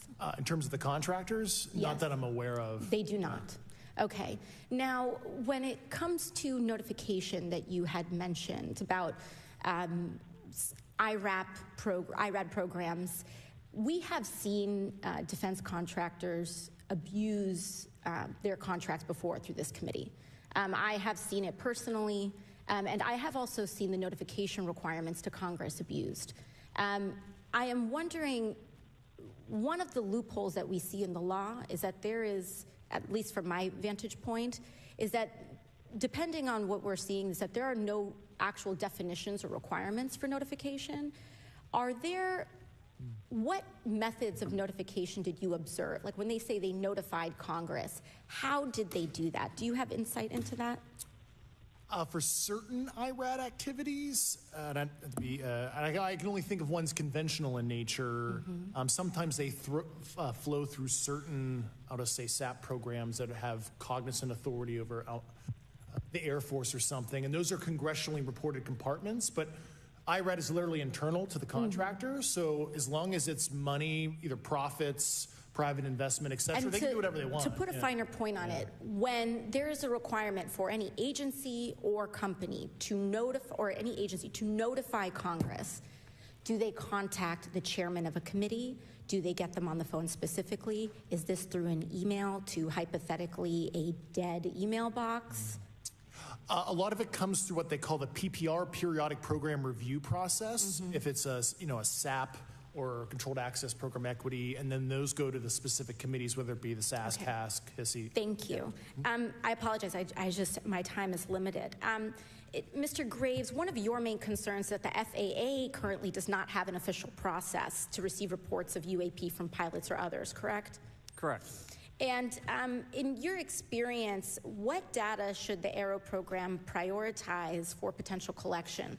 we have, location, date, time, but are there other specific characteristics that should be included in these reports? Certainly. I think that there's two categories that would be important. One would be kinematics and understanding the specifics of how the vehicle or objects are moving. And the second would be a more zoomed out approach of being able to look at origin and destination before the incident, as well as getting a better contextual understanding of how these objects are interacting with each other. Thank you. Now, because I only have a minute left, I apologize, we only have 5 minutes today, but for the record, if you were me, where would you look? Titles, programs, departments, regions, if you could just name anything. And I put that as an open question to the three of you. I'd be happy to give you that in a closed environment. I can tell you specifically. Thank you. Commander Fravor? And I would say, and I've told people that you have to know where to look. They're not going to divulge it to you because of the classification levels. But if you know where to look and who to talk to, which is exactly what Mr. Grush can point you, then you have them. Okay. Mr. Graves? I was an operator, so I was depending on folks like Mr. Grush to do that homework. Okay. Thank you very much. I yield back to the chair. Mr. Biggs? Thanks, Mr. Chairman. I thank the witnesses for being here today. I'm over here. Thank you so much for being here. I want to get into specifics here, and a reason I'm going to go this way is because you've talked a bit about what I would call misdirection by official U.S. government with regard to UAPs, right? And so I'm going to get to that in a second. But last week, White House NSC spokesman John Kirby stated that UAPs are having an impact on our training ranges and need to be treated as a legitimate issue. Do you concur with his statements? That's for each of you. Yes. Yes. Yes. Okay. Now, having said that, I'm going to take you to specific instances around the Phoenix Valley, because that's where I live. And in '97, we had the famous Phoenix Light case. I don't know if any of you are familiar with that. There were two things that went along with that, and the explanation was military training range off Luke and the Barry Goldwater Range. Do you know anything different other than the official explanation of those lights? Only what's in the public vernacular about it. That was outside the scope of my duties. And if we wanted to, just my question along with my colleague from New York, Ms. Ocasio-Cortez, if we wanted to find out more about that, where would we go to find the files, and who would we address? And are you going to tell me we need to go to a SCIF so you can tell us in a SCIF?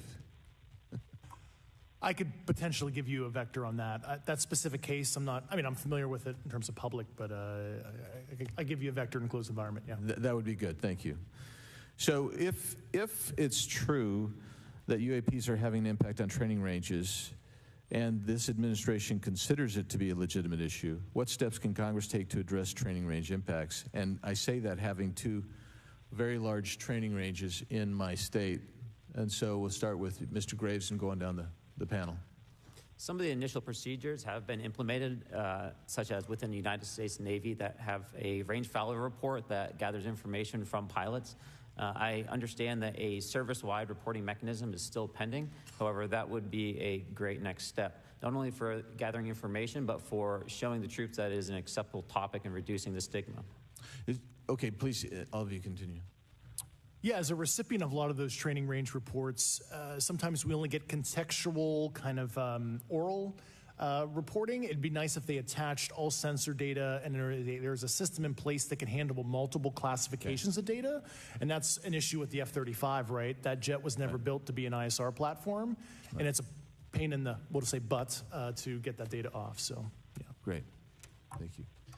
Yeah, I would agree with the previous two. Being a user of those training ranges, that the data has to be out there. You have to acknowledge that you're seeing them, and then you have to collect the data. Right now, you get the report, someone says, I saw something, but no one collects the radar data to back it up and do research. Okay. Do you believe that the 2019 classification guidelines for UAPs interferes with the federal government's ability to be transparent with the American people? And do you think we need to be more transparent with the American people? All of you, yeah. I'll say yes to that. Yeah, I'm familiar with at least the UAP Task Force 2019 Security Classification Guide. I think it's fair. I did actually help author that with the. You got a bias that way then. But I will say, I'll call it a lazy attitude about declassifying videos. I mean, I've seen some of the videos of the recent shoot down, and I saw no reason that couldn't have been released as long as they mask some data. The American people deserve to see that imagery in full motion video. What? Yeah, what? Shoot down video? What? Is he referring to the shoot down video where it's flying alongside them and then it just drops? Maybe. I don't know. Because I thought UAP shot down over Alaska, interfered with F-22 sensors. Maybe. Yeah, I thought the one where it drops, where like the Go Fast video, almost where it's flying level and it just drops down to sea level. Nah, I don't think that's it. This from Business Insider. The report from the February 13th this year.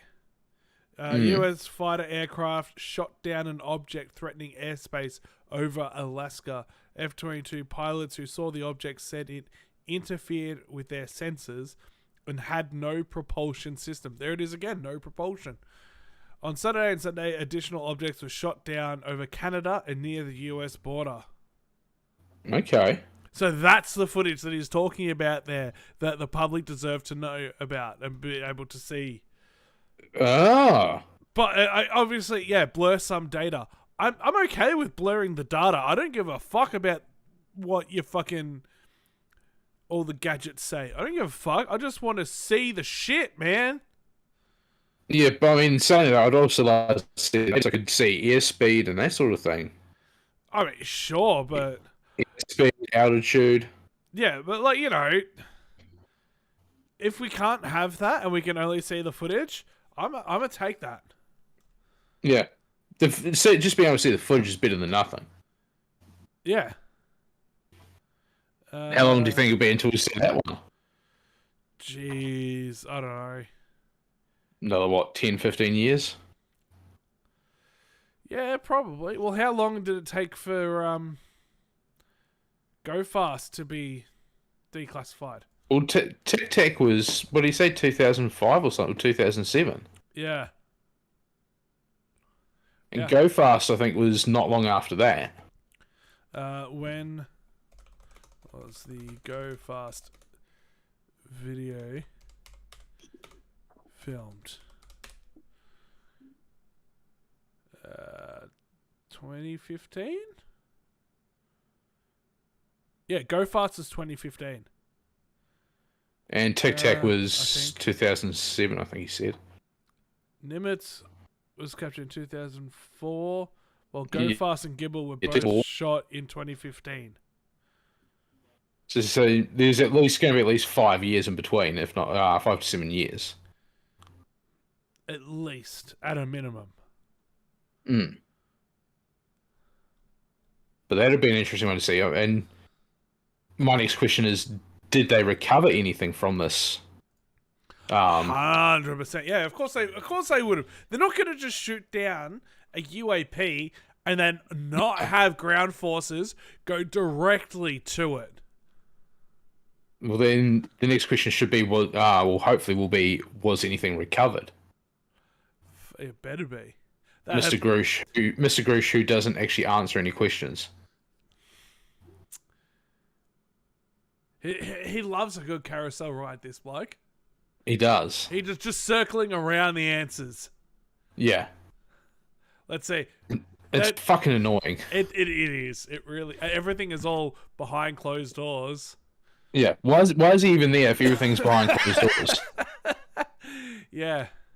Oh, yeah. I'll say this answer that's already in public knowledge. Oh, what? You want new information? Look. Yeah. Behind closed doors. Yeah. Whatever the skiff is. I'm assuming that's like a private, no cameras, no journos, nothing kind of thing. Well, as far as I'm aware, a skiff is a type of sailing ship. A ship. A shift? Shut up. Sailing ship. It's a light rowing boat or sculling boat, typically for one person. Well, there you go then. Uh, So having a skiff is going to be completely fucking pointless then, because if it's only for one person. Skip. SCIF, a sensitive compartmented information facility. Okay. Yeah, so it's super fucking closed off to absolutely fucking everything. No ears, no eyes. Yeah.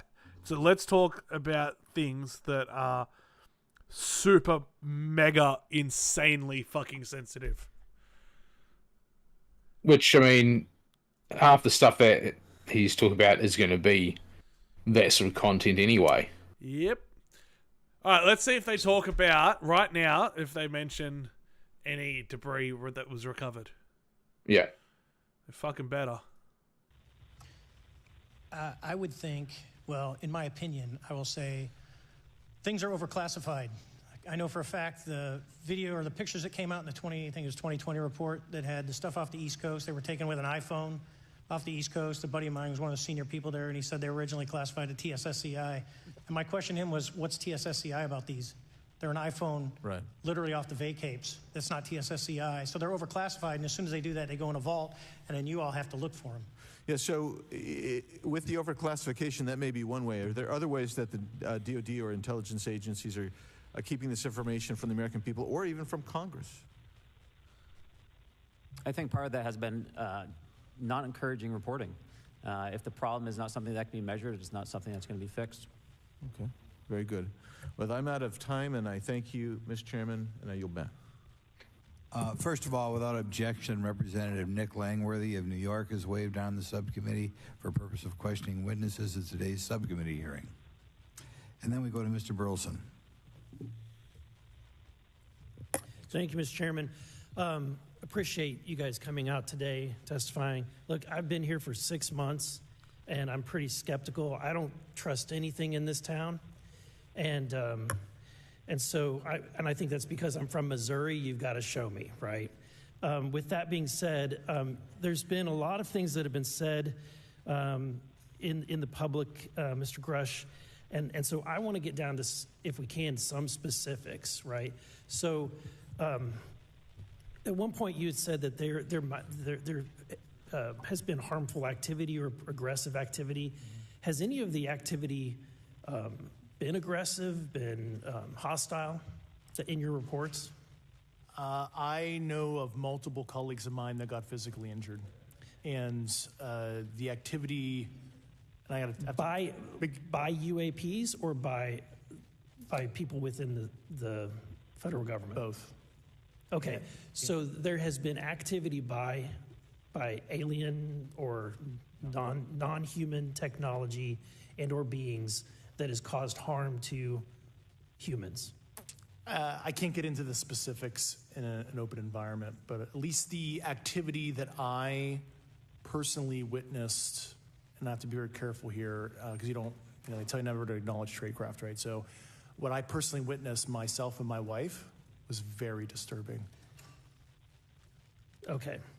One of my constituents actually sent this next question, and I figured I'd ask it since I had the same thought.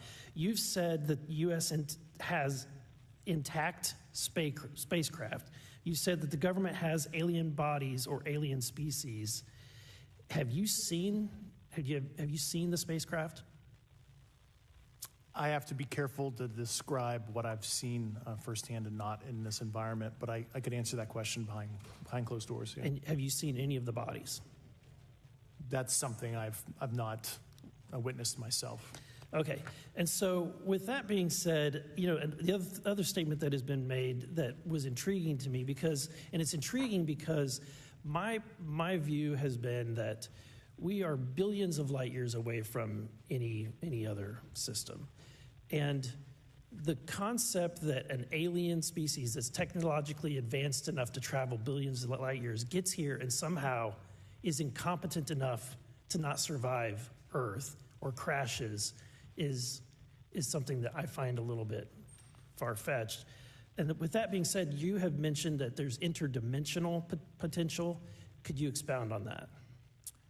Yeah, to answer your first question, and I'm here as a fact witness and expert, but I will give you a theoretical framework, at least to work off, to kind of espouse crashes, regardless of your level of sentience, right? Planes crash, cars crash, n number of sorties, however high, a small percentage are going to end in mission failure, if you will, as we say in the Air Force.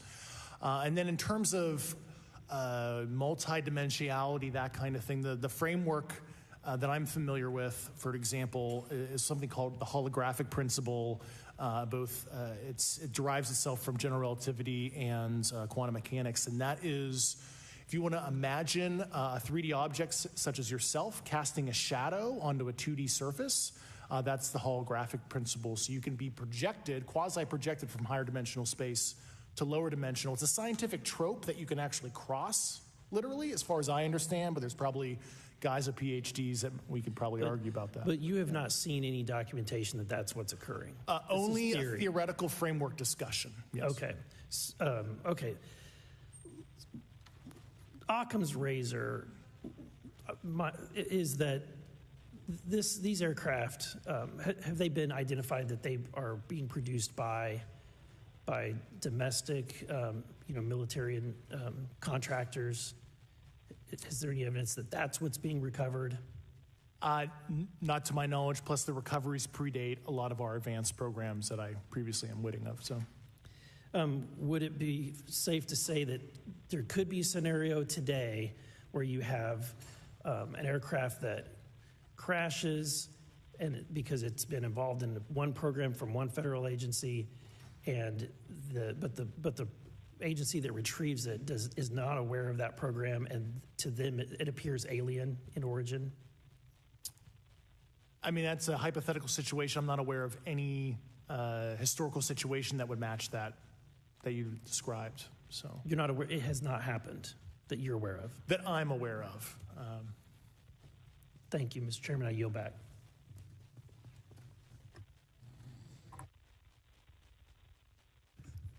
Several months ago, my office received a protected disclosure from Eglin Air Force Base indicating that there was a UAP incident that required my attention.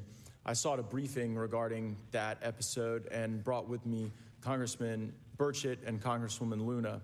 We asked to see any of the evidence that had been taken by flight crew in this endeavor and to observe any radar signature as well as to meet with the flight crew. We were not afforded access to all of the flight crew. And initially, we were not afforded access to images and to radar. Thereafter, we had a bit of a discussion about how authorities flow in the United States of America, and we did see the image. And we did meet with one member of the flight crew who took the image. The image was of something that I am not able to attach to any human capability, either from the United States or from any of our adversaries. And I'm somewhat informed on the matter, having served on the Armed Services Committee for 7 years, having served on the committee that oversees DARPA and advanced technologies for several years. When we spoke with the flight crew, and when he showed us the photo that he'd taken, I asked why the video wasn't engaged, why we didn't have a FLIR system that worked. Here's what he said. They were out on a test mission that day over the Gulf of Mexico. And when you're on a test mission, you're supposed to have clear airspace. Not supposed to be anything that shows up. And they saw a sequence of 4 craft in a clear diamond formation for which there is a radar sequence that I alone have observed in the United States Congress. One of the pilots goes to check out that diamond formation and sees a large floating, what I can only describe as an orb. Again, like I said, not of any human capability that I'm aware of. And when he approached, he said that his radar went down, he said that his FLIR system malfunctioned, and that he had to manually take this image from one of the lenses, and it was not automated in collection as you would typically see in a test mission. So I guess I'll start with Commander Fravor. How should we think about the fact that this craft that was approached by our pilot had the capability of disarming a number of the sensor and collection systems on that craft? Well, I think this goes to that national security side, and you can go back through history of things showing up at certain areas and disabling our capabilities, which is disheartening. And for us, I mean, like I said, it completely disabled the radar on the aircraft when it tried to do it, and the only way we could see it is passively, which is how he got that image. So I think that's a concern on what are these doing, not only how do they operate, but their capabilities inside to do things like this.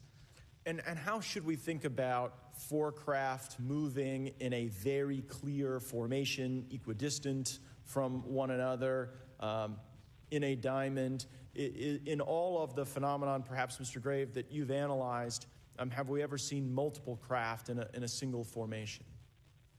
I have one particular case, and that was during the gimbal incident. The recording on the AT FLIR system shows a single object that rotates. You hear the pilots refer to a fleet of objects that is not visible on the FLIR system, and that was something that I witnessed during the debrief as part of the radar data on the situational awareness page.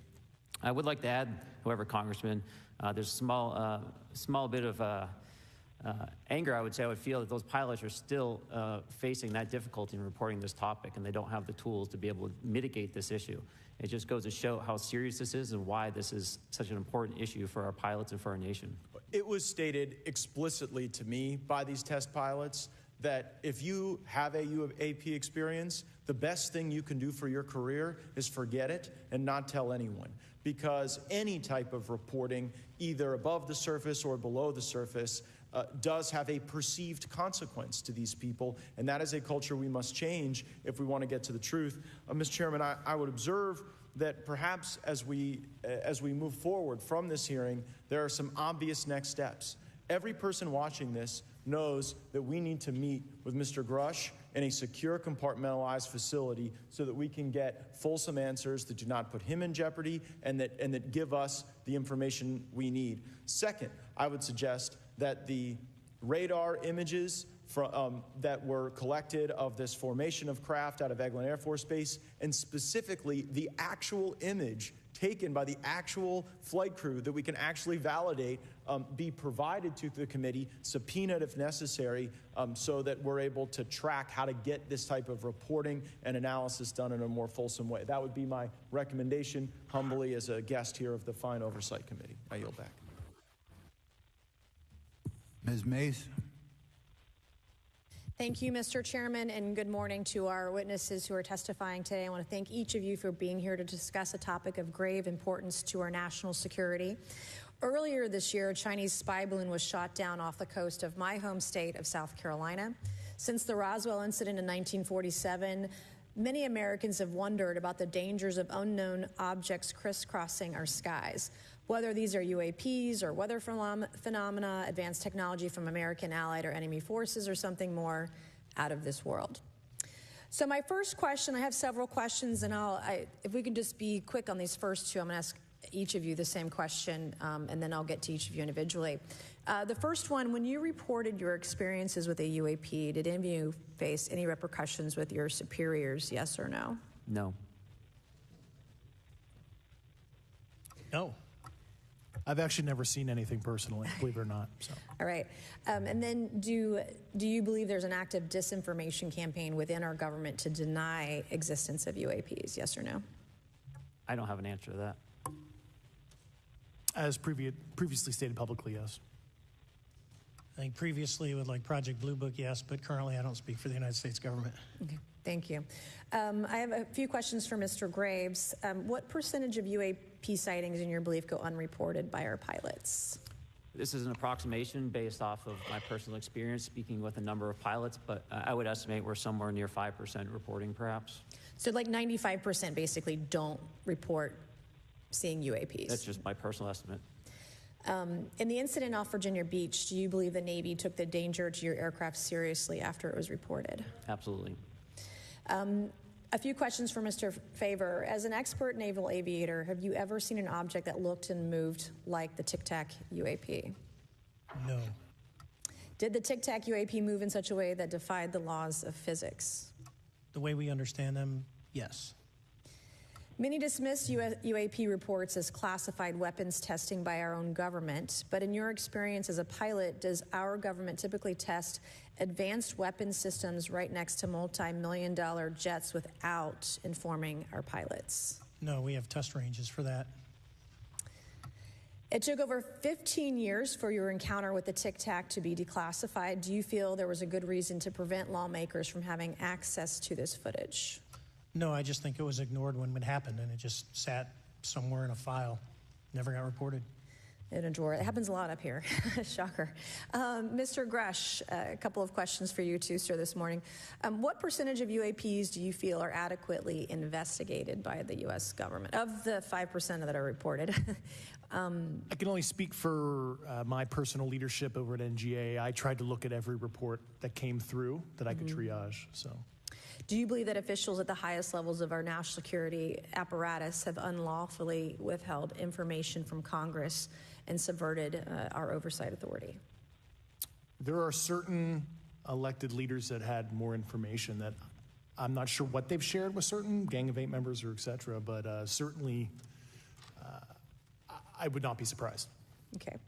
You've stated that the government is in possession of potentially non-human spacecraft. Based on your experience and extensive conversations with experts, do you believe our government has made contact with intelligent extraterrestrials? Something I can't discuss in public setting. Okay, I can't ask when you think this occurred. If you believe we have crashed craft, stated earlier, do we have the bodies of the pilots who piloted this craft? As I've stated publicly already in my News Nation interview, biologics came with some of these recoveries, yeah. Were they, I guess, human or non-human biologics? Non-human, and that was the assessment of people with direct knowledge on the program I talked to that are currently still on the program. And was this documentary evidence, this video, photos, eyewitness? Like, how would that be determined? The specific documentation I would have to talk to you in a skiff about. Gotcha. Yeah. Okay.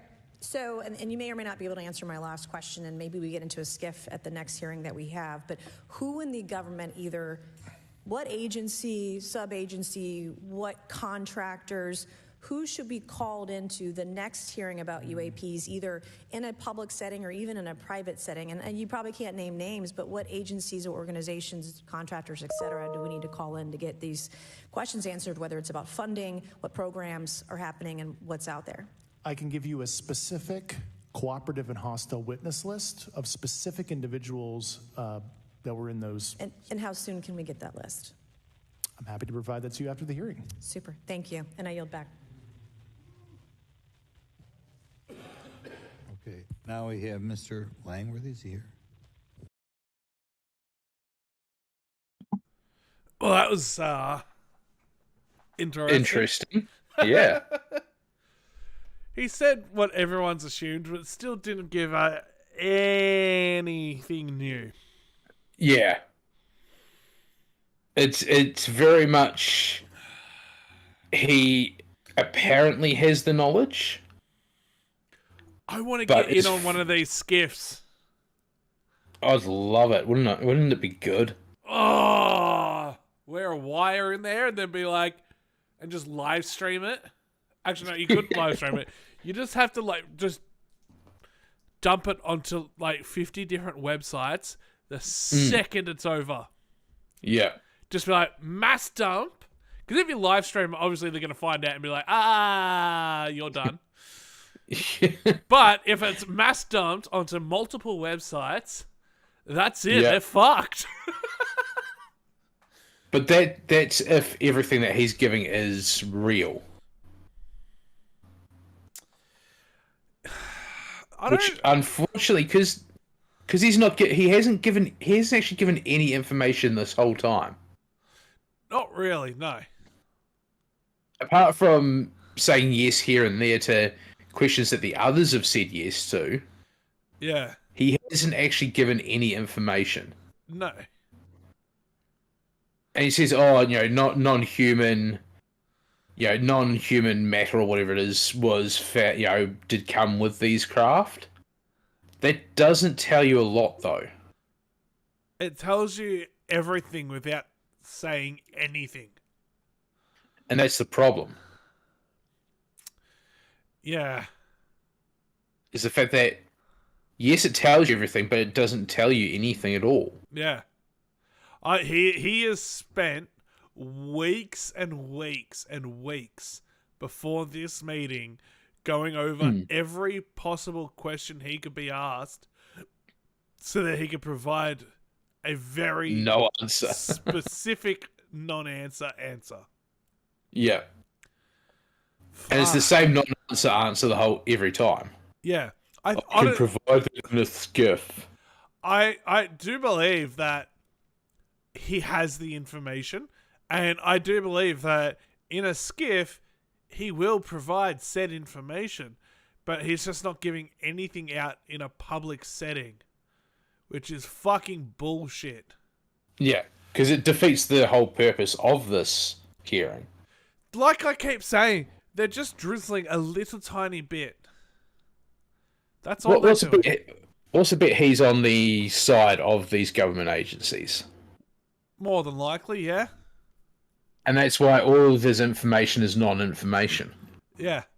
I mean, we're almost 2 hours into this meeting, and what have we learnt thus far? Tom DeLonge was part of a thing with Dave Fravor. Yeah, that's it.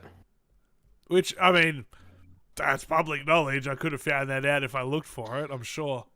Yeah. But, like, realistically... Oh, and there's another video that... I mean, he did say that shot down video should be public, but it's not, and he doesn't agree. Yeah. So that's good, I guess. But realistically, nothing's... We haven't actually learned anything. Yeah. Which is probably why there's fuck all videos of, even just short segments of this online. Yeah. Like, the only segment I've seen is literally where he was asked about, the biological contaminants that were found on the craft. That's all I've seen. Yeah, that's the only thing that I've seen as well. That's all over TikTok. Just her asking those questions. That's the only thing that I've seen thus far. Yeah. Which, her questions were pretty good. Oh, look, the questions that Congress are asking are good questions. The answers they're getting are just bullshit answers. And unfortunately, Dave Fravor is very out with his answers. But he doesn't know anything else that isn't associated with his one experience. And like he said, he's only had that one experience. He never had anything else after that.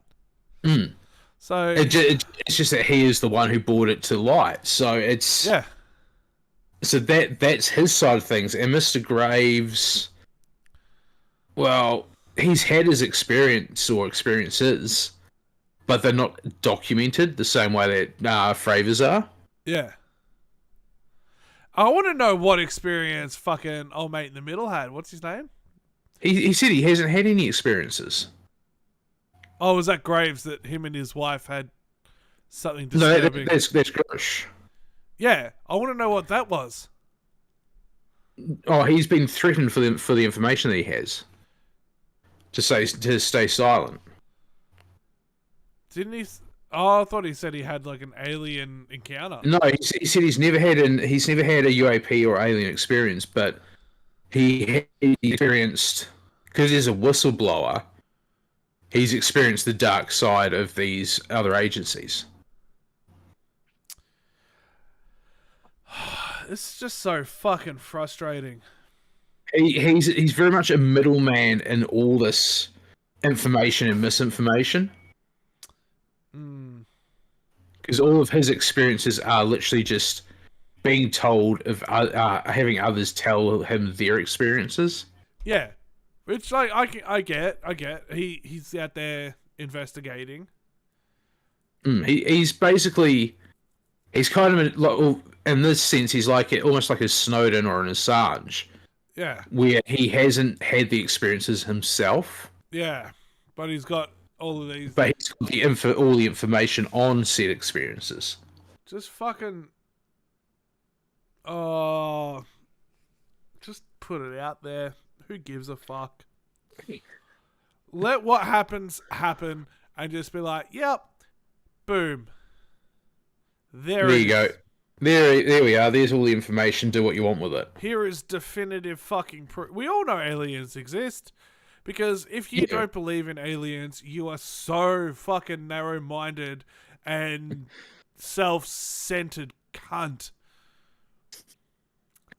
You are, honestly. If you flat out deny even the possibility that there is any form of life outside of Earth, you're a self-centered cunt. Seriously, you have to be like, you can be skeptical, yeah, 100%. But to flat out deny it, you're a self-centered fuck. My mother is one of those people. She flat out says there is no possibility of aliens. Aliens don't exist. That's stupid. But then again, that's just my mother.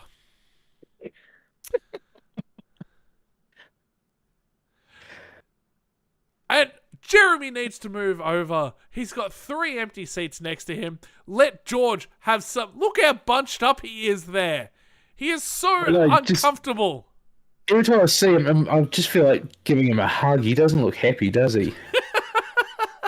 Jeremy Jeremy and the dude next to him just need to, like, they're comfortable. Just move 1 seat over. Clearly, no one is turning up to sit down there.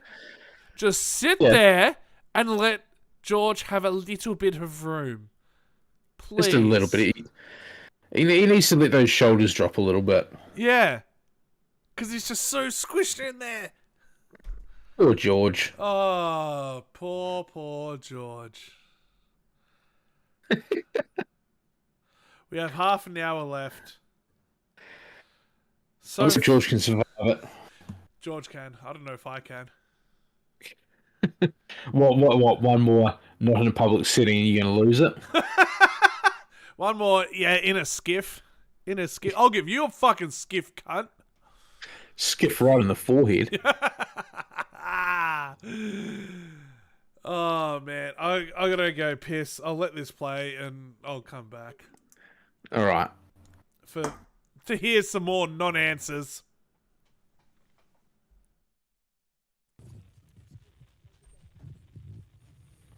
Okay. Thank you very much. I'd like to thank all of the witnesses for being here today to discuss this very unique topic. And I'd like to jump right into my questions, if you don't mind. Commander Fravor, can you briefly describe your background? Yeah, I was an enlisted Marine, Naval Academy graduate, Navy, flew for 18 years, got a master's from University of Houston, and I've worked in the private sector for the last, 16 years, 17 years. I do a lot of defense work. So really gold-plated credentials. Commander Fravor, we've all seen the floating Tic Tac video that you engaged with on November 14th, 2004. Can you briefly talk about why you were off the coast of San Diego that day? Yeah, we were at a workup with all the battle groups, so we integrate the ships with the carrier, the air wing with the carrier, and we start working. So we were doing an air-to-air defense to hone not only our skills, but those of the USS Princeton when they had been tracking them for 2 weeks. The problem was that there was never manned aircraft airborne when they were tracking them, and this was the first day, and unfortunately, we were the ones airborne and went and saw it. Do you remember the weather that day? Was it cloudy or windy or anything out of the ordinary on the Pacific coast? It was actually, if you're familiar with San Diego, it was a perfect day. Light winds, no whitecaps, clear skies, not a cloud. It was, for flying, it was the best.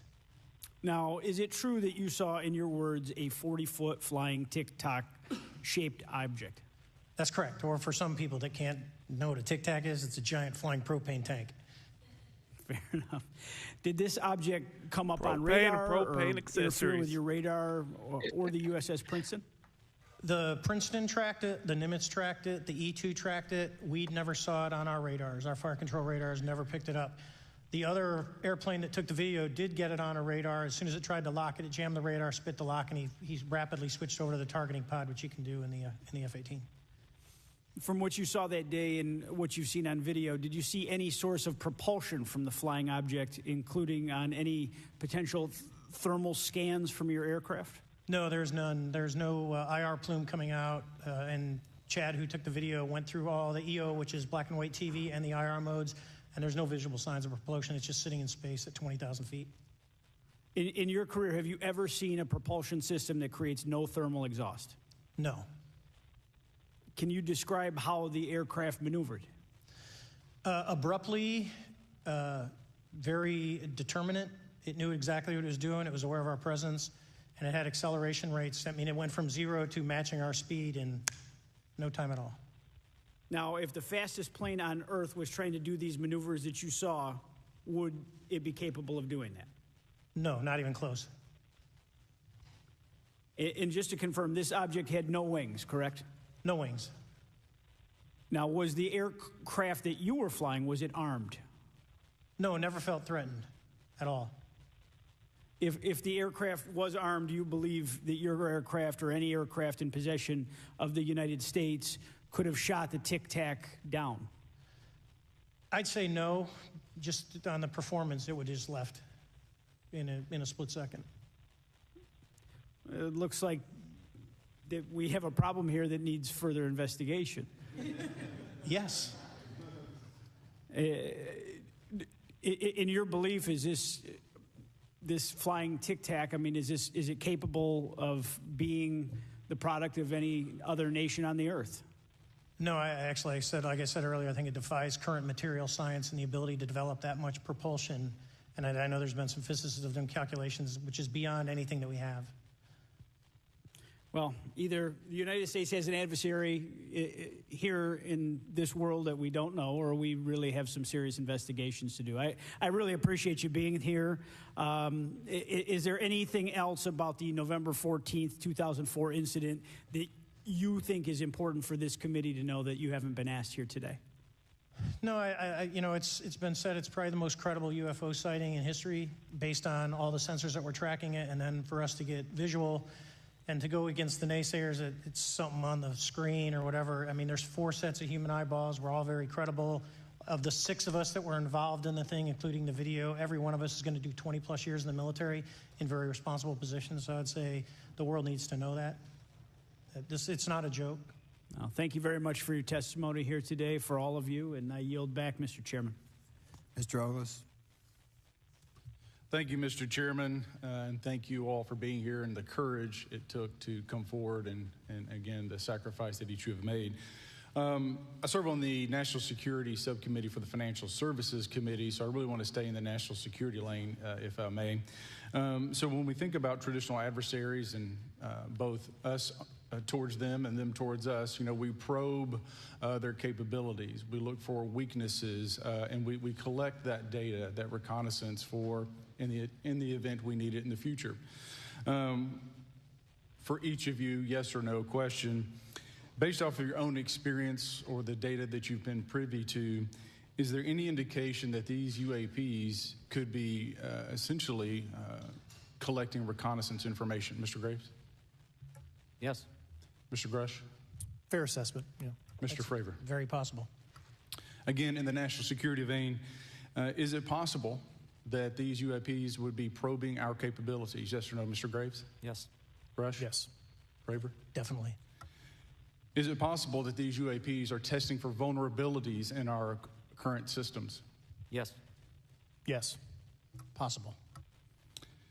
Do you feel, based off of your experience and the information that you've been privy to, that these UAPs provide an existential threat to the national security of the United States? Mr. Graves? Potentially. Yes, sir, potentially. Same answer, potentially. Yeah, I'd say Fravor? definitely, potentially. Mr. Graves and Fravor, in the event that your encounters had become hostile, would you have had the capability to defend yourself, your crew, your aircraft? Absolutely not. Sir? No. Is based off of the information that you've been privy to, is there any indication that these UAPs are interested in our nuclear technology and capabilities? Yes. By external observation, sure, that could be a fair assessment, yeah. Yes. Is there any indication that the Department of Energy is involved in UAP data collection and housing? I don't have an answer. I can't confirm or deny that in a public setting. And could you do it in a secure setting? Yes. Mr. Fravor? No, I don't know. Mr. Chairman, I think I'm the last member to go, but there clearly is a threat to the national security of the United States of America. As members of Congress, we have a responsibility to maintain oversight and be aware of these activities so that, if appropriate, we take action. I would encourage the chairman to demand that we have any and all, but in particular Mr. Grush, talk to us in a skiff. And if that access is denied, I will personally volunteer to initiate the Holman Rule against any personnel or any program or any agency that denies access to Congress. Mr. Chairman, with that, I will yield the remainder of my time to my fellow colleague from Tennessee, Mr. Burchett.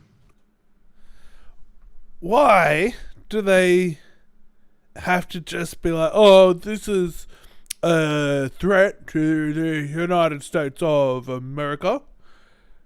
Why are they not thinking about the rest of the entire goddamn fucking world? You're talking about UFOs or UAPs. You're talking about something coming in towards Earth from another planetary system. Why can you not think about more than just your stupid backwards ass fucking country? Because the US is the only country that exists, clearly. Oh, fuck, I forgot about that. I forgot. Yeah, sorry. That makes sense. Fake. Yeah, I forgot. Sorry. That's on me. We're all just actors over here in Oz. Yeah. Yeah, no, that's on me. Sorry. I fucked. That's my fault. China doesn't count. No. The whole of Europe doesn't either. Yeah, no. It's just the US. Yeah, I forgot. Earth is the United States of America is Earth. Mm.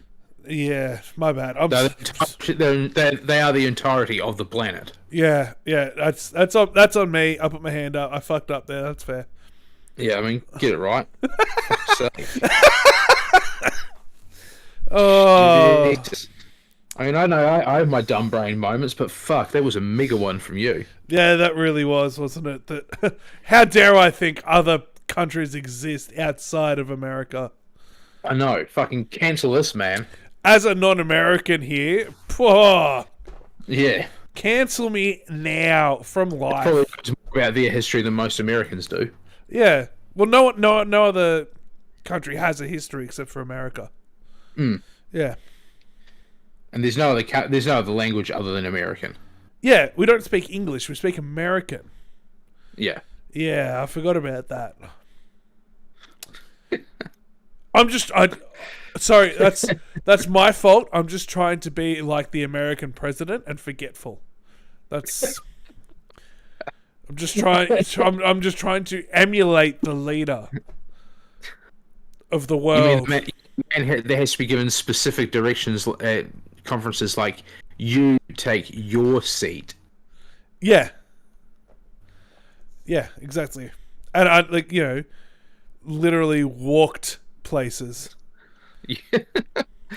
And fell upstairs 3 times. Man, once there's stairs. Dude, the amount of times I've fallen upstairs is genuinely fucking embarrassing. And it's sober as well. I've fallen downstairs a few times. Yeah, but falling up, yeah, but sober. Falling up a flight of stairs sober. That is a fucking skill. Yeah, I mean, I'm bad, but I'm not that bad. I've done it so many times. Oh, fucking hell. We've got 20 minutes left. This is, again, skiff. Yep, skiff. Everything with this guy's skiff. Yeah, I should have just titled this the skiff stream. Not the dead stream, it's the skiff stream. Maybe we should skiff afterwards and come up with some ideas. Yeah. Yeah, within a skiff. Yeah. Yeah, I don't think skiff can be like replaced like Smurf. Like the word Smurf just replaces random fucking words. I don't think skiff is the same kind of thing. I think that can be discussed in a skiff. I'm sorry, what was Smurf? Well, you use it. We can skiff afterwards. That's not really like the right terminology. We will discuss it within a skiff. Yes. So you use skiff like the Smurfs use the word Smurf to replace words. I wasn't trying to replace words. I was just trying to make fun of the whole thing. But I know, but I just then associated it with Smurfs because it's Smurfs go. Oh, we're gonna go for a Smurf down the street and get some Smurf and ice cream, and we'll Smurf on down to the park. Like they just replace random words with the word Smurf. That sounded use skiff to replace random word. Yeah. I might start doing that from now on. Just replace random words with skiff. Oh, for fuck's sake. Oh, no. Fucking hell. We're going to have to discuss this in a skiff, I think. Discuss your actions within a skiff.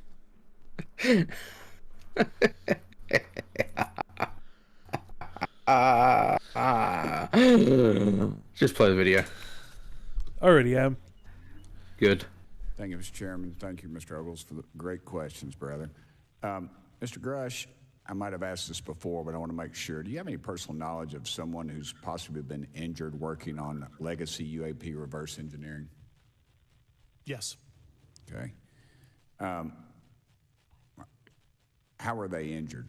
Is it something like a radioactive type situation or something we didn't understand? I've heard people talk about Havana syndrome type incidences. What was your recollection of that? I can't get into specifics, but you can imagine assessing an unknown unknown. There's a lot of potentialities you can't fully prepare for. How do you think we ought to handle UAP whistleblower complaints like yours in the future? Yeah, there was some issue with mine. So, PPD-19 process, it goes to the Intel committees, either through PPD-19 or ICD-120. There's not a good way for the Intelligence Community Inspector General to provide that to other committees. And I asked my information to be sent to the House and Senate Armed Services Committee because there are Title X equities at play, but there was no smooth process to do so. Yeah. That's a trash can. Are you aware of any individuals that are participating in reverse engineering programs for non-terrestrial craft? Personally, yes. Mm-hmm. Do you know any that would be willing to testify if there were protections for them? Certainly closed door and assurances that breaking their NDA, they're not going to get administratively punished for so. Yeah. I yield, Mr. Chairman. Thank you. I'm going to do something a little bit out of the ordinary here. We're going to give 3 people a chance at an additional 3 minutes. So, Mr. Burchett, do you want to keep going? Why don't you come back to me, Mr. Chairman? Ms. Luna, is she on that list? Sure. Chairman, I'd like to submit for the record an article by News Nation, and it follows Mr. Grush's full interview for the record. Without objection. Thank you. Mr. Grush, why is it that you refer to the phenomenon as non-human intelligence? Why deviate from the basis of extraterrestrial life? I think the phenomenon is very complex, and I like to leave an open mind analytically to specific origin. When you say specific origin, are you referring, can you elaborate on that for those that might not? If it's a traditional extraterrestrial origin or something else that we don't quite understand from either a biological or astrophysics perspective, I just like to keep an open mind on what it could be, Okay, and referring to your News Nation interview, you had referenced specific treaties between governments. Article 3 of the Nuclear Arms Treaty with Russia identifies UAPs. It specifically mentions them.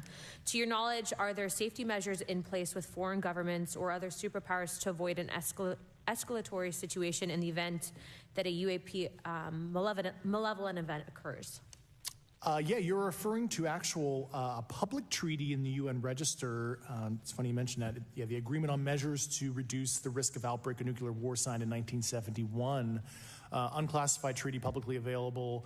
And if you cite the George Washington University National Security Archives, you will find the declassified in 2013 specific provisions in the specific red line flash message traffic with the specific codes pursuant to Article 3 and Article, also Situation 2, which is in the previously classified NSA archive. What I would recommend, and I tried to get access, but I got a wall of silence at the White House, was those specific incidents when those message traffic was used. I think some scholarship on that would open the door to a further investigation using those publicly available information. Thank you. And then my last question with 51 seconds remaining. You mentioned white-collar crimes potentially being taking place in regards to a cover-up. Can you please elaborate? I have concerns based on the interviews I conducted under my official duties of potential violations of the federal acquisition regulations, the FAR. Thank you very much. Yep. Chairman, I yield the remainder of my time. Okay, we'll go to Mr. Raskin for 3 minutes. Thanks, Mr. Chair. And I thank the witnesses for their endurance and service today. Mr. Fravor, you've described your episode in detail now, and you call it the most credible UFO sighting in history. But I wonder, was this the first time that you encountered a UFO or a UAP in 2004? Yes. And what was your general attitude or perspective on the UFO discussion before that happened?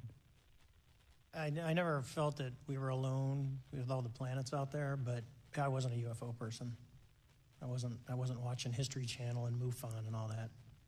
And have you had experiences or encounters since that happened? No.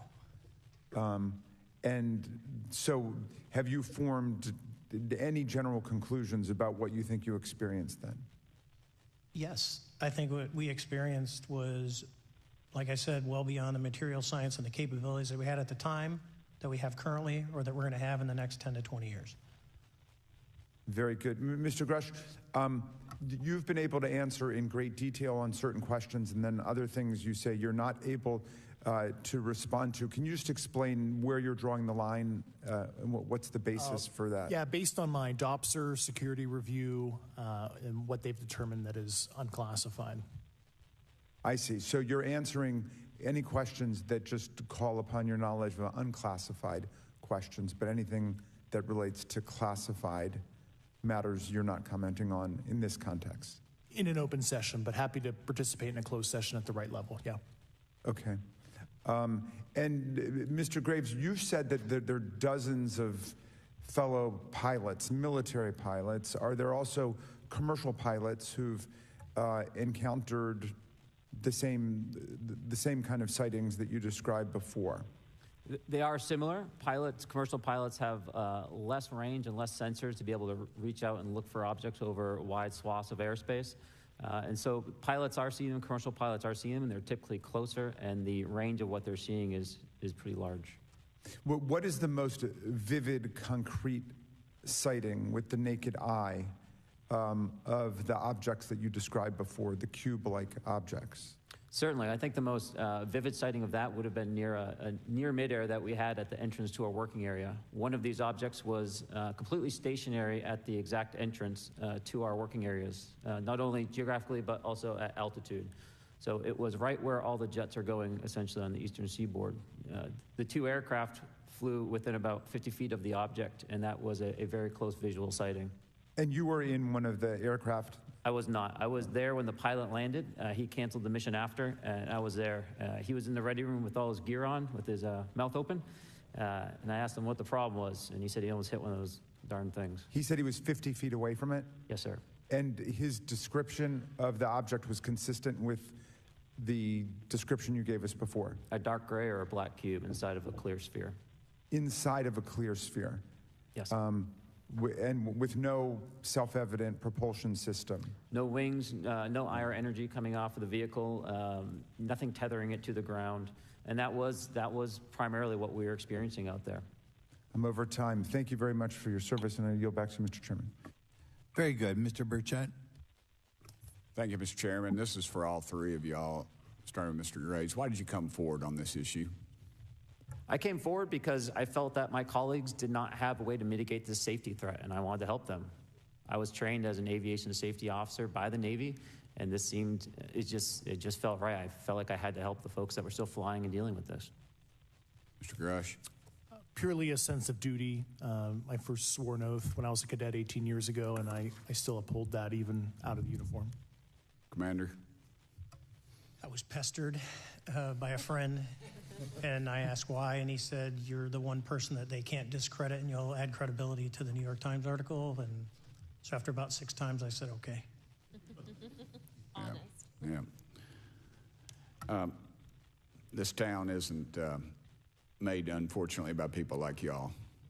We thank y'all. And I do want to also thank the people in the audience and the people that are watching this that can't be, people all over the world that have kept this issue alive. You've endured criticism and derogatory remarks, and we're trying to get to the bottom of it. And so God bless y'all. Thank y'all so much. We really appreciate you guys and gals.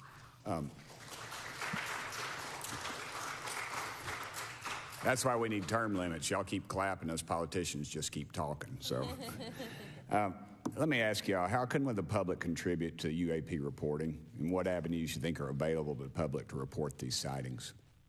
Well, right now, I don't think there is a lot of public options for every man to be able to report on this. I think even for professionals that have sensor data that are seeing these on a regular basis, they're still hesitant to come forward. And so for the general public, I think encouraging the conversations that we're having today, looking for technology solutions that can be distributed so that objective data can be gathered is the first place to go. Mr. Grush? I'll just touch on the whistleblower side of it. I do encourage, current and former military, intelligence community, and industry contractors to come forward in a legal way, either through the IC or DoD or whatever the cognizant IGs are, to lead, join me in this discussion. Commander, and I guess I should say this for the record. My daddy was United States Marine Corps, 1st Marine Division, so. Hoorah. Yes, sir. He was old school, him and Chesty Puller on Peleliu, so thank you, wow. brother. Wow. Yes, sir. I'm not anything like my daddy. He was incredible. I'm very mediocre, to say the least, but go ahead. You seem to be doing fine. Yeah. For me, I was an accident investigator, so the biggest thing that you learn, and I think that witnesses need to do is, one, don't try and make the fish bigger than it was. Stick to the facts, write it down, and don't speculate what you think it is because it will sway your decision. Just write the facts down.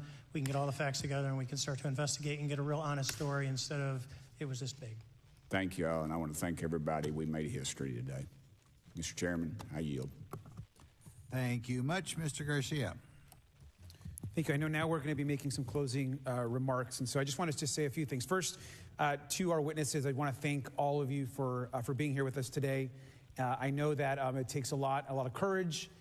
You're telling really important information to this committee, and I just want to thank you also for all three of you, your service to our country. I also want to just note that today's hearing was both important but also serious, and I want to thank our subcommittee chairman, Mr. Grothman, I think for running a very fair and substantive hearing.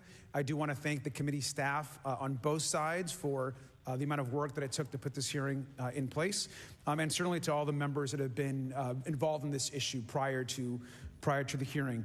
I also want to note for our witnesses and for the public that I'm a freshman member of Congress, and I've only been here for 7 months, but this is by far the most bipartisan conversation and discussion that I have seen happen in the Congress. And I think that a topic of this significance as it relates to our national security, as it relates to information that we're trying to gather for the American public does bring people together, and I think that's been really great to see.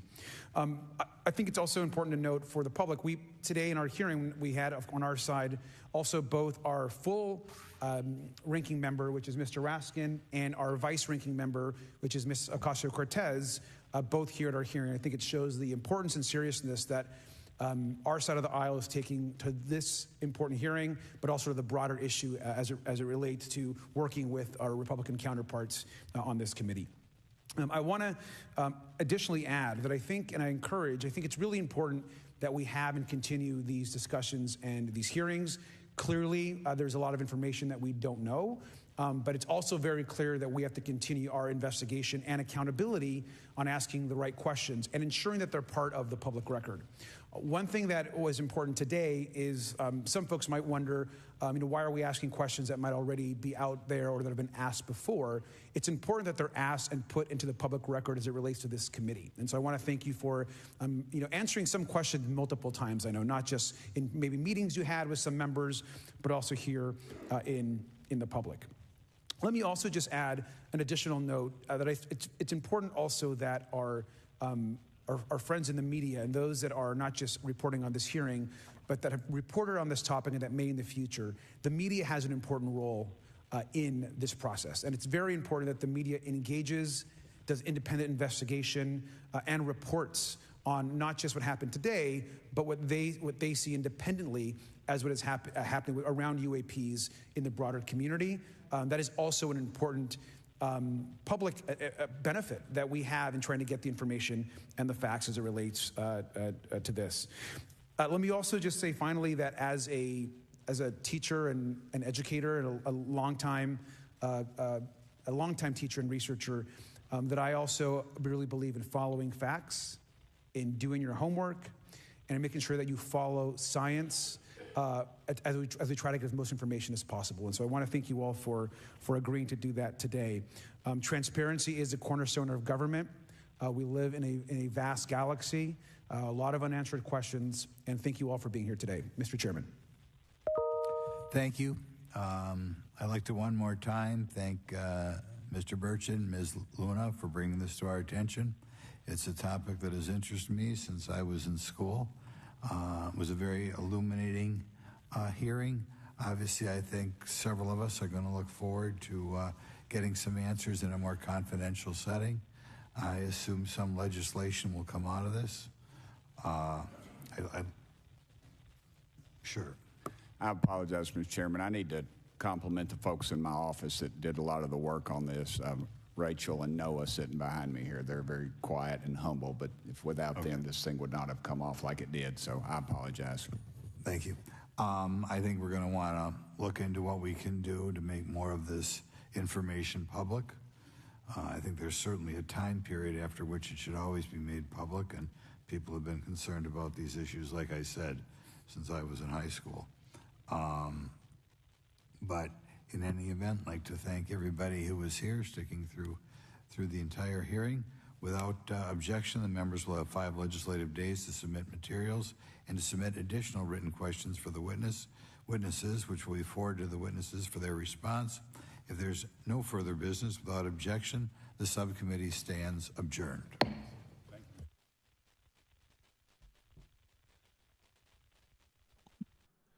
Wow. Yeah. A lot of unanswered questions there. Yeah.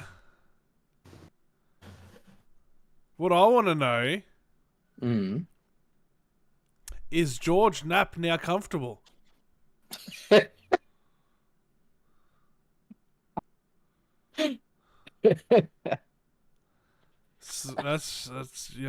ask the tough questions. George, are you okay after that?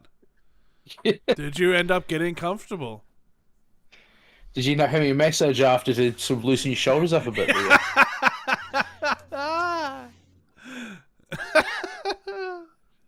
Shit. I mean, I don't even know what to say about that. It was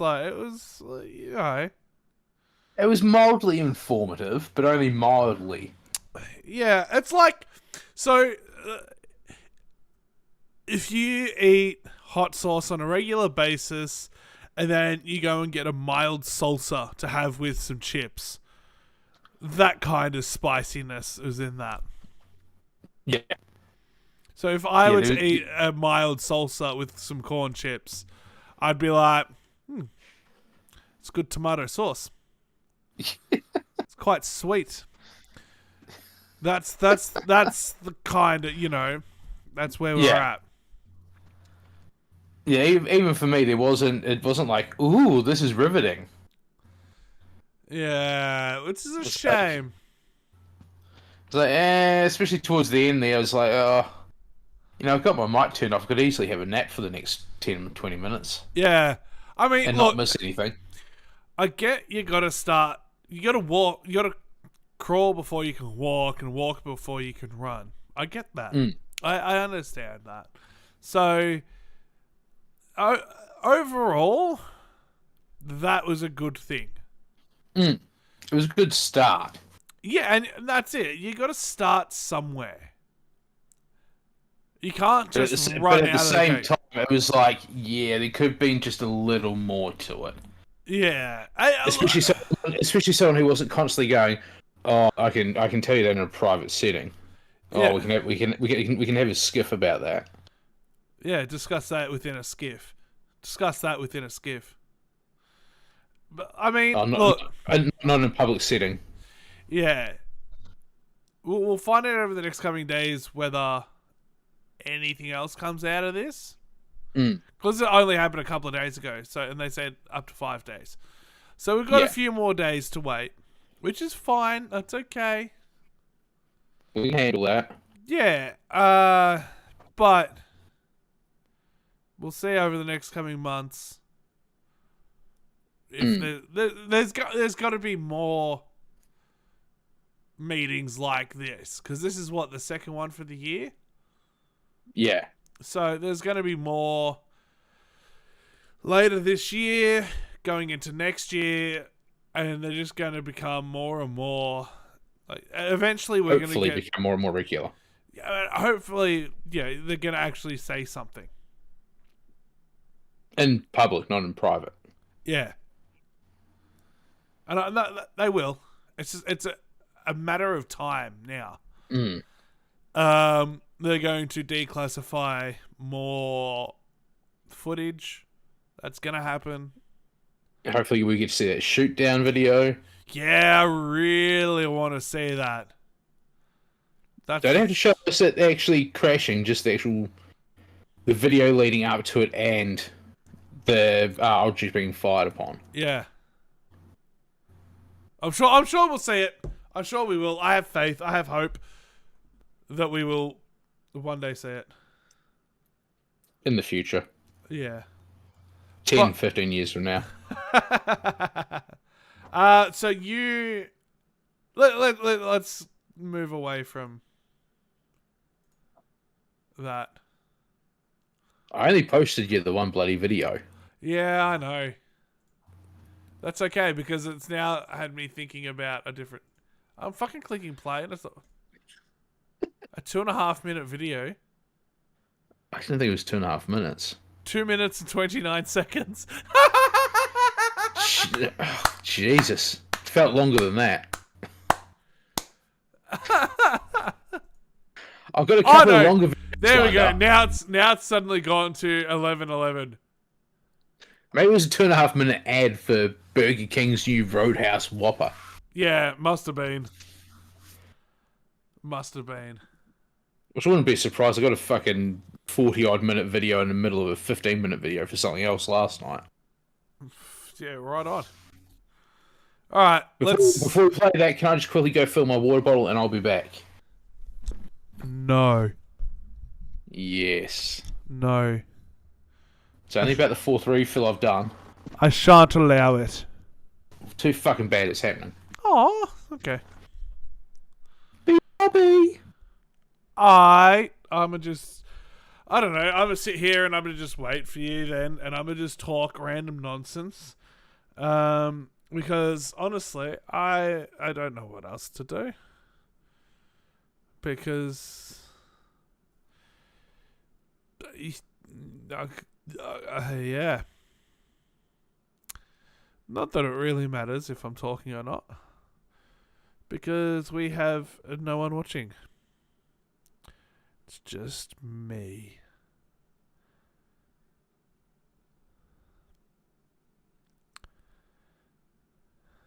It's just me.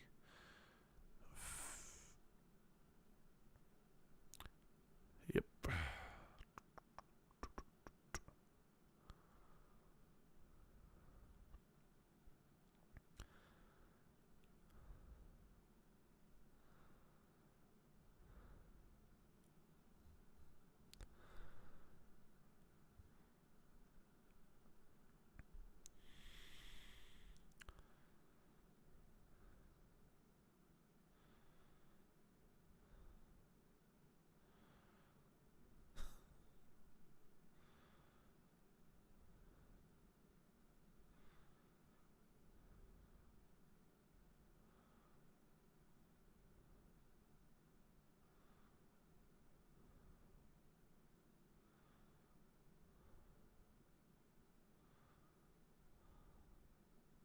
I'm here. That's a bummer. I know, right? I was going to set it to be right back, and I was going to talk, and then I was like, you know what? No one's watching. I don't care. So I just sat here and waited. Fair enough. Well, people watch 0.7% of a video. So, yeah. Awesome. So let's watch this. What is it? I Disturbing videos taken in attics. Shitty video. For anyone living in a house, odds are your house has an attic in it. Perhaps a... No, it does not. Yeah, some have just roof space and that's it. We barely even have that. No, we've got that. We've got roof space. You can't get in there. It's not for storage. It's not an attic. It's just space. It's a very small, it'd be a crawl space up in the roof. Just for wiring, insulation. Nothing Crack.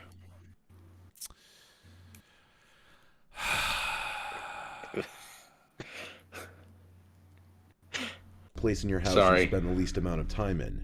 But do you ever hear sounds coming from up there? Sounds that almost make you wonder if something's up there. Of course, it'll usually be dismissed as house settling noises, because who would ever imagine that someone or something would actually be up in your attic, or God forbid on your roof, right? Well, these videos may make you want to install cameras.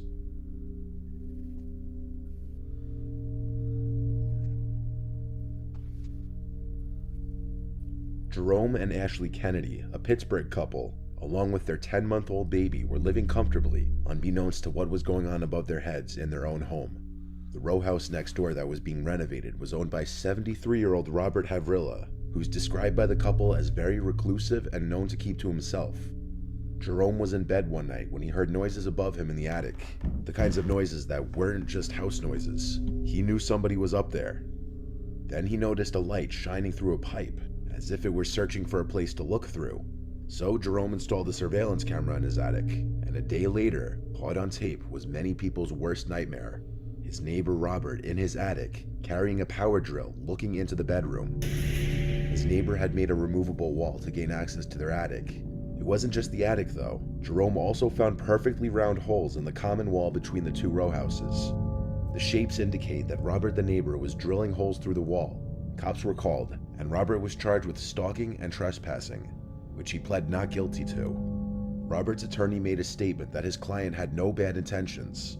He claims he was in the attic for maintenance reasons connected to his renovations, not to peep on anyone or do anything malicious. Anybody with half a brain would know this is BS. The many holes drilled in the common wall and through the ceiling in the attic were without a doubt meant to spy on his neighbors. Strangely enough, it appears Robert was aware of the camera that Jerome had placed, as he looks right at it in this frame, so why he continued to do what he did is unknown. Yeah, okay, that's pretty fucked. That's probably one of the most fucked things that we've ever watched on this. I was searching through videos last night and then remembered your story about the cover for your ceiling space. Yeah. There's one that I'm wondering if it's going to be on here. I feel like it is, where there's a woman living up in the roof space for like a couple of months, and she comes down at nighttime and eats food from like the fridge. Surprisingly, no. Oh, you know that footage? Yeah. Yeah, it's not. How is that not on here? I don't know. Fuck. I was kind of hoping it was, because that's one of the creepier ones to me. Yeah, 100%. Yeah. This is the shit that genuinely freaks me the fuck out. Like ghost footage, aliens, shit like that. Whatever. Couldn't give a fuck. Could not give any less of a fuck about any of that kind of stuff. You show me someone crawling through someone's attic and crawl space without them knowing. Nope. That's a hard no from me. That's the one that's what does it for you. That's your point. Well, every time that we're watching any kind of ghost show, I'm always expecting there to be someone there. And that'd just freak me the fuck out. It's a physical... You have a motherfucking demon at the end of the fucking hallway spouting off demonic shit about burning for eternity in hell. Cool. All for it. Throw shit around the room, not a problem. You have Gary down at the end of the fucking hallway looking for some crack. I'm noping the fuck out. Oh, now I know how to get you. No, but if I'm with you, cool, whatever. It's just you. But like, I'm always assuming that there's going to be some kind of a fucking crackhead there, and then I know, great, I'm gonna have to fight some motherfucker. I'm swinging. Just so you know, in that situation, I'm swinging. Straight up, I'm not asking questions. I'm swinging. Are you going towards them swinging, or are you backing away swinging? Well, it depends. Depends what the situation is, really. Like, if there's a banging door, I'm going down there to check it the fuck out. But what the fuck? Assuming there's a crackhead behind it just going... Because all crackheads are mentally retarded. You can say that because they're crackheads and their lives don't count. So... we don't have an audience. It's okay to say dodgy shit. You can only get cancelled if you have an audience. So you got this mentally retarded fucking crackhead, like just banging the fucking door. I'm gonna go check it out, assuming that's what's happening. And then if I get down there and turns out it is a mentally retarded crackhead just going, I'm gonna just knock his fucking lights out straight up. If, however, I get down there and see no signs of anything, I can't feel any form of a breeze, it's in an isolated area where there's no fucking windows, no doors leading outside, nothing, and nothing is immediately obvious, then I'm going, okay, cool, I can relax and check it out. That's how it works. Okay.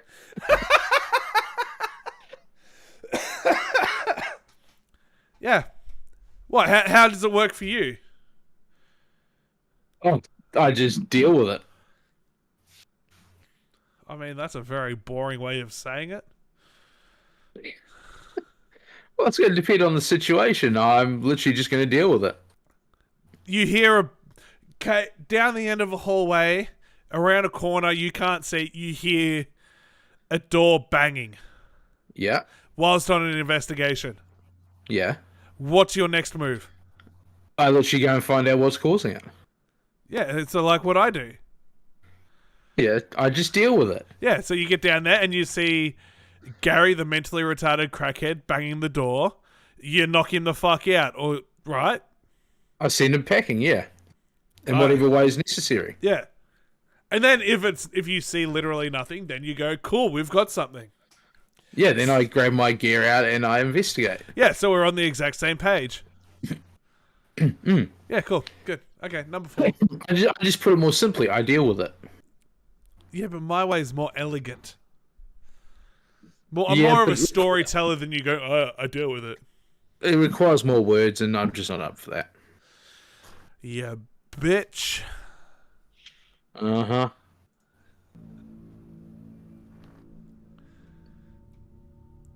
This anonymously submitted video to a channel called Handle Bandle starts with a young guy explaining how the dry boxed food that he and his girlfriend had left in the garage was mysteriously torn open and scattered across the floor. Door open in the front or the back door open, but when we were still moving our food in, we left a lot of our boxed food here in the garage.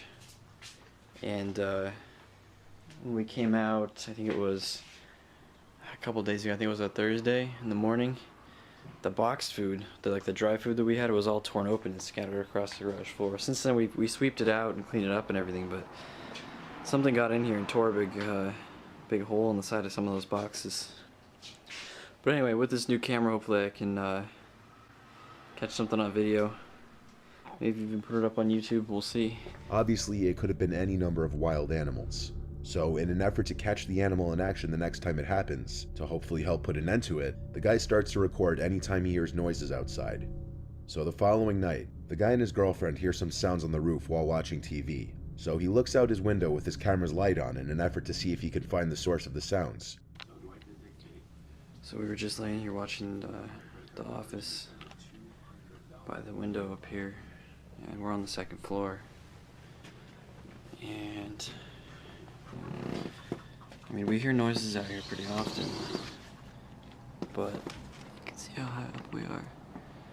We hear noises out here, but nothing like what we just heard, so it might be worth looking into. I gotta get a flashlight. I can't see anything. I can't really describe exactly what it sounded like, but almost like some kind of a screech. When the window doesn't provide a good view of what it could be, he decides to go outside for a better view, and this is what he sees. Alright, let's see. The fuck is that? What in the fuck?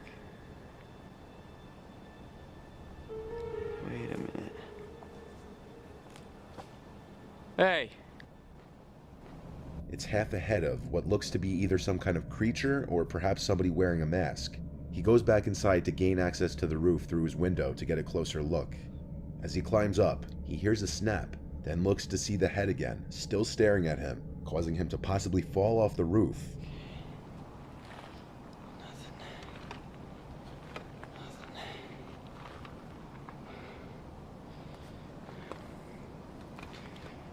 Where the hell did it go?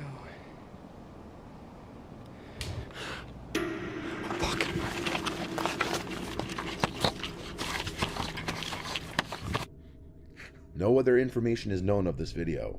Was it some kind of creature? Some people in the comments were saying it could be an owl. Others think it was a person in a mask with malintent, possibly trying to break into the house. And some believe this was footage of a rake.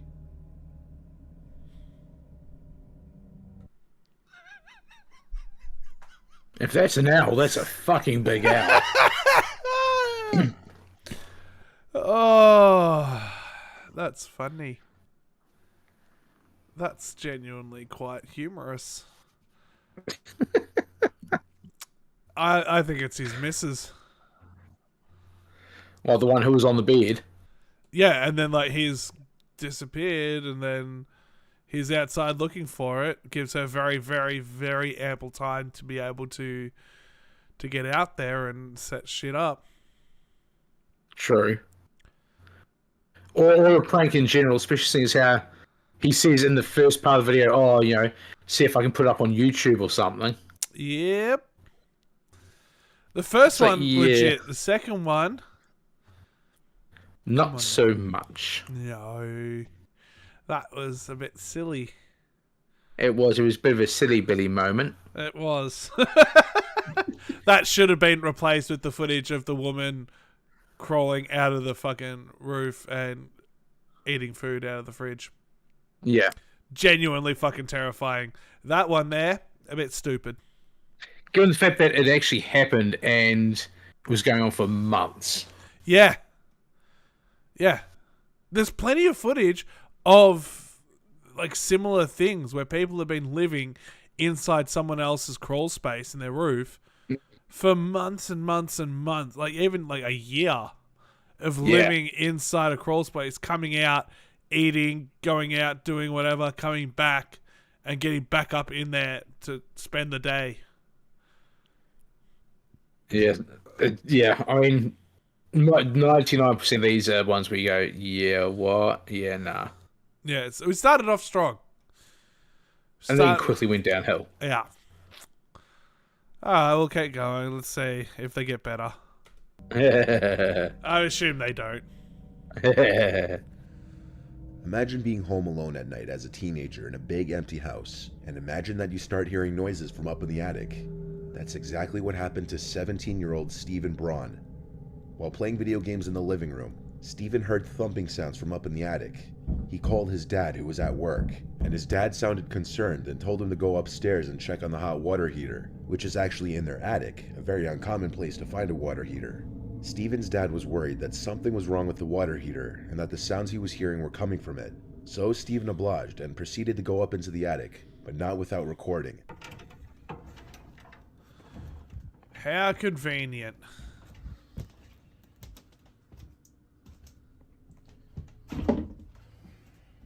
As Stephen checked the water heater and saw that it was completely fine, he then appeared to be leaving the attic, and that's when he heard a sound that caught his attention.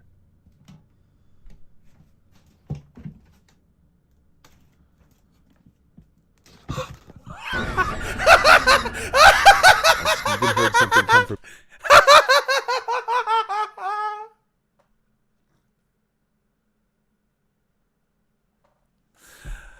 Oh, what the fuck?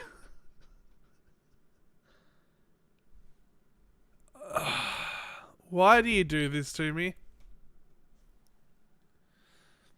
Oi.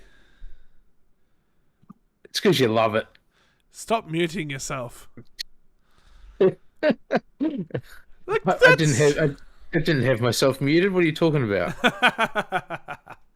That's, oh, come on now. The way that he was filming that's just a mate of his in a box. Yeah. Oh. You can tell it's just a prank because, yeah, just the rest of the video just makes it completely clear. Yeah, it's just the way he's filmed it is obvious. That particular cutout, why is there a convenient cutout in that box for? That makes zero fucking sense. And given that it's taped closed as well. Well, it's not. It was at some point, but it's not taped closed. Yeah, but on the left-hand side, the bottom portion, you can see it's taped. Yeah, no, there is tape on it, but the box is open. It's an open box. But why not just have, like, instead of a cutout there, what would be more realistic and more believable is if, because it looks like that the top of the box there, the part with the handle, is overlapping the bit with the hole in it. So surely they could have that bit raised slightly, like he doesn't quite fit in the box, peering out through the fucking gap that he's created, not through an obviously staged fucking cutout. Yeah. That's just sheer dumb. I know. Oh. A large, long box. He took a closer look at it and saw someone's eye peeking out one of the holes.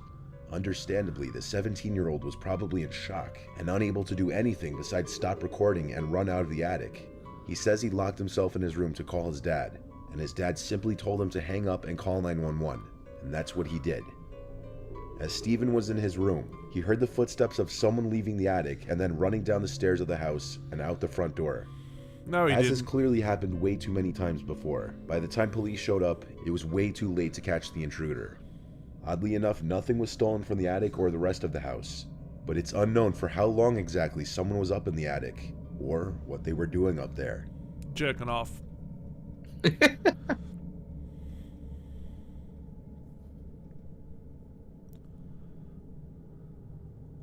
In this video you're about to see, a young couple who just recently moved into their new home started hearing noises from up above in the attic. So the man decides to go up there with a light and camera and check it out.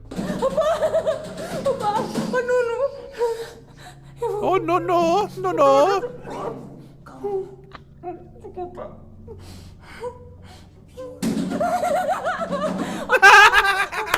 The man looks around for several minutes but doesn't see anything out of the ordinary.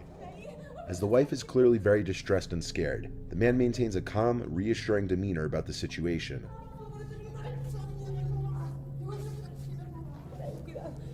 As the man descends back down the ladder, the woman keeps recording and inadvertently catches something disturbing on video.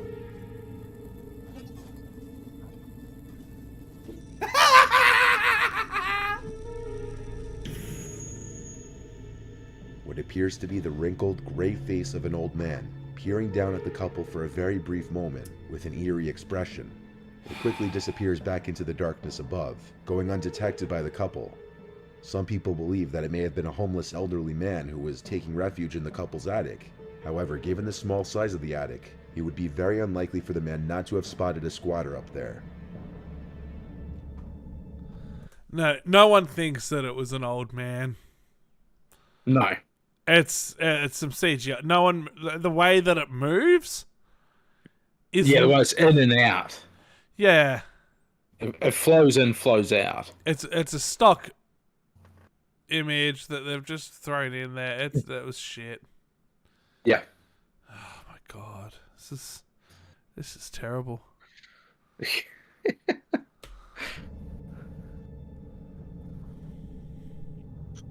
In the early hours of the morning on July 14th, 2011, Josue Silva started hearing noises coming from his roof that he had been hearing the night before as well. This footage is over 10 years old now, and the person who recorded this didn't have much money to afford a better camera. I was going to say what's with the really shitty video footage, but that explains it. Yeah, it's apparently over 10 years old. Makes sense. That checks out. And high-quality cameras weren't as easily available back then. Josue swears that the footage you're about to see is legitimate. No, probably not. It's bullshit, isn't it? I would say so, yeah. Like everything else we fucking watch. Yep. I've been hearing some noises on my roof tonight. Hear that? Have you? Hear that? No. Yesterday I heard the same thing, but I didn't want to come out. The camera wasn't charged. I can hear something up there. Hear that? Hear that?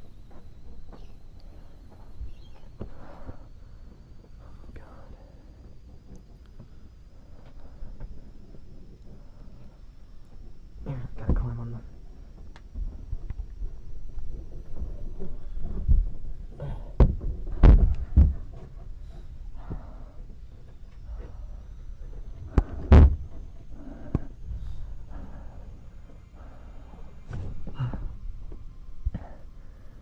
These are the shingles.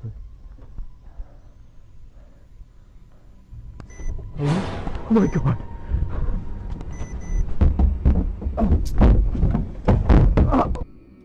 After seeing this rake-like creature, Josue falls from the roof from shock.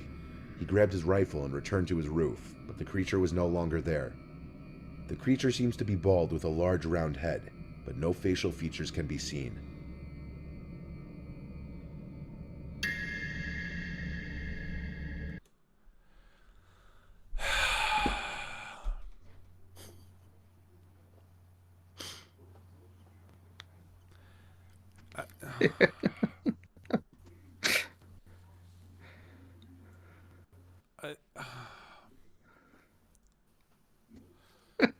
I can't even, honestly, with that.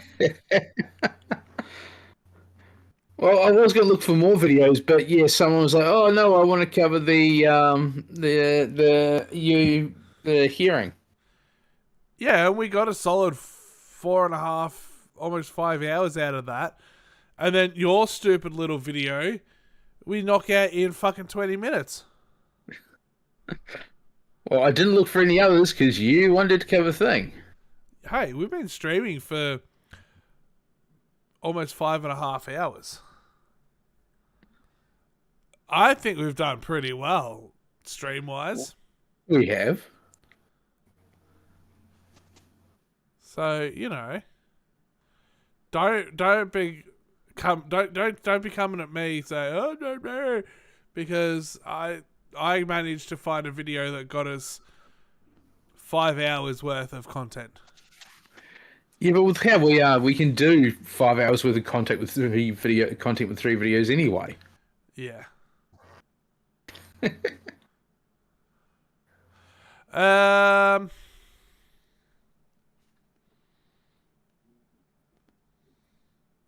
don't even have any. I got nothing else. I might have a couple of videos I can link for you. Do you really? I might. Hold on, let's have a look.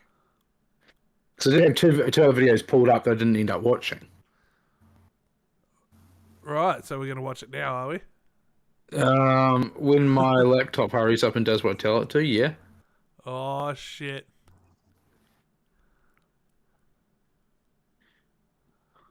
Come on.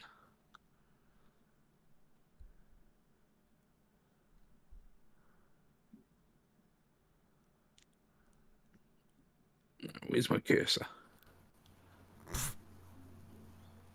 For fuck's sake. Oh, come on. That's alright, we'll do it next week. Save them for next week. Alright. There we go. Let's leave it with Evil Corp image. Okay. I mean, we probably shouldn't. But I suppose you can't see it, can you? No. Ah. There we go. It's done on our fucking homepage. All right. Cool. So there we go. Excellent. There's, I guess, shorter stream. 5.5 hours though. It's still got one of the more recent shorter ones, at least. Yeah. Next week we'll be doing our Randonautica exploration. Yep. If the weather allows for it. Yeah, I mean, if it's not rainy, we'll do it. Yeah, that's what I'm saying, if the weather allows, because knowing our luck, like the last few days, actually all week, it's been pretty fucking good weather. And it's going to be good weather up until Saturday morning, and then I reckon it's just going to piss down with rain all day. Well, I mean, if worse comes to worse, it'll be you and me in the same spot, just doing our normal stream. Yeah. That's it. Best case scenario is we do the Randonautica stream. I don't think we'll be streaming Randonautica. I think we'll just film it. Okay. Well, it's just going to be difficult trying to film it, trying to live stream it when we're using our phones for Randonautica. True. To then use our phones to stream. Might be difficult. Well, one of us can do Randonautica, one of us can stream. Yeah, but it gets complicated. It's difficult. All right. Whatever. So, yeah, next week is in person, and we will now have a discussion within a skiff. And that's that. So,